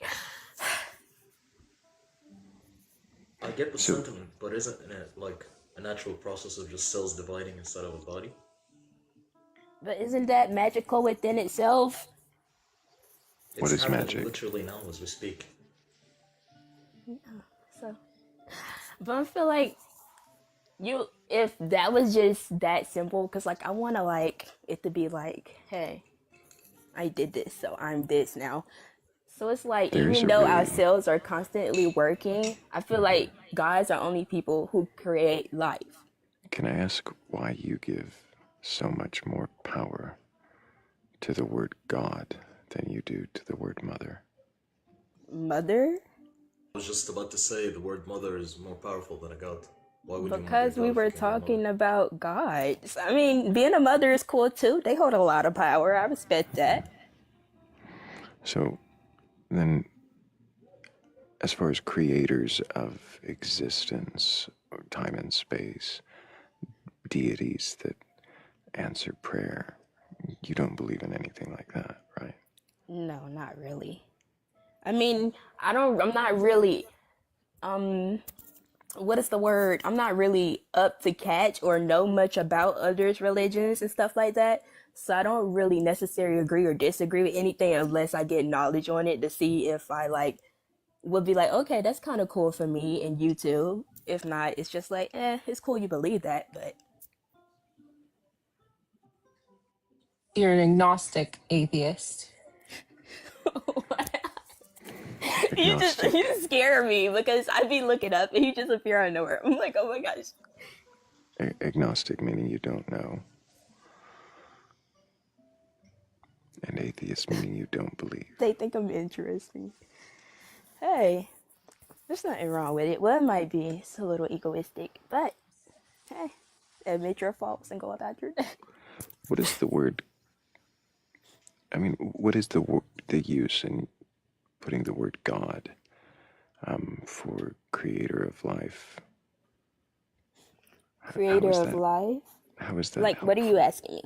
How is it helpful to call a God a creator of life so that you can assume the role? Helpful? I don't No, I just always put those. That's my definition for God, the creator of life. A creator of life. So any creator of life. Mm-hmm. What does it mean to create? Make. Make how? Just make anything? So if I transform something, did I create it? Is it life? I don't know. Is that Oh my God. is that the only way creation Could be. works? Hey, in my world. Is life the only thing that you can create? No, you could create many things, but that's just always been my definition of God. Who pays for the child? I mean, it's my child. I don't. Obviously, I'm going to pay for it. Does anybody else have any questions for You guys, I'm not bad at this. I'm not a bad person. Nobody's saying you're a bad person. I know they're We're talking here to about my question- ego Yeah, in the you're chat. So I'm talking like, to the chat, and we're up here. So we're my just apologies. questioning. Yeah, we're just questioning your beliefs to see if you can question them.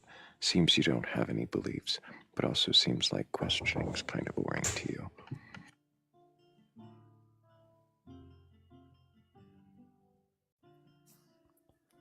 I mean, yeah. Fair enough. I didn't mean it to sound insulting. I just was seeing if I was correct. So It didn't. I was like thinking about it before I answered. I appreciate the thought.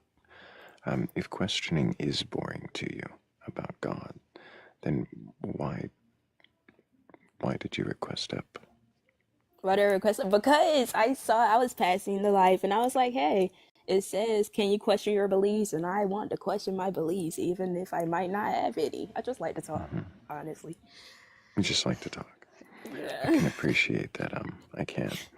I'm not the kind of person who just likes to talk. I can but tell, but that's appreciate okay. that. I do appreciate you coming up and answering the questions. I don't have any more for you. Maybe Morgan, Red, or Tav do, but I think I'm ready to move on to the next guest. Okay. I don't see any takers. All right. See Thank y'all. you so much. Take care and keep asking questions. It's interesting who's in my requests again. I think that's fair for an 18-year-old to be where she's at, especially not being exposed to any religion, as she claimed.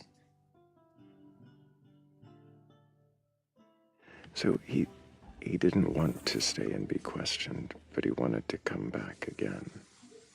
No. Oh, my bad. Go ahead. Well, okay. Mm. I guess he didn't want to come back again. He said no, right? Why did he request another time? All right. Listen. In order, Bro. how am I going to conduct this correctly this time? I don't know, but you're quickly becoming unloved. Unloved. Humorous. Nice one. The good one. Can you question your beliefs? We went over this multiple times. Do you think you can question your beliefs? Yes, I question them every day. And what you're questioning is an amalgamation of beliefs that you have heard of that you think are true, at least Abrahamic ones, correct?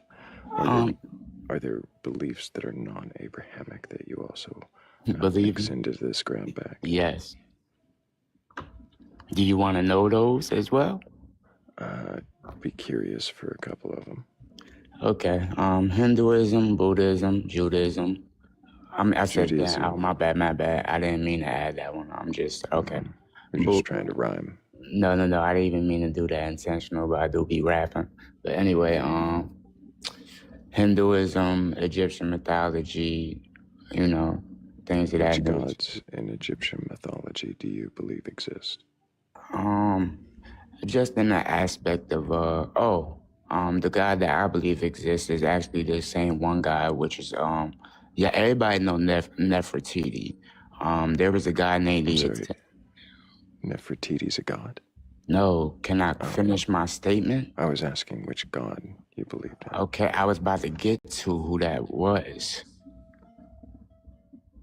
So anyway, everybody knows this person named Nefertiti. You see the chains, you see all that. There was her counterpart was Akhenaten, and they believed in the Aten. The Aten was one god, created in Egyptian. He was the first pharaoh to create that. That's why they killed him, and he was the first pharaoh to create a monotheistic aspect of religion towards. So you believe in a monotheistic Egyptian god named Aten? Yes.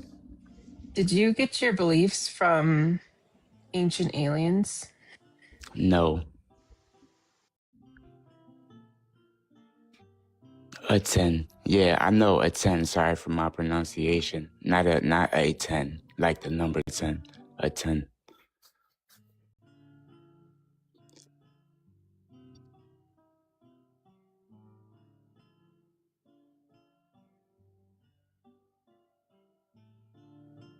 Are you aware that all your beliefs contradict each other? Yes. To the lacking of understanding. Yes.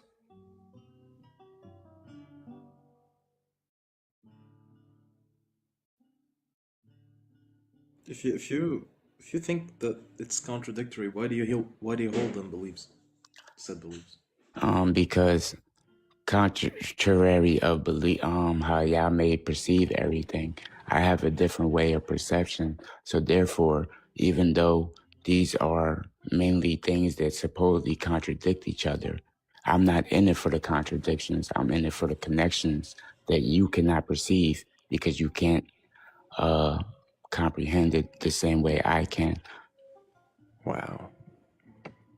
Condescension and clarification at the same time. Yeah, it's hard to want to talk to somebody who just has such a superior way of perceiving and understanding things. Yeah, I know. It's very hard.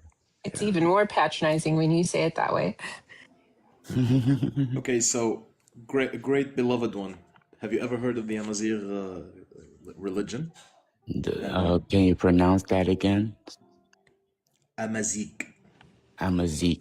I'm not sure Yes. if I have. No. Interesting. They believe the sun and the moon were gods. They completed each other. This is one of the beliefs, at least. Would you believe that? I would like to learn about that. That's cool. Okay. So do you just believe in any monotheistic or combined singular deity and group them all together? Yes. So Ahura Mazda would be part of your understanding of what your God is. What was the name attributed to it? Ahura Mazda. Oh, Ahura Mazda. Is that a religion or is that the name of the deity in that aspect of thought? Okay, so then maybe not.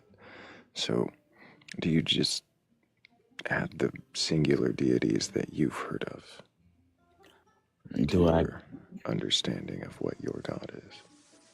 To the understanding of what my God is, the singular deities, meaning that I don't believe that this deity has multiple other forms of itself, or in what aspect of thought is it just one deity, or like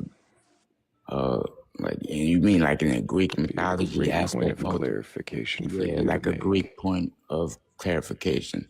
It would be a great point of clarification for you to make is Yes. Is what is important to you as far as I mean the aspect what of makes a God polytheistic. real? You said what? What makes a God real? Uh, You say that Aten from mhm, the Egyptian mhm, mythology is real. mhm. That's your God. But also Jesus is your Lord and Savior. And so it's sounding like you like these combined gods that become monotheistic. So I'm curious, is that a feature that you look for in what makes a God real? Or is there something else? No, because see, okay, for instance, all right, I'm gonna add yes, that is one of the attributes I believe in the one God. Yes, I do.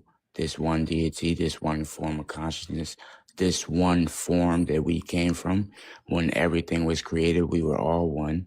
Every form You're of just everything. preaching now. Oh, okay. So is that what it's all about then to you, is combining things into a single thing, and that big old single thing becomes God to you? Yes.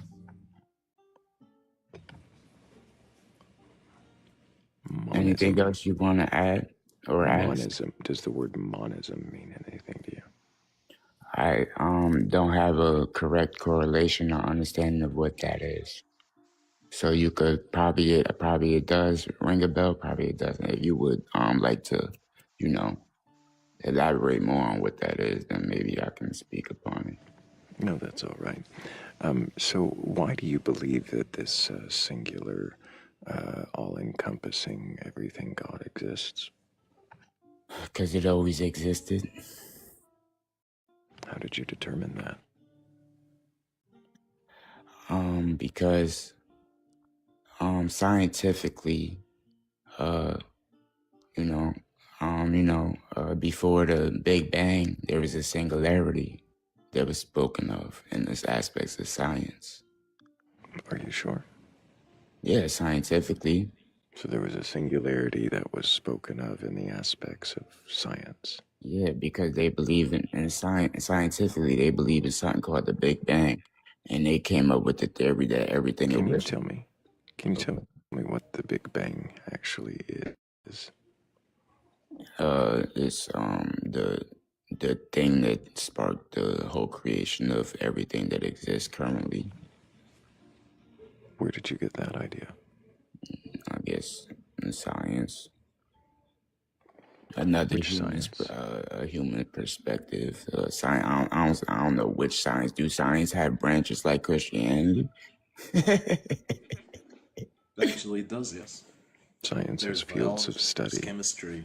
Oh, just different aspects. Well, I'm sorry because I can't really dive into that because I want to be like, oh, this physicist and this individual, this science says that I can't do that.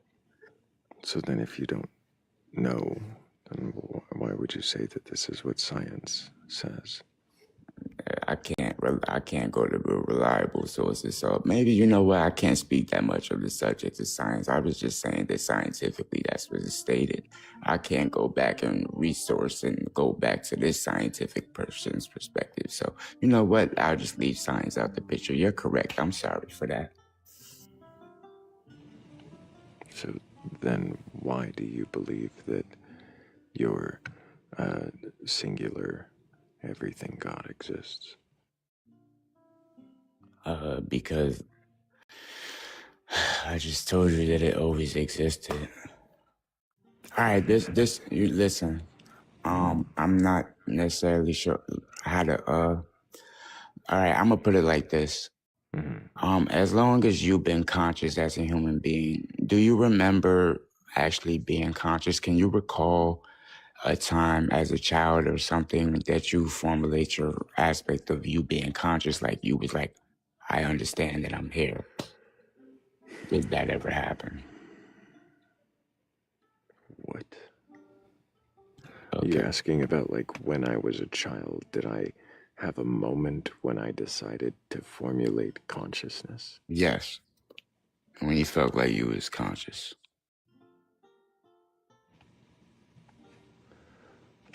What does this have to do with the question I was asking you? I just wanted to ask you one. Because it's going to correlate with my answer to your question. I just wanted to ask. I don't see how my answer is going to actually get you to answer my question that I've been waiting Okay, for. so Backed out of science, you're asking yeah, me about my childhood memories, listen, and but I'm there was wondering why you believe that this singular everything God exists. the reason why I believe this everything singular God exists is because I believe that this singular God was consciousness. This was a conscious being. I believe God is consciousness, a conscious being that created everything in existence. You believe it was a conscious being that created everything in existence? Yes. Did it create everything in existence, or is it everything in existence? Did it create everything in existence, or is it everything in existence is the question. So you're asking me, did the being that I believe in create everything in existence, or is it everything in existence? Well, by default, my creator in the aspects of my belief system is both, because in order for everything to exist, it would have to exist through this sense of creation. So in that aspect of thought, yes, it is in everything, and it's in everything, and is the creator of everything as well. Just to clarify, is it in everything, or is it everything? Is it in everything, or is it everything? It's both. It's in everything and it is everything. Okay. And is it apart from everything as well? Is it also separate? Yes, as well it is. It is also separate from everything. So it is in everything, it is a part of everything, but yet it is also separate from everything, yes. It exists beyond everything. Yes. Is it conscious? And you've said it is consciousness. Yes, I think I remember you saying that. I already stated it, yes. So duality is an understanding of yin and yang, as above, so below, as without, Do you know what panpsychism is? Or No. pantheism? No. Those words. Panentheism is actually kind of more. So, do you just take this idea that this God, this everything, all-encompassing and all without God, must exist because you assume it must exist, and then apply other religions that seem to fit your assumption? Yes. Why? Why? What was the name of it that you stated? There were three, and you should look into them to decide which one fits you best. But there was panentheism, pantheism, and panpsychism. Okay. And you correlated that in the aspects of my beliefs. Those sound similar to what you're describing. Okay. And can you explain these three so I can, or I'll look it up myself. That's exactly what I would recommend. You shouldn't take some random guy's word on the internet for it. Yeah, definitely. Okay, all right. Well, thank you for helping me understand the three ones that I have the closest to. All right, thank you. Appreciate that. All you were looking for, though? Does it matter to you why you choose to believe this? Does it matter if it's true or not? It is true to me. So does it matter if it weren't true beyond what you assume? Beyond myself, no. So it only matters what you assume is true. Because what I assume is true is the only thing that is truth in the sense of my perception towards a reality that everything has their own opinion towards. What is factual and what isn't? Because you decided. Yes. And if you decided it was something else, then it would be that something else? Or would you have to convince yourself of that? If I believed in something differently from what I believe, like that's what you're stating? If you choose something different, if do I you choose have to convince yourself? Yes. And once you've convinced yourself, then it's that way for you, so it doesn't matter what it is for anyone else. Yes. Does it not seem like a harmful methodology through which to navigate our world? How is it harmful? I never forced my belief system. I'm not saying you did. But if you just assume things are the way you believe they are, couldn't that lead you to behave in ways that are contrary to society? Yes, it would be contrary to how society or other people would. Couldn't it lead you to behave in ways that may, whether directly or indirectly, be detrimental? Towards who? Towards individuals. Does it matter to you if you cause harm to others? Listen, in the aspects of towards other individuals, I would never be in the aspects of me explaining my belief systems or whatever. I don't think in the aspect of you explaining that you're going to cause harm. I'm talking about in behaving in accordance to, in believing something. Don't beliefs inform actions? No. You don't think I would beliefs say, inform actions? No. Fascinating. Go ahead, Redhead. I would say, in other words, do your beliefs violate the well-being of others? No. How can you be so sure? The reason why I stated this is because the reason why I like even having, because I believe you have your own way of being and your truth.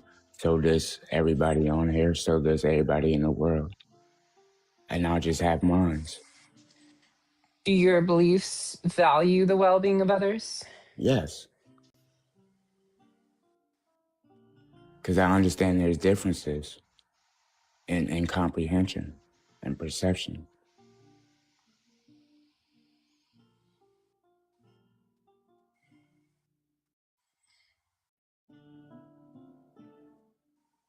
How do your beliefs value women? How does my beliefs value women? I just found that humorous. Why is that humorous? It's a very valid question because you've already professed that you embrace both Islam and Christianity, as well as several other archaic practices that value women. Yeah, I see what you was. Oh, that's a nice little thing to flip on it. But she asked, "How do I, in the aspects of how does your belief value women?" My beliefs value women. I generally, my beliefs towards women. And I like how you threw that in there because now we could dive into how do you believe in these aspects of these other religions and the way they devalue women, because then that will be contradictory towards your belief system towards women. But what? Yeah. I personally that answer. Yeah, I'm about to listen. I personally, when it comes to my basis of women, like I love women. I view them as the better half of a male, and in the aspects of creation and just certain aspects of just basically the counterpart, the yin to a yang. I can't really be here without half. Yeah, better half. Yeah. So they can't exist without you. And I can't exist without them. And vice versa. Are you sure it's vice versa? Well, you know what? You're right. I'm not sure it's vice versa. Because I believe that I can't exist without them because I know I came from a mother. But I'm not necessarily sure in the aspects of human, creation story, rather scientifically or whatever. It's just like I don't know the actual facts of. I know that a man and a woman created everybody in this. Why do you know that? What makes you think you know that? I mean, I would assume. I don't know. But I would assume, because even scientifically, they say that even in the aspects of DNA and XY chromosomes, that we all go back to somebody that they call the primordial Eve or something. Just somebody I think you should probably look into what that actually means. Okay. You mean mitochondrial Eve? Yeah, mitochondrial Eve, yes. You might But ain't that in the what aspects actually means? Okay. Well, anyway, So yeah, I personally I just I believe women's is male better half. Rather we came from them, they came from us. I can't necessarily say on that aspect of thought if we're both here, whatever. I'm not sure. I'm just saying. Yeah. I'm a lesbian, so how am I a male's better half? You're a lesbian, so you're a male's better half. You personally, as a woman, you being a lesbian doesn't stop you from women in general being men's better half. Just like just like My if beloved, Tyra, just like if how does just the like back of your foot taste at this point? just like it. Wait, what? Keep swallowing. I'm confused. Who is he talking to? Yeah, I don't think you're actually paying attention to the conversation yourself. Beloved, I think I think on behalf of at Everybody. least most of the men in the room, you don't speak for us. I hope. That's gross. I don't think you're anybody's better half. I have no words. I thought that that would be a good question to ask. 'Cause, I mean, everything that they talked about was just very surface level deities. I felt like throwing the female, like, how do you value women, would kind of flesh out some of their It's a moral great question, framework. right? I thought it was a great question, especially holding on to so many Abrahamic structures. It's I'd be curious to know, and now we know that he believes that they're each other's halves and they can't exist without each other.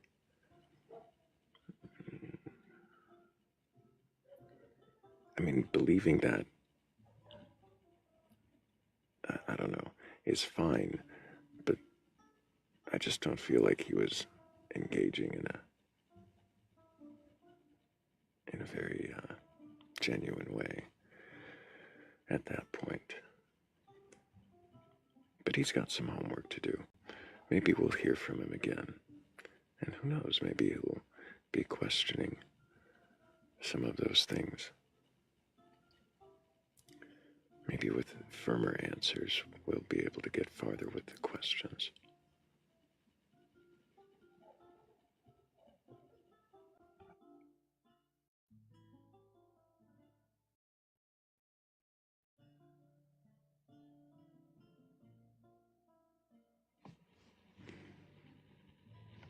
Hello, SHX. Can I get your age for TikTok TOS?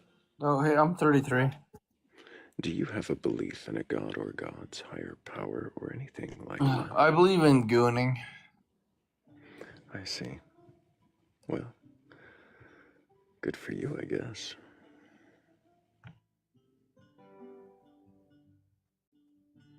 Like Goonies? No, No, it's something you don't want to know. I didn't hear what he said. Did he say gooning or Goonies? Gooning, yeah. Oh, gooning. Yeah. He believes in, I know what both of those things are. I mean, I'm glad he's proud of himself. That's fine. Believe in it. That's I wish I didn't. a choice.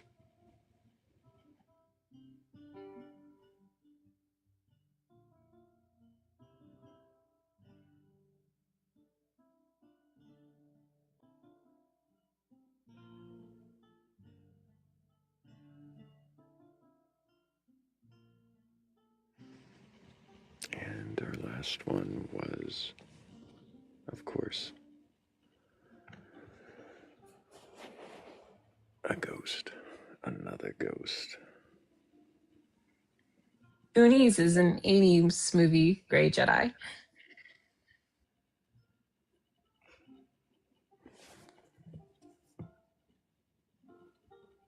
Yeah, don't look into it, Christopher. I mean, I don't know. Maybe you should.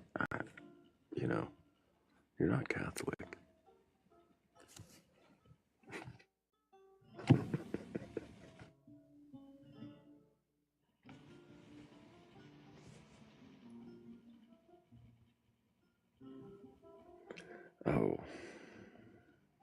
beloved wants back up again. How many times is that?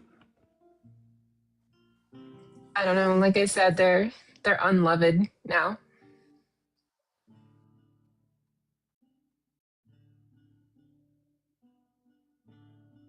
How annoyed is the person in the background going to be that beloved's talking to us again? They were annoyed the last time. It's cool. So why did you request backup already? I just felt that when she asked the aspect of how do I feel towards females, I just said that we was equals. She said women. I mean woman, my bad. Female is a breeding term. Oh, okay, thank you for that. So I just said that we were equal. Better have yin and yangs. That's how I felt towards it. Why do you feel that men and women are yin and yangs? I just feel the way I would compare it in the aspect of yin and yang is the way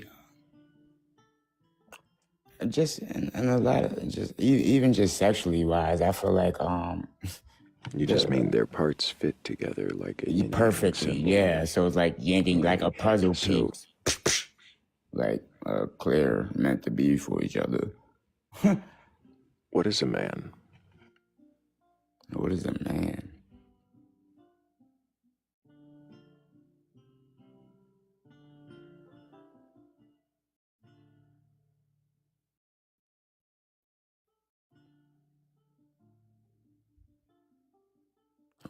What is a man? That's a man.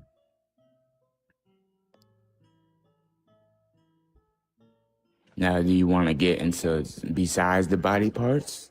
But in aspects of what makes you a male is you having a penis. Male. I didn't ask male. I said, what is a man? Well, same question. A man is somebody that has a penis. So those words to you are just the same thing?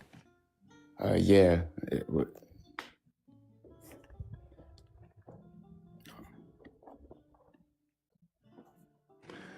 So that's the requirement to be a man? Yes. How did you figure that requirement? Because that's the only requirement that's needed for you to be a male or man. Now, if you're asking me other things, why do you equate those words to be the same? Male, man. Male, man. Why do I equate them to be the same? We're not talking about the postal service.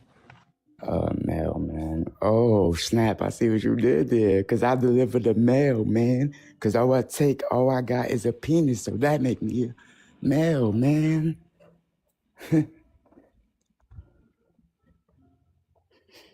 Is that why you equate those two words?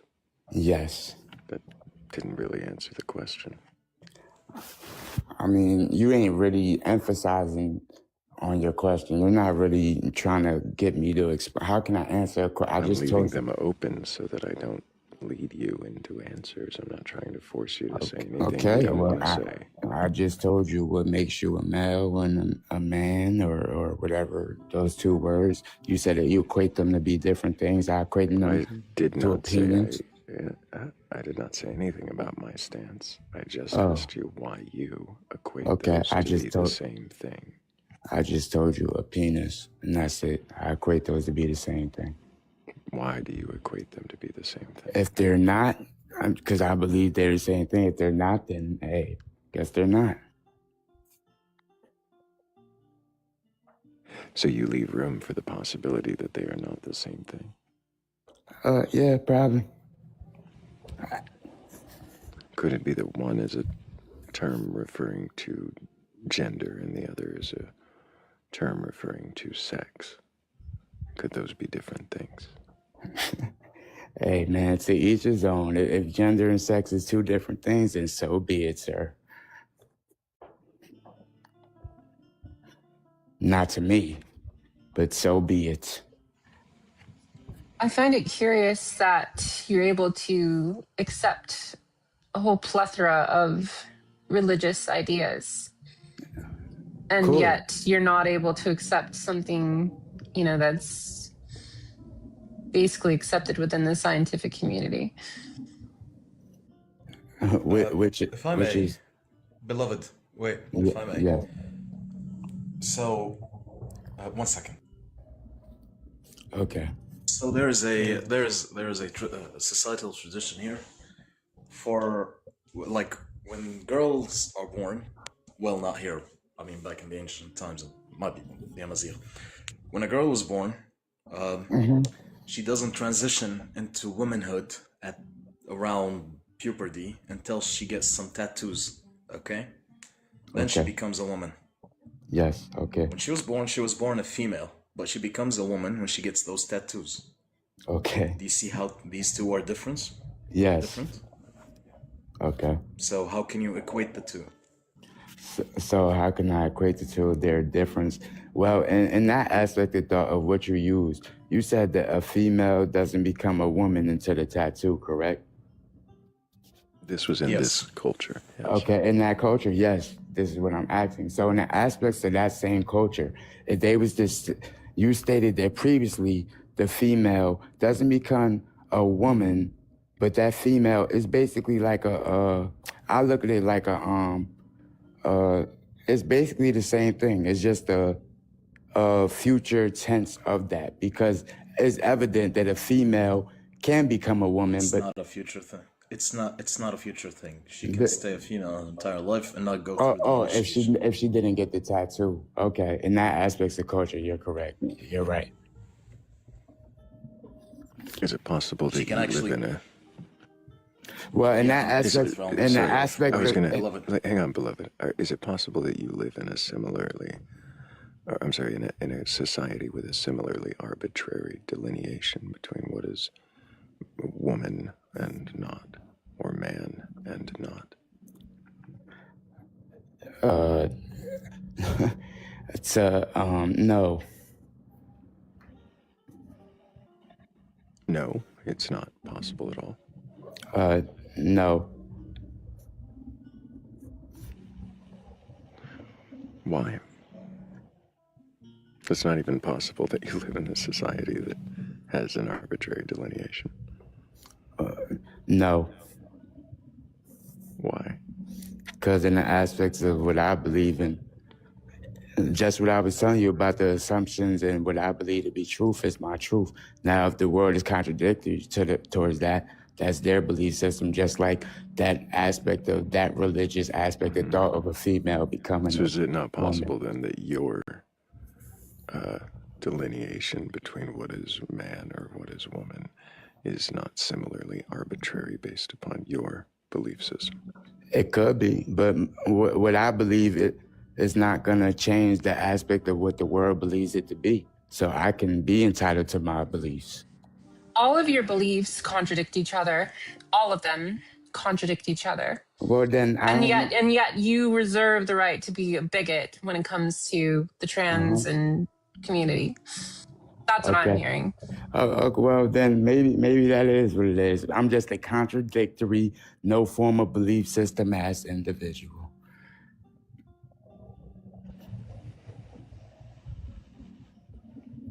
Does it matter to you if you sound contradictory? Does it matter to me if I sound contradictory? I can't sound contradictory to myself. That I can only sound contradictory to the contrary of other people that's hearing my opinion. I see. And so if you upon studying these religions you assume are all the same, discover that there are conflicts in your understanding, how would you reconcile that? There is no conflicts in my understanding. I think you're just a contradictory, misogynistic asshole. That's what I think you are. Okay. It's hard to hear much else. But it's cool. It doesn't sound like you're actually capable of questioning your beliefs now, beloved. It's like you came up here earlier to get a diagnosis. which is, not what you got. You got some research, some homework. Yeah, and I remember the three. I remember the three ones that I think you should. Yeah, I think you should definitely look into those, but I think you should look into far more than that. Okay. What else? Maybe consider the possibility that, I don't know, that you could be wrong, and that in being wrong, I mean contrary to reality, and that in being contrary to reality, that could potentially lead to harm. I'm not saying you are wrong. I'm saying Okay. All consider right. the Thank you. Appreciate it. possibility that you could be.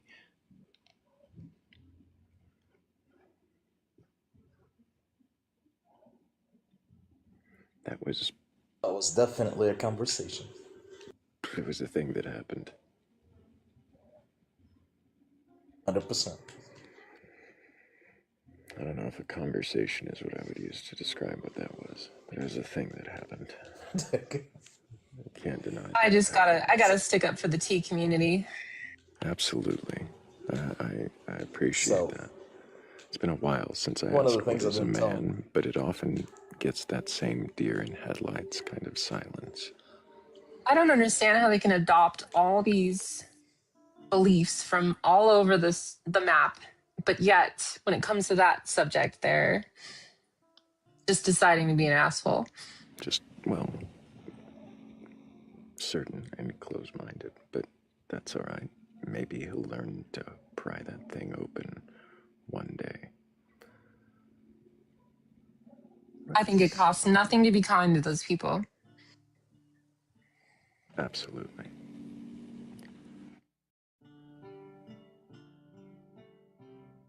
The thing is, I wanted to tell them that sometimes they don't get initiated and get those tattoos.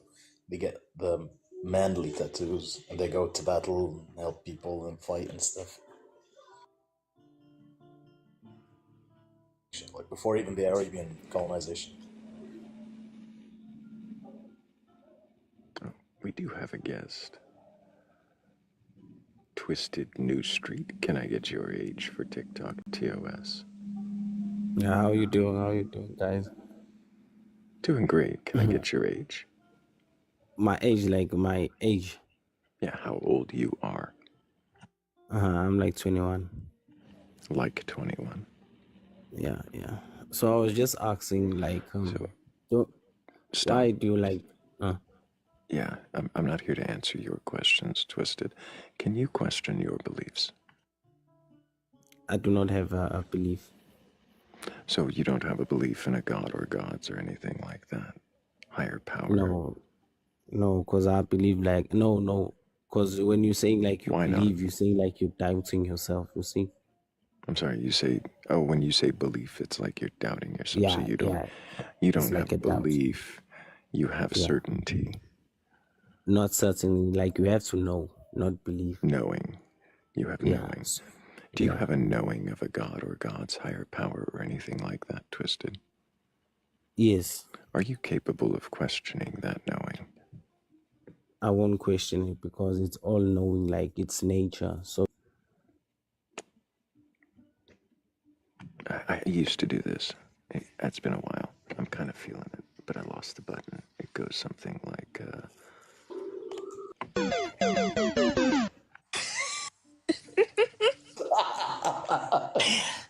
Was not expecting that.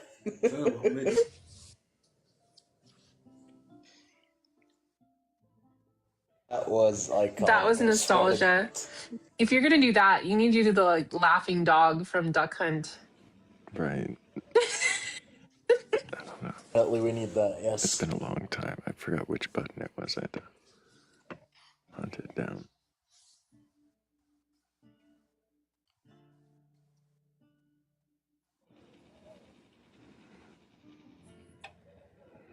Grace, are you capable of not peeing on the toilet seat?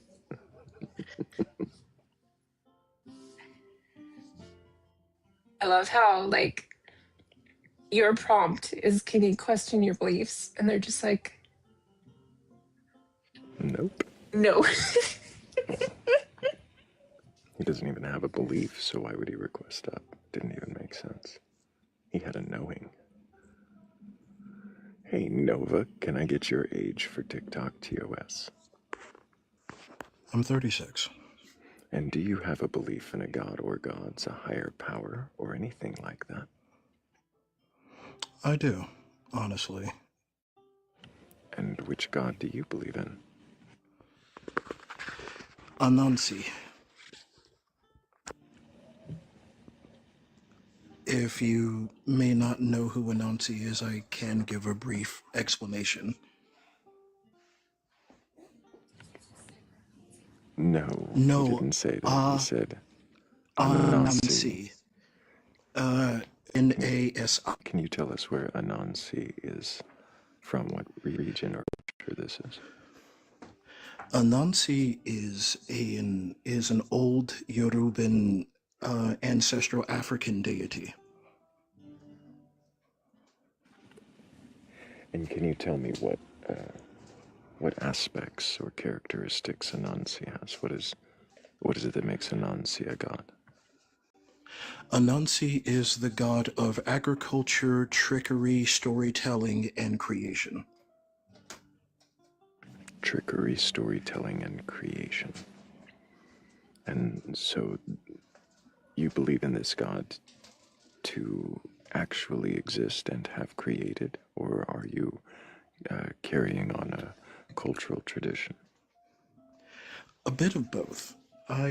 I do believe that Anansi is in many ways a creator, and he works by moving through reality through the one thing he is the most famous for, and that is storytelling.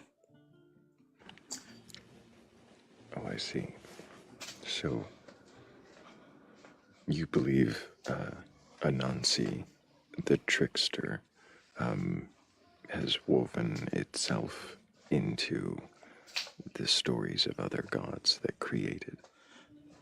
No, not the stories of necessarily other gods, the stories of everything, the stories of us, the stories of other gods, the stories of history and creation itself, because everything within creation is a story, and storytelling in and of itself is creation. It's cyclical. Okay, so storytelling itself is creation, but in what way did this god of story create existence, or do you believe that it did? Well, if you don't mind a bit of explanation, in Yoruban African religion, there was a chief god who was named Niame, the god of the sky. Anansi was an ancestral spirit, and he knew that Niame knew all of the stories of creation. And so Anansi approached Niame and asked if he could have them. Niame said, "You cannot pay the cost." And Anansi asked him to give him a trial in order to become worthy to own the stories of creation. And so Niame gave him 4 trials. After completing them, Niame gave Anansi the stories of creation, and he took them home and read them to his family and his children. But he realized that all of these stories, all of these parts of knowledge and facts of reality and the gods and everything, we as humans did not have them. So him and his family spread the stories of creation to humanity, giving us the power of stories, of conscious thought, and weaving our own tale through life. And that's how Anansi seeded himself into being the god of storytelling. So you're saying that Anansi is in Hollywood? No. What you are saying, though, is that Anansi took the stories of creation, gained ownership of the stories of creation. So does that doesn't mean that Anansi is actually a creator, but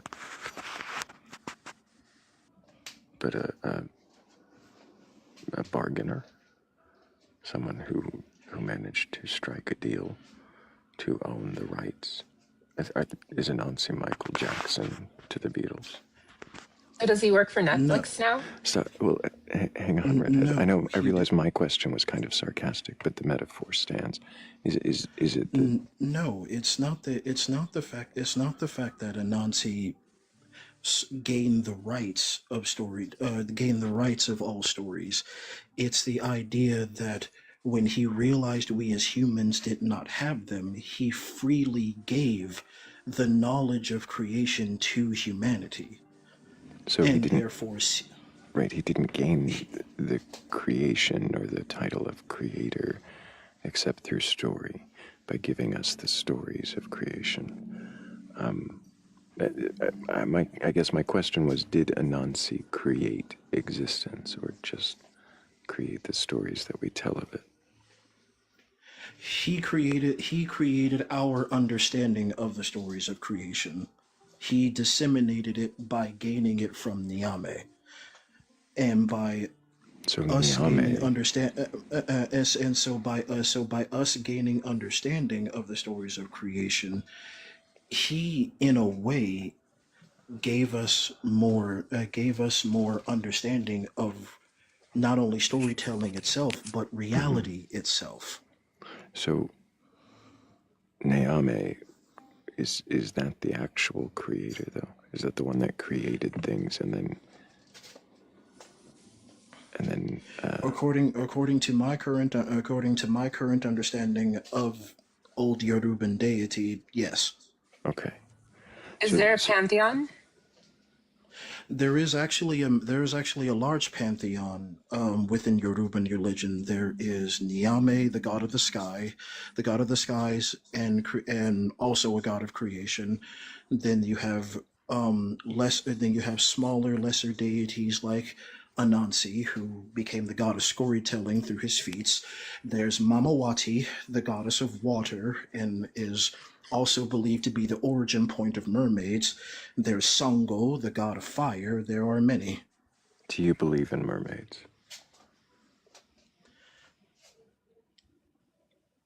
Not sure, honestly. I wish I was a mermaid. You're not the first person on the panel to say that, Redhead. There's a reason there's a mermaid in the background. It was by request. But no, but you say you're not sure if you believe in mermaids. I know there have been many stories of mermaids about sightings throughout history and whatnot. Whether or not they are real, I'm not sure.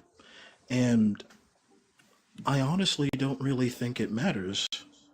It's because to me, the stories are what matter.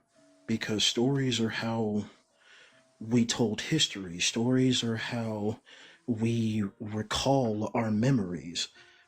And that's why Anansi was something that I always felt extremely close to in that regard, because the way I see it and the way I think of it is, what are your memories?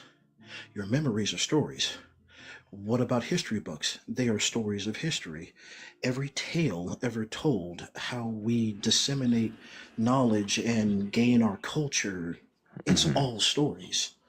And So your god of stories creates all of our understanding of existence. I understand that part. But do you actually believe that this god is real and that it is disseminated in these stories in this way? Yes, I honestly do. Why? Because it's exactly what I feel, and when I look at every facet of reality that I can understand and how humans have developed over time, whether or not that's just just me trying to find comfort and understanding in other things, or whether he actually is weaving his web through reality, there's no way I can know. I question every day if I truly believe this, or have I gone crazy? But I don't think there's anything wrong with me doing so. I don't You don't go think around there's trying to. anything? I understand. You're not trying to spread it or force it on anyone. I mean, you say that you don't think there's anything here to tell you that there is. But is there not being anything wrong with it reason enough to maintain it? If I say there's nothing wrong with this random behavior that I have, should I not still examine and question why I participate in that behavior? Oh no, you definitely should do some self-respection and self-examination of the reason behind why you do things, and I do. I question, why do I do this? Why do I feel that I do this? Is it particularly harming me in any way? Does it make me behave strangely in front of others? How do other people view it? How do other people see it? How do I see it myself? How does it affect my everyday life? All of these questions run through my head every day.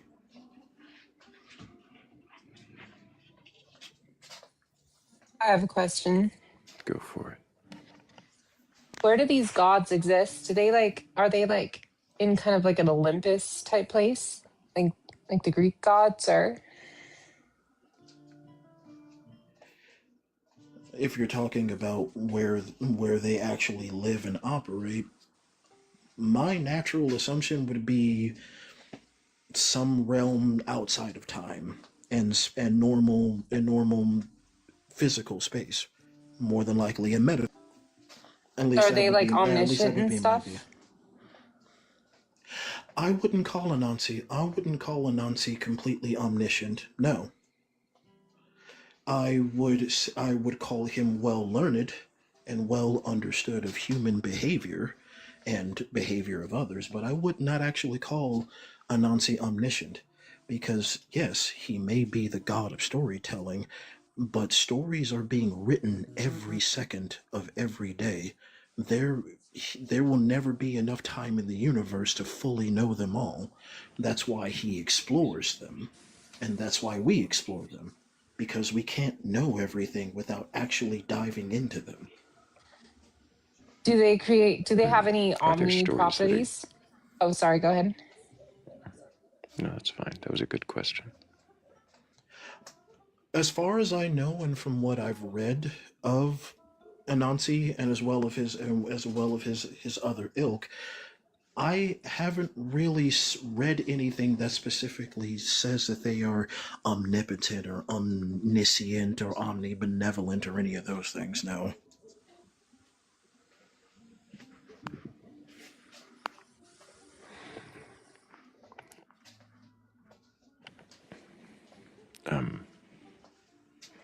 So it doesn't have any of the omni properties. It's never been mentioned in any text of them that I've ever read. No. Mm-hmm. How is it actually existing? In what way? I'm not sure exactly what you mean by that. So if it's able to explore and insert itself and influence our stories, if it's able to in any way be an interactive entity or agent that causes change, like, how does it exist? Like, in what way? In what form?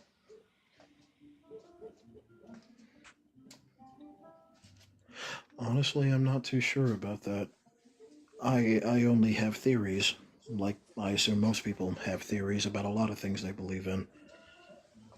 How would you compare them to like the Tooth Fairy or like the Easter Bunny or Santa Claus?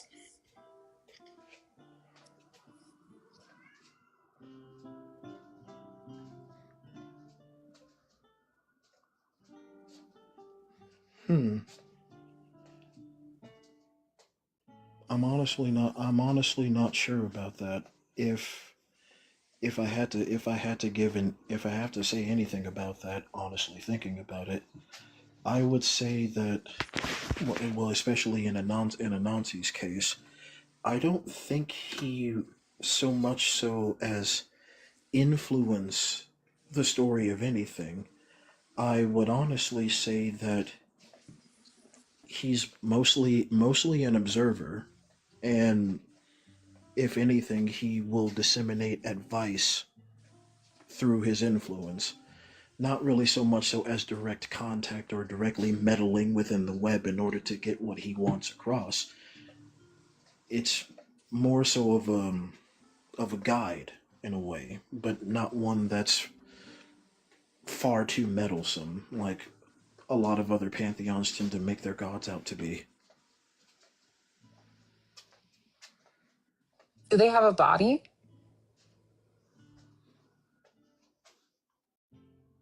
Well, from the stories I've read, it's said that he is, like I said, he is a spider.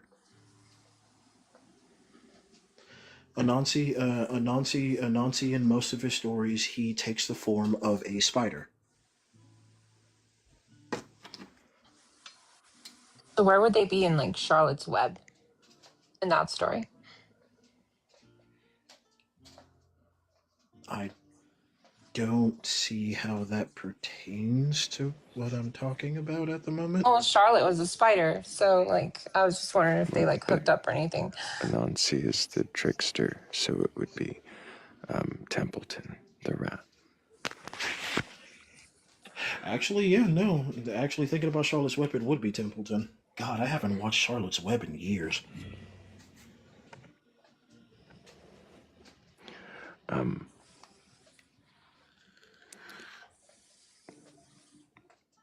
Does it matter to you if Anansi exists in reality or not? Or does the meaning that you find from the stories and the connections you draw give you all the existence and meaning you need from it? I don't think it matters to me if he exists in reality or not. The feelings that I get from my understanding of what he is supposed to be, and the way that the stories weave themselves, that's pretty much all I need. If I die and it turns out the Great Web is real, fucking cool. If it turns out I'm wrong, then I'm wrong. All I know is it's a faith that I can follow that settles within my heart and my soul more than well enough. Only because you said it, I have to ask, what is a soul? But that was a great answer, Nova.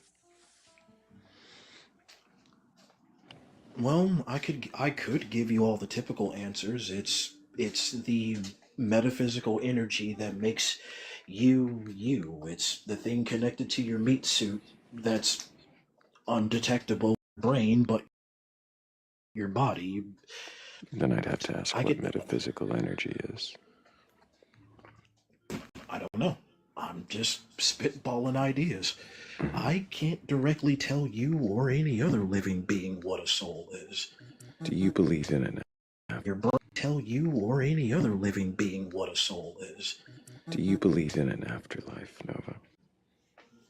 Beyond, I do believe that's something beyond any religion's right about it. The gods only know at that point, but I would like to believe that there is something after the void takes you.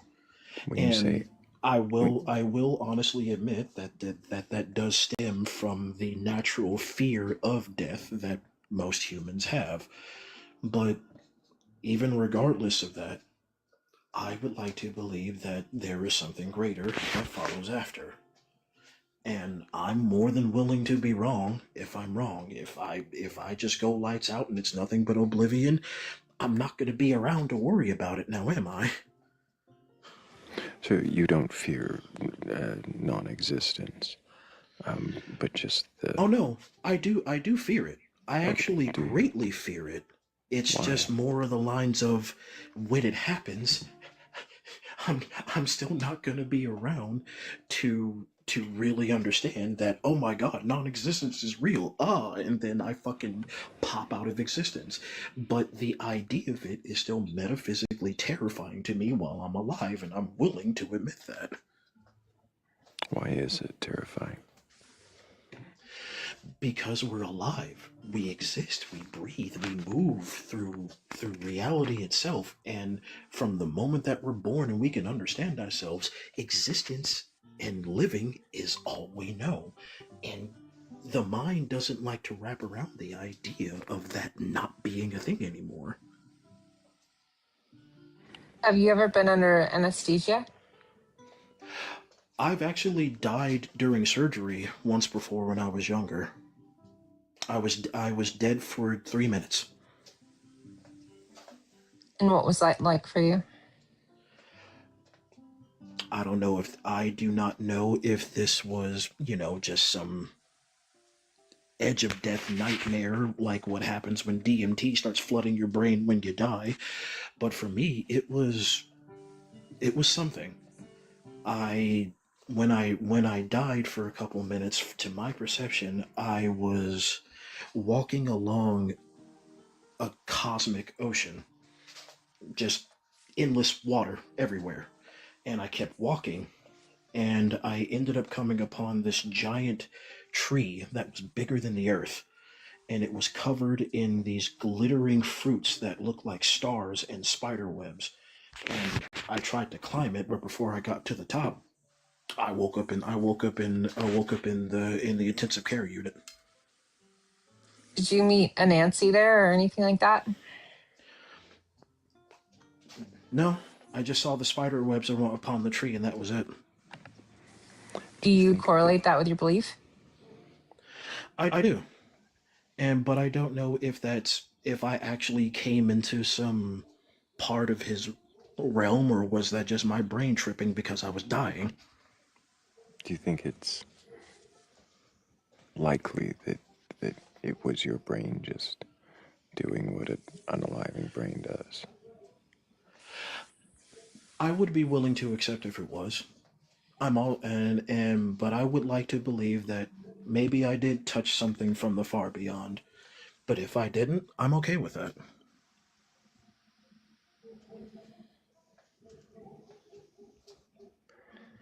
Do you have some assurance or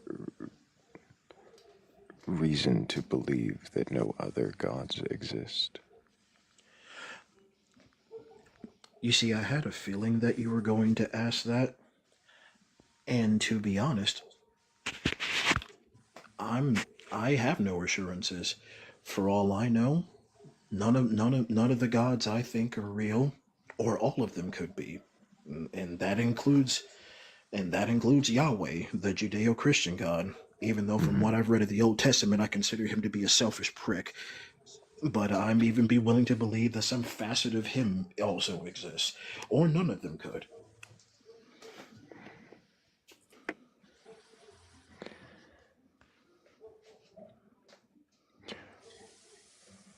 Do you pray to them?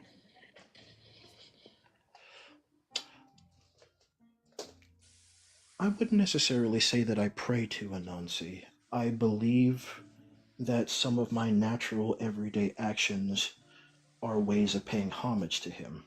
Like, if I read a story, that is homage to Anansi.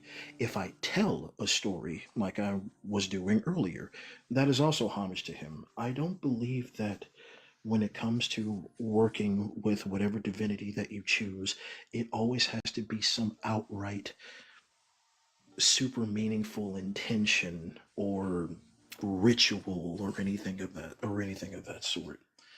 I believe that some of the things you do every day, as long as you keep that intention in mind while going about your day or doing the things you enjoy, that in its own way is a form of fealty, and if some people want to take it that way, also prayer. But no, I wouldn't say that I directly pray to Anansi in any way. Besides, I don't honestly think he'd even like praying.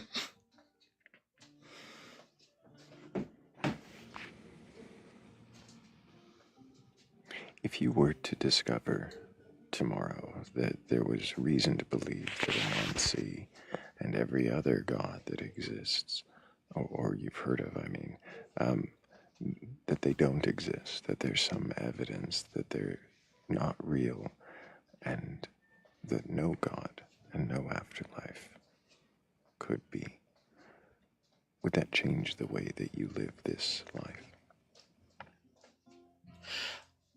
I believe it would. Would I be hurt that such evidence exists, and it could mean that all of that I've poured my heart and soul into was just some form of, a mortal coping mechanism? It would change me. But part of me would also say that the comfort that it gave me walking through my life and believing in stories and the power of stories, whether or not a Nazi's real, stories still have that power, even without him. And I would take comfort in that. So yes, it would change me irrevocably. There's no way it wouldn't.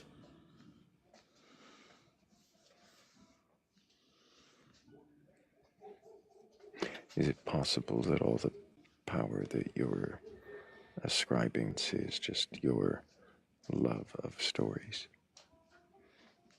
Oh, it very well could be. And I hold no delusions that, for all I know, that's exactly what it is. It could very well be that my fealty and my understanding of Anansi could just be my love of books and storytelling and the power of stories and the ideas of them. It could be. And even if that is the case, I'm okay with it. I don't know that I have any more questions, but I would just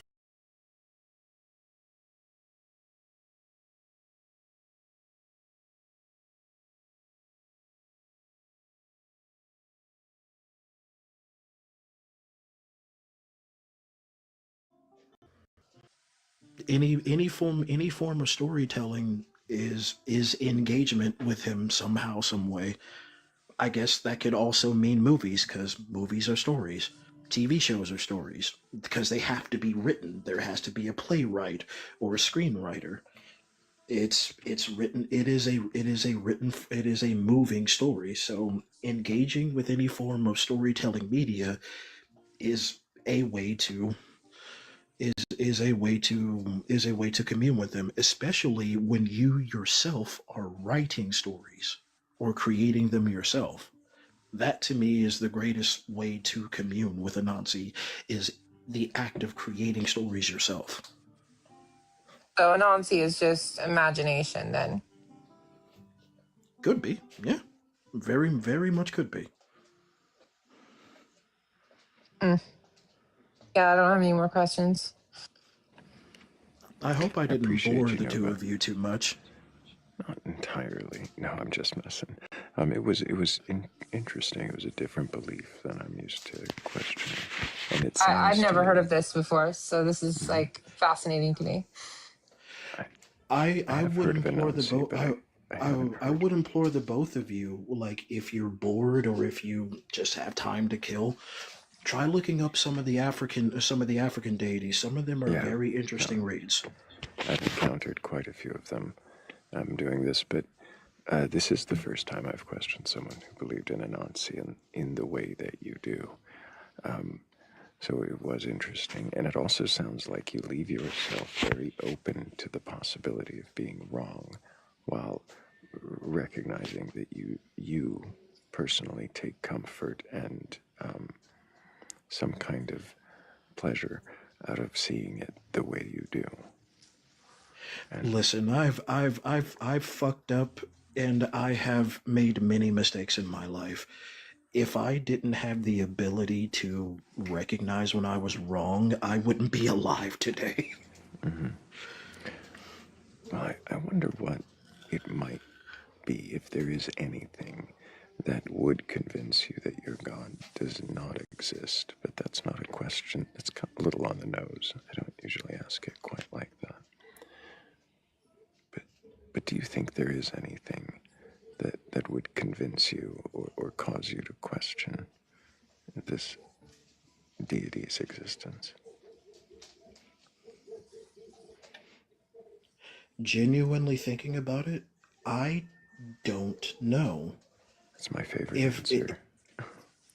if anything would make me question Anansi's existence entirely to where I stop doing it altogether, I think that would probably be the day when no more stories are told.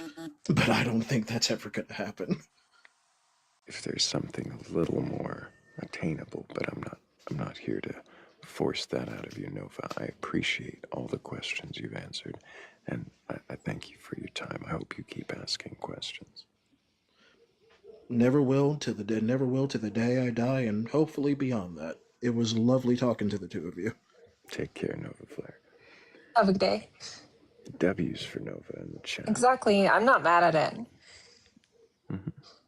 Yeah, it was an interesting set of beliefs and a fun way to apply storytelling and myth making to a belief structure, that it could all just be its own storytelling and myth making.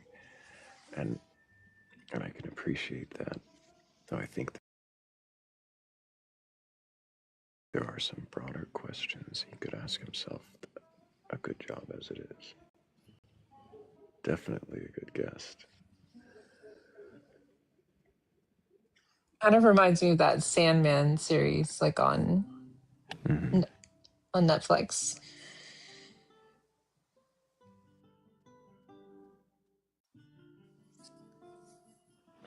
Oh, that is a good series. And hey, Sebastian, thank you for pointing that out. We did just break 100,000 likes. Appreciate everybody tapping this screen. Thank you all so much. And of course, thank you to everybody who shared the live. Also, that bent little arrow in the bottom of your screen. Well, it does more than look sad. If you push on it, it gives you all kinds of options to share the live with other people, including adding to your story and reposting. If those options are available for you, then that's one of the best ways to get us out to the FYP. Hey there, Hendo. Can I get your age for TikTok TOS?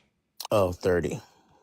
And do you have a belief in a god or gods, a higher power, or anything like that?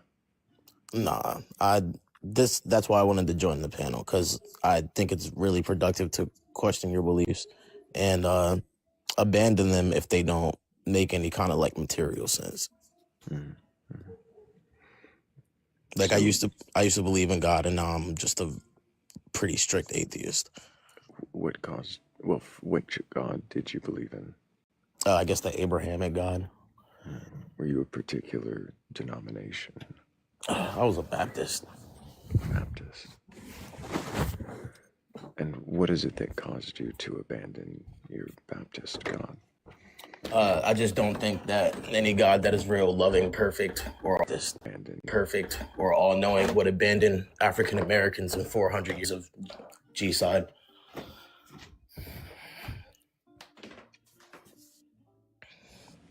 I see. Like I think the idea of an Abrahamic God is just silly. So no part of that God seems convincing or real to you? No part of any kind of like celestial or spiritual thing really kind of makes any material sense to me. I don't think that we need to have some kind of higher power to face existential questions on life or existence. You know what I'm saying? There doesn't need to be a God for morality or the universe or things to exist. Can there still be one? It's kind of intellectually irresponsible to take out the idea of the existence of a organic creator, but I also don't think it needs to be like fantasized or like glamorized the way that Abrahamic or any kind of other like even polytheistic religion does it. You know, I think that if there is a God, then that's not spirituality. That's just like science being science and like us not having that knowledge. I see.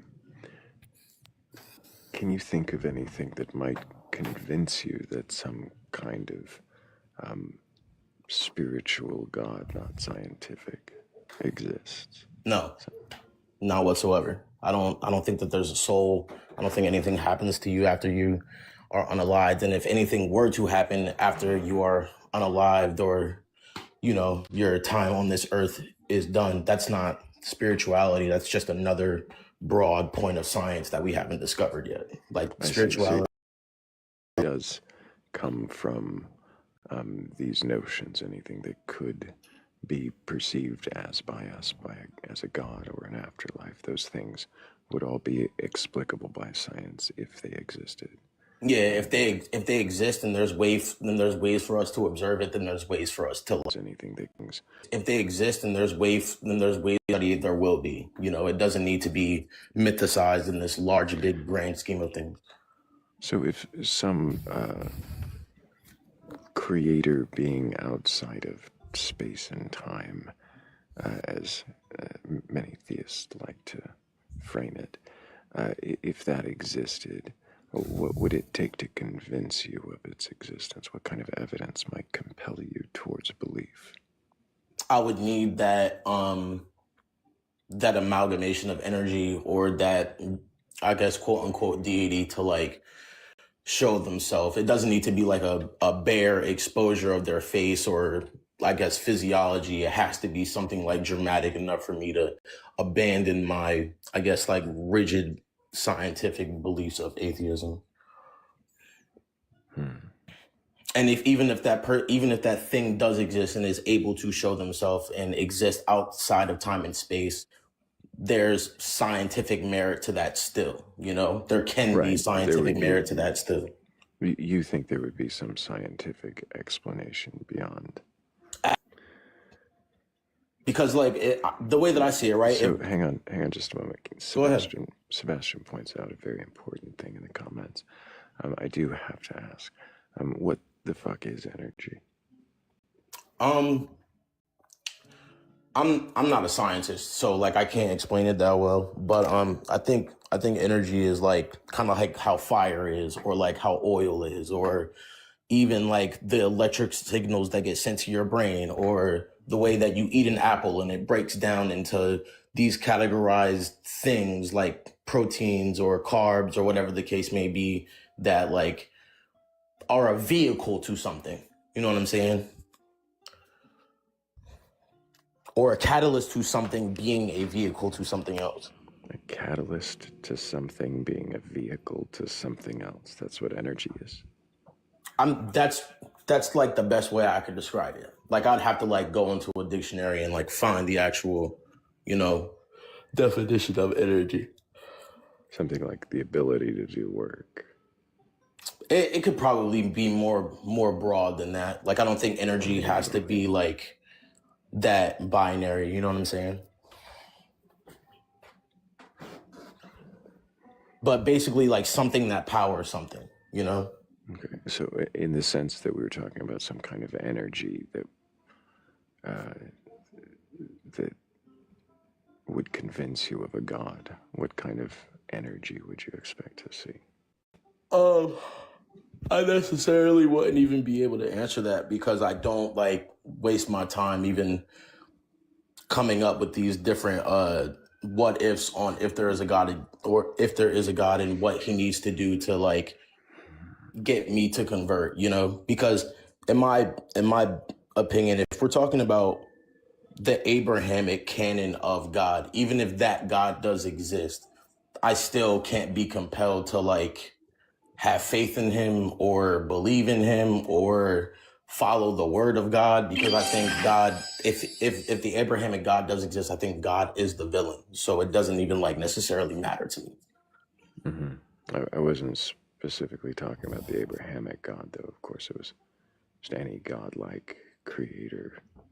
Okay, so like just broadly, if there is any like kind of God, for me to believe in that, there needs to be some kind of like large dramatic exposure that can't be explained with the tools that we have now. Like it would have to be like overtly blatant, you know?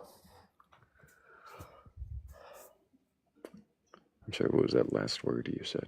It would have to be like extremely blatant, like for me to believe in some kind of like prime creator. If a God did exist, oh, go ahead, Red. I was going to say that he needs demonstrable evidence. Yeah, thank you. If you had that demonstrable evidence of a God, creator God, existing, would you worship it just by nature of it existing? Again, No. not discussing the Abrahamic God specifically. Just any God, no, I wouldn't worship it, because I don't think any intelligent life form with that much skill on literal world building would even need worship, you know? Like I don't think any celestial being that powerful would even toy with the silly notion of needing to be worshipped. Right.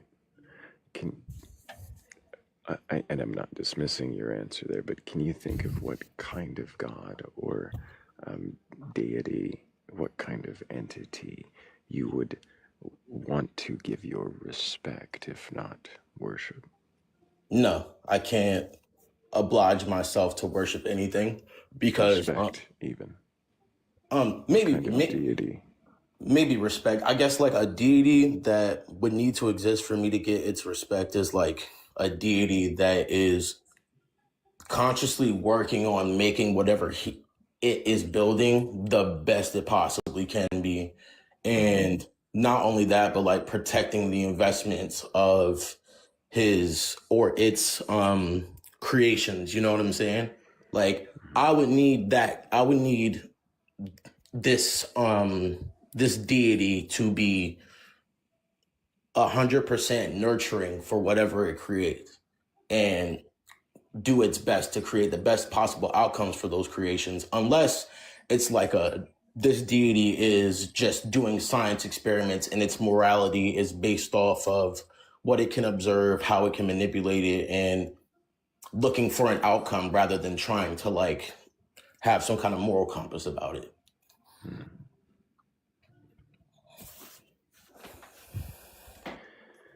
Hendo, I don't know that I have any more questions for you. I do appreciate you coming up and answering questions. I don't know if Redhead, do you have any questions for Endo before we move on? No, I just say W atheism. Yeah, sick. Thank you. Appreciate you, Endo. I hope you keep asking questions. Thank you. Have a good day. You too. Take care. And if anybody watching does have a belief in a God or God's higher power or anything like that, and you're capable of questioning your beliefs, go ahead and request on up.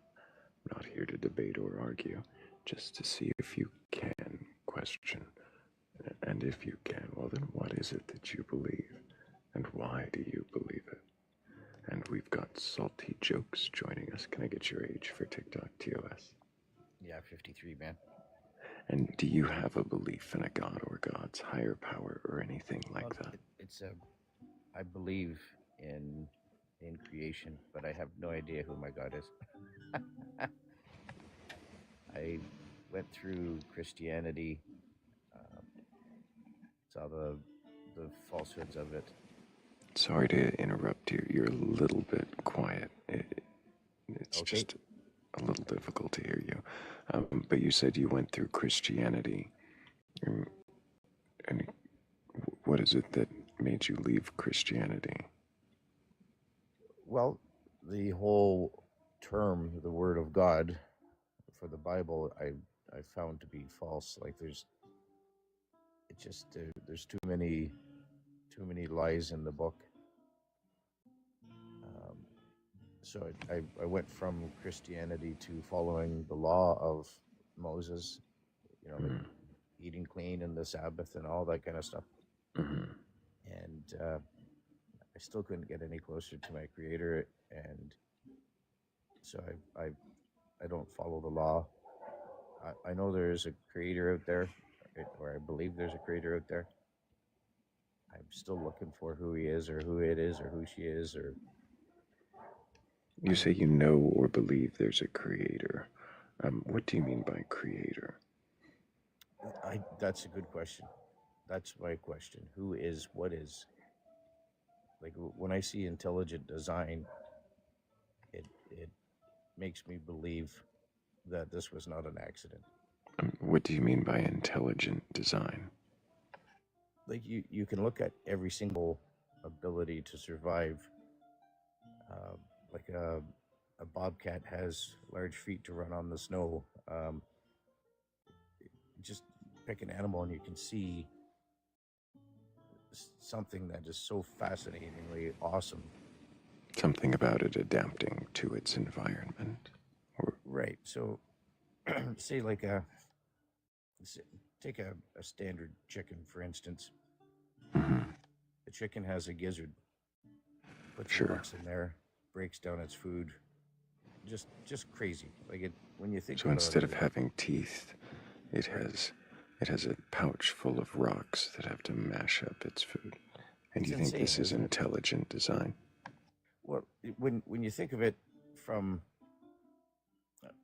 from an amoeba crawling out of the mud theory.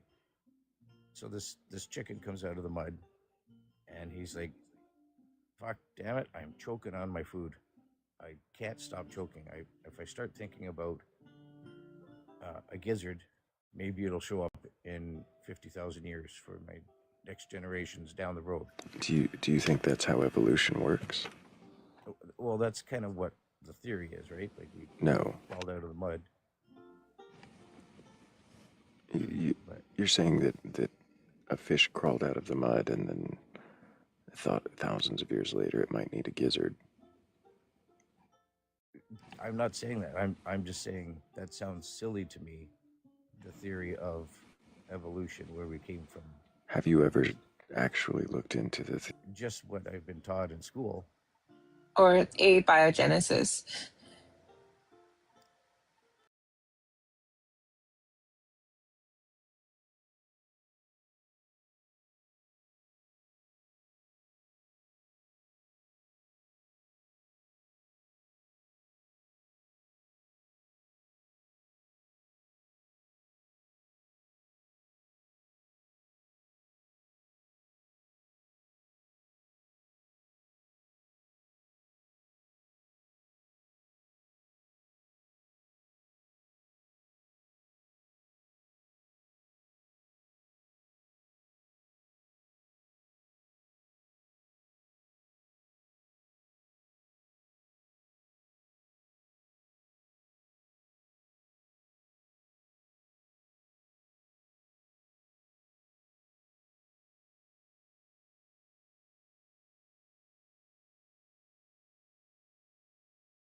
Things survived.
trees, the water, and that doing that same thing for.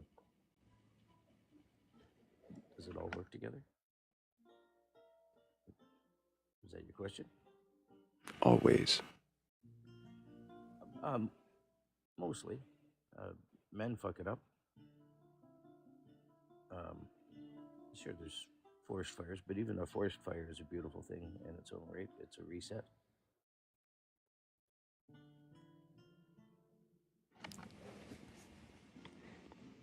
Is it just working together because things continue to exist? Is that what you mean?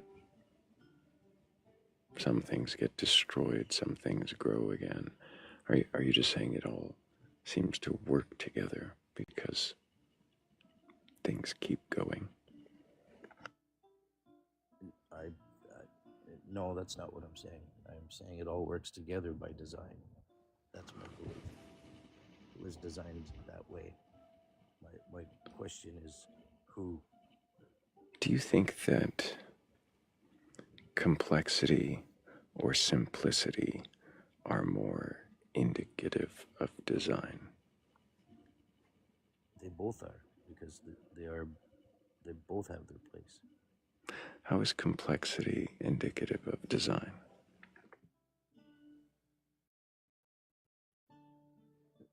It's for it to be so, some situation, some scenario to be complex and to work. It would cease to work if it wasn't, you know. Like, infant childhood diseases, cancers, all the myriads of defects and disabilities and really all the ailments of humanity, just humanity even, considering that. Is that it working perfectly every time? Or is it its complexity breaking down? I don't necessarily know the answer to that. If in a scenario of a God of the Bible who was awesome and everybody can just rely on him, yes, obviously you would in the daily lives of men and just created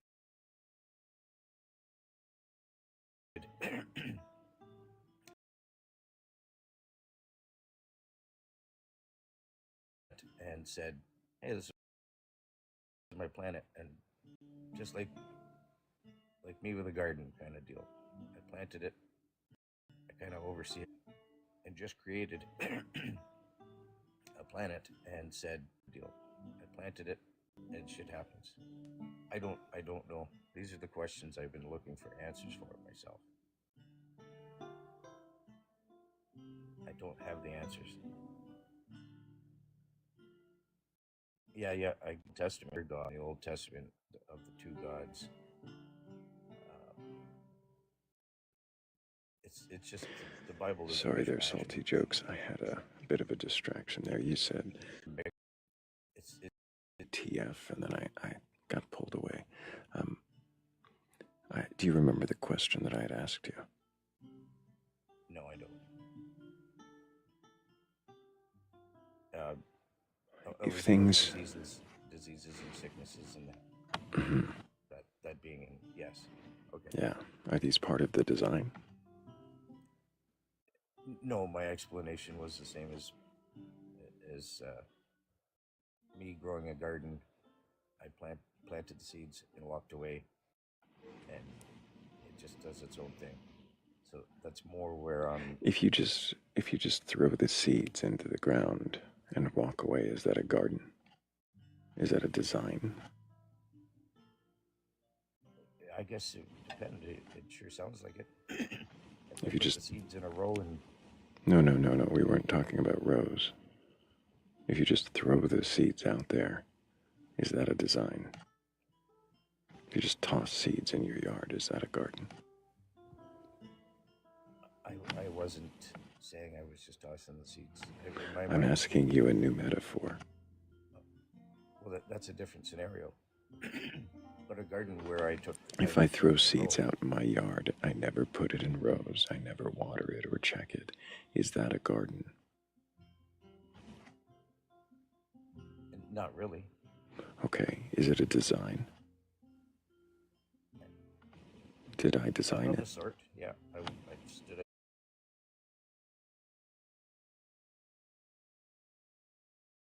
Whatever the hell happens. No, as well. Oh, for sure. An attribute. Design. Yes, much so. Well, it's been fun for the chat. You gotta go. I don't have to go, but this is heading nowhere. I was hoping. I see, Salty. Have something. So fuck off then if you're gonna be an asshole at the very end. I actually had some really good questions. I told you I had a momentary distraction, but you can fuck off, you an obnoxious, assumptive prick. That's me. That's me at my angriest. You'd be disrespectful.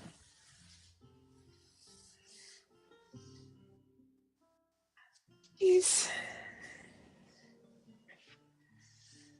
Yeah, It seems like they deconstructed, but they're still like holding on to this like deistic notion of like the Canaanite pantheon. Yeah, he definitely deconstructed, except he assumes his definition of design is what design is because it's whatever he wants it to be. He sandwiched himself into this understanding that anything that exists is designed because it works or it still exists, at least. So it's like throwing seeds in the yard and it's a garden. But as I begin to ask that, which seemed to chip away at his assumptions, he decides to be disrespectful and run. So, fuck him. It was kind of like a patronizing ending for sure. It really was. It was such a, like, yes, I had a moment of distraction, but besides that, I thought we were actually getting somewhere, finding out what he believed, finding out if he could even question it, and yet he decides to be a, I've already said it too many times. He decides to prove that he can't actually question, and he's a coward. Because that's what that was. That was cowardice.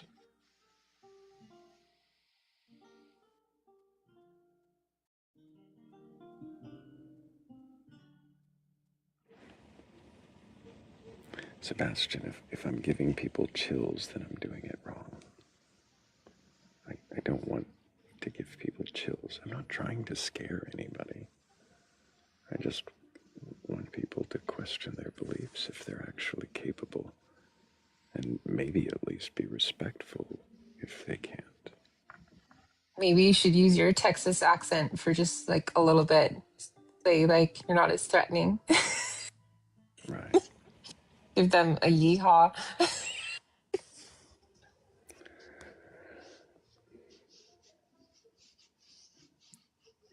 I'm not going to admit if I've ever said clarity in my life.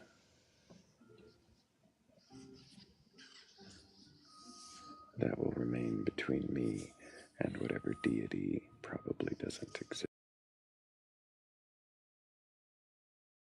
Clarity in my life. Between me.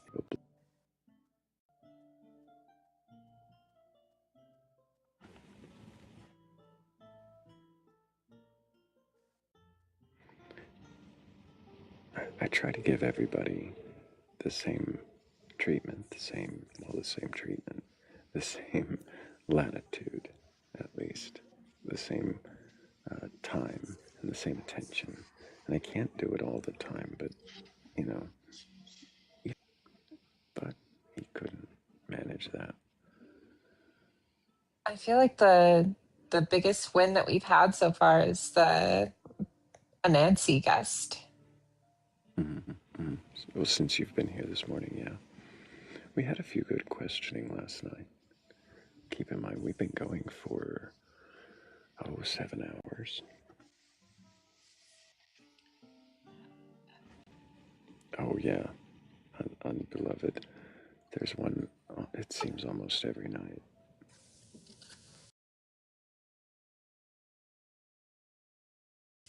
One who can't question, who just wants to spend time on the panel. Not for any real exploration or reason, but just to sit here and be a center of attention.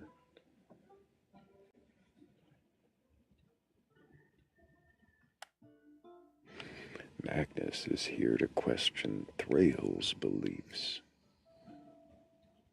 Give it a try, Magnus. What's your best question?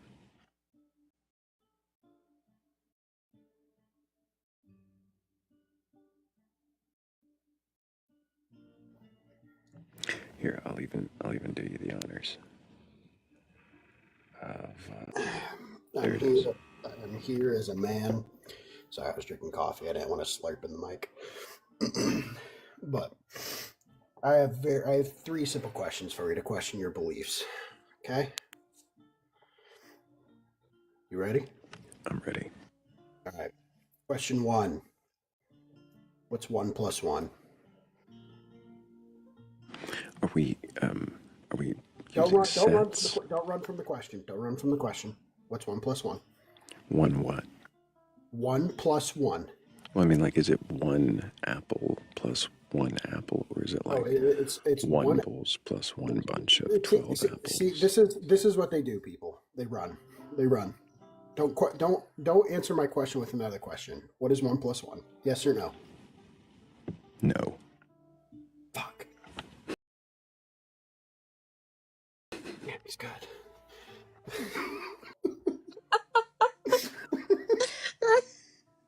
Good morning, Thrayle.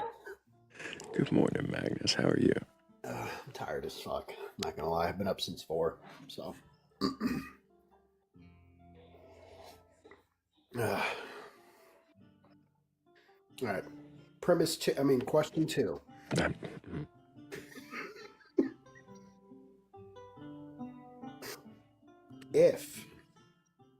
Question 2. If your bat goddess that unfurled her wings, does she fart? Wait, if she unfurls her wings, does she fart? Is that what you're asking? C.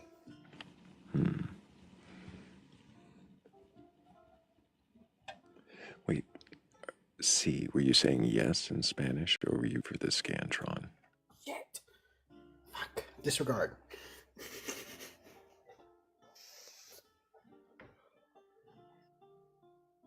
All right, new question 2. New question 2. If you are going 58 miles an hour, how long would it take you to travel 58 miles?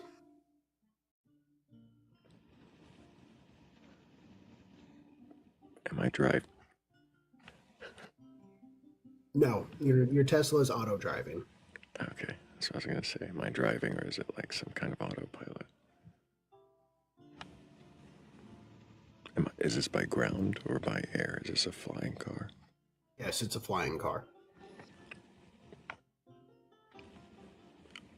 Why does the flying car only go 50? Moving from the question.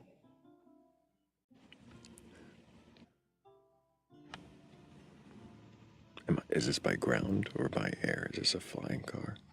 Yes, it's a flying car. Why does the flying car only go 58 miles an hour?